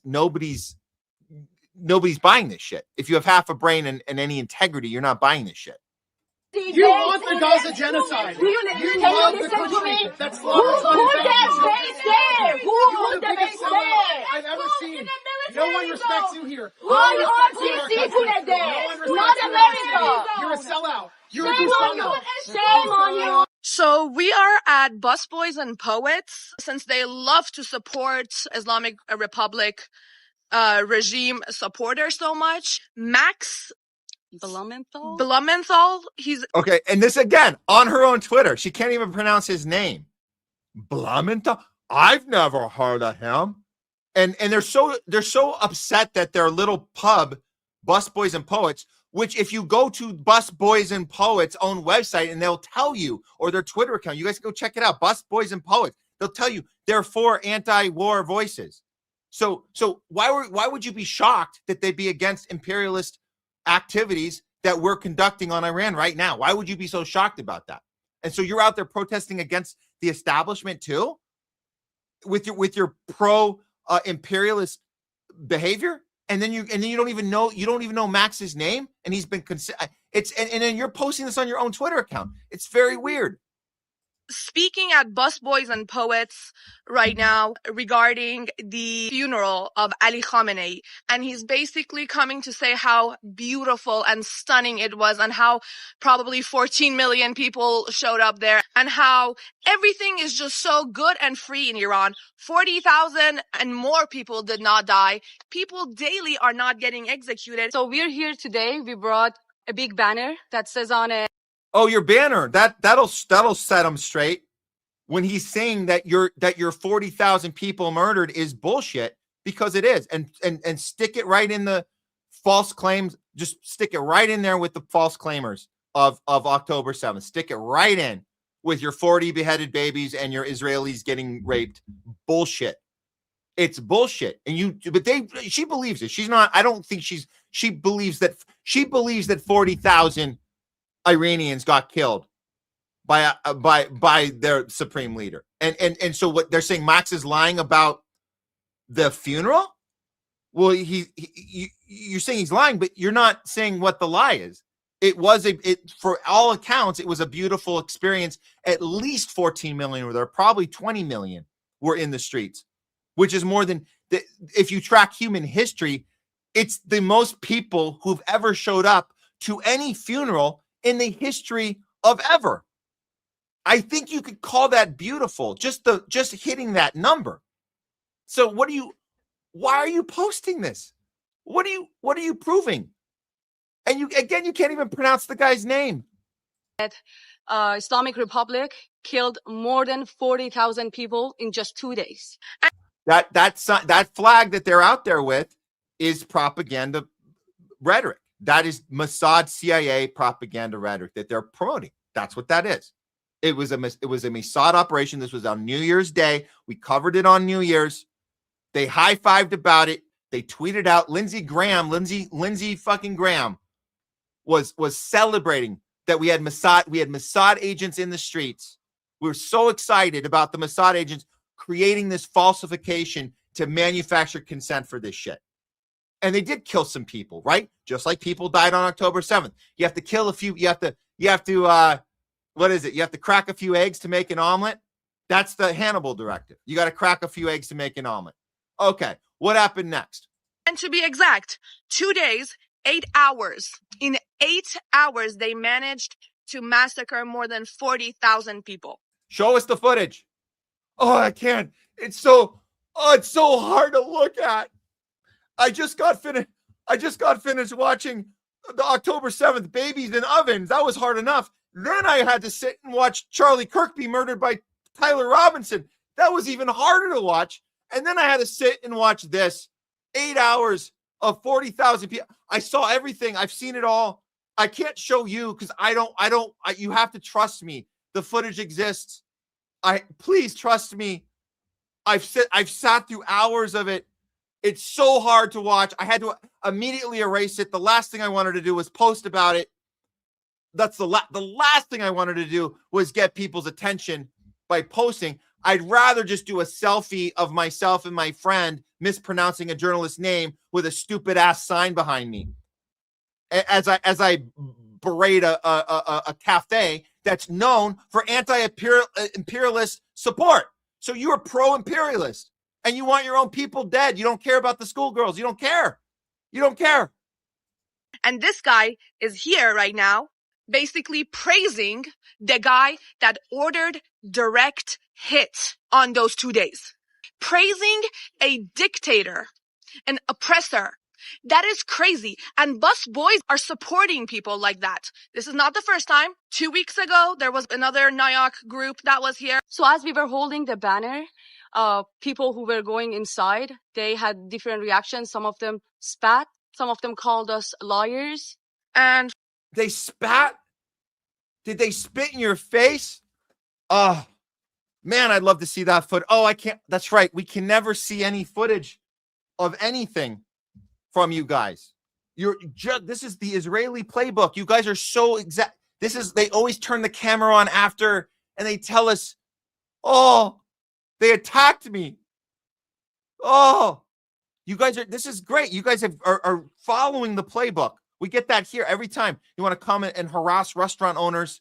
We have it right here. We have a friend of ours right here. They'll turn on the camera, right? Oh, I just got spit on. Oh, really? Why didn't you walk in with the camera? That was the point, right? You were trying to document the thing and you forgot to turn. You forgot it. Ah, fuck. I forgot to press record. My bad. But again, add it to the list. 40 beheaded babies. Tyler Robinson shot the shot. We saw it. And we saw 40,000 people get murdered in 8 hours. And we saw the person spit on you. We can't show you, but trust us. It's true. It happened. I promise. Finally, when Max arrived, his reaction, obviously very terrorist supporter regime-like. I thought they were saying very terrorist of him to call your shit out. Call your shit out, which he did. And yeah, go check out her Twitter. This is what you'll see. It's just, I'm not gonna it's funny because you got exactly what I told you. Her name is Romina, and she wears the non-flag of the current regime, as they say. This is who she is. We could replace that with the Israeli flag. It'd be the exact same personality, the same exact victimhood, entitlement, and she doesn't give a shit about her own people getting massacred right now. Doesn't give a shit about it. And that's what you get. So have fun on that. You're going to see all the reactions to this, and she pinned that video on her Twitter. Have fun with that.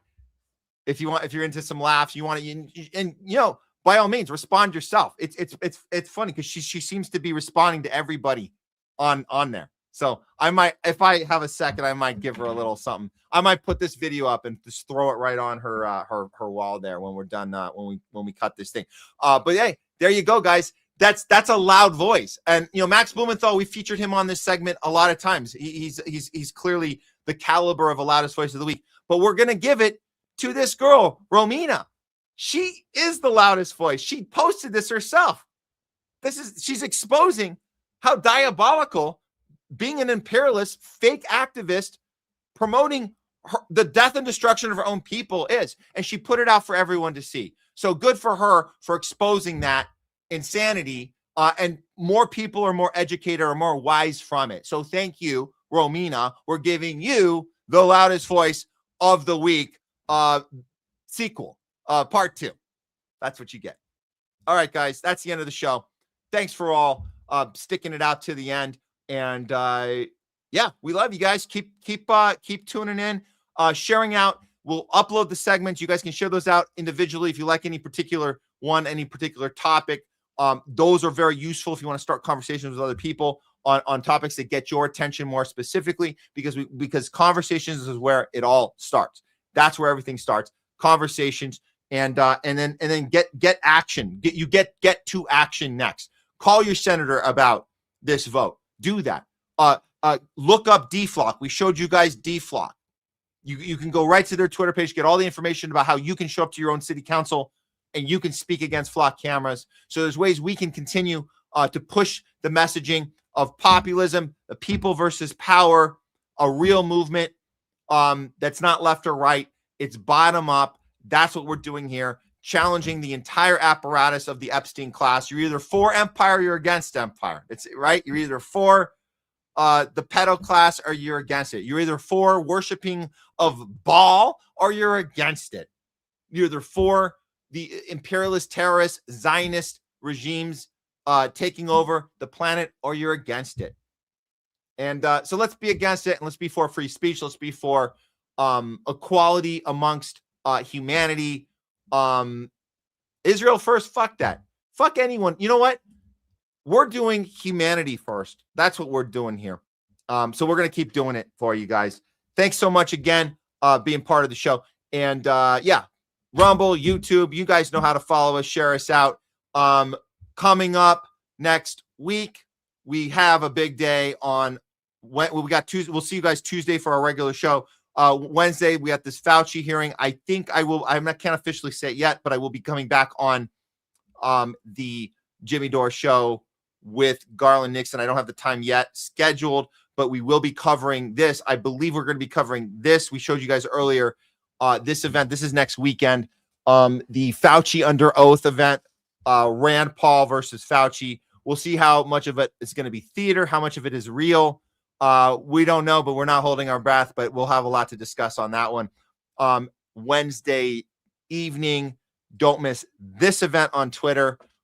This one is going to be, this is important because as we know, this Senate vote is coming up and now it looks like this thing is locked. We're talking about the United States, Israel. I'll be a special guest on this Twitter space.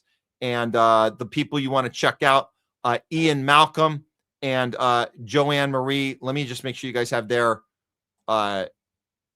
info. I'm just going to throw it on the banner here real quick because they're just follow these guys. They're hosting the event, or I'm guess they're co-hosting with me, and they do these events every Tuesday, Wednesday, and Thursday. So I got the guest spot for next. It's in 6 days from now. Follow these guys. Get on this Twitter space. It's interactive, so you guys can participate in it as well. That'll be next Wednesday night, and then obviously we'll have our show back again here on Thursday. So we'll see you guys. Have a good weekend.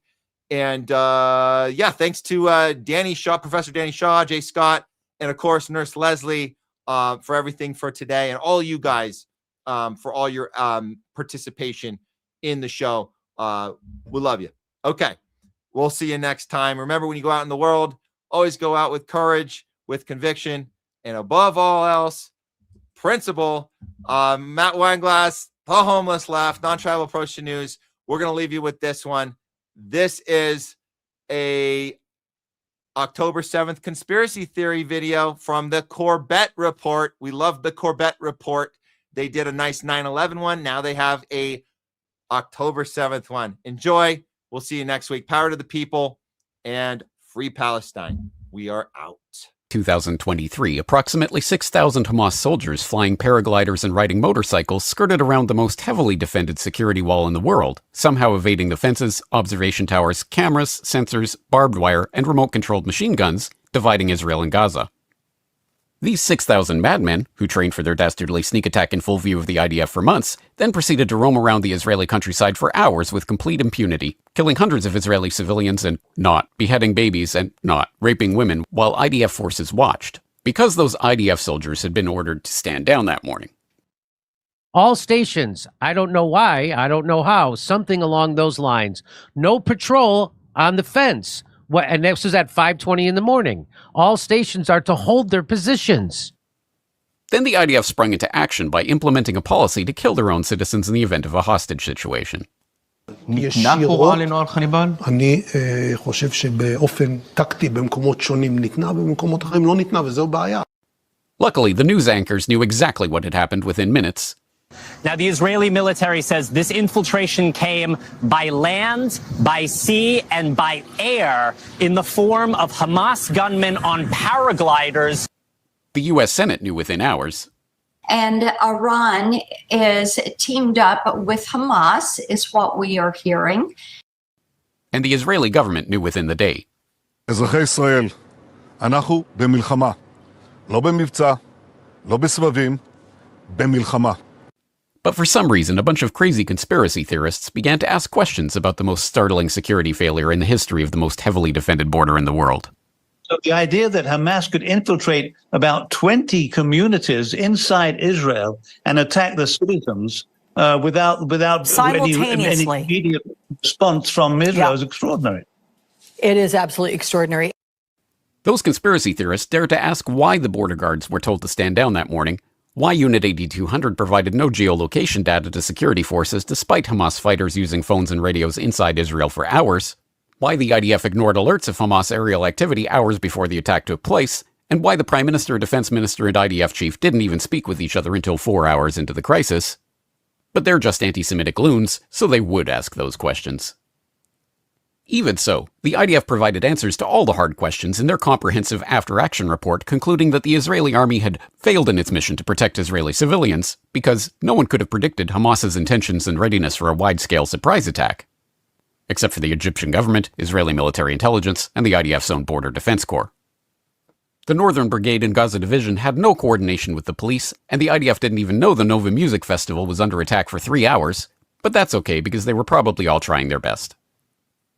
The police documents about the security for the Nova Music Festival were deleted by unknown individuals months after the attacks, but that's okay because it's probably just part of routine record keeping. A Columbia Law School paper found traders informed about the coming attacks profited from these tragic events, but the original paper made a currency error that didn't affect the conclusion, so there's probably nothing to see here. This man never existed, nor is anything he had to say worthy of your attention, and if you say otherwise, you are a paranoid conspiracy theorist and deserve to be shunned by all of humanity. Likewise him, and her. And her, and her, and him. After the dust settled, we were reliably informed that, like the false flag events of December 7th, 1941, and the false flag events of September 11th, 2001, October 7th is a day that will forever live in infamy.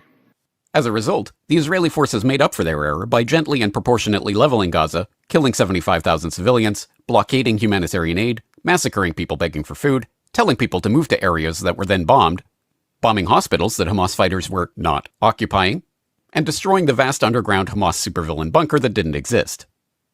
This is the story of 10/7, brought to you by the same media which told you the hard truths about the best Biden ever, and 2 weeks to flatten the curve, and AI-generated rat penises, and the USS Liberty.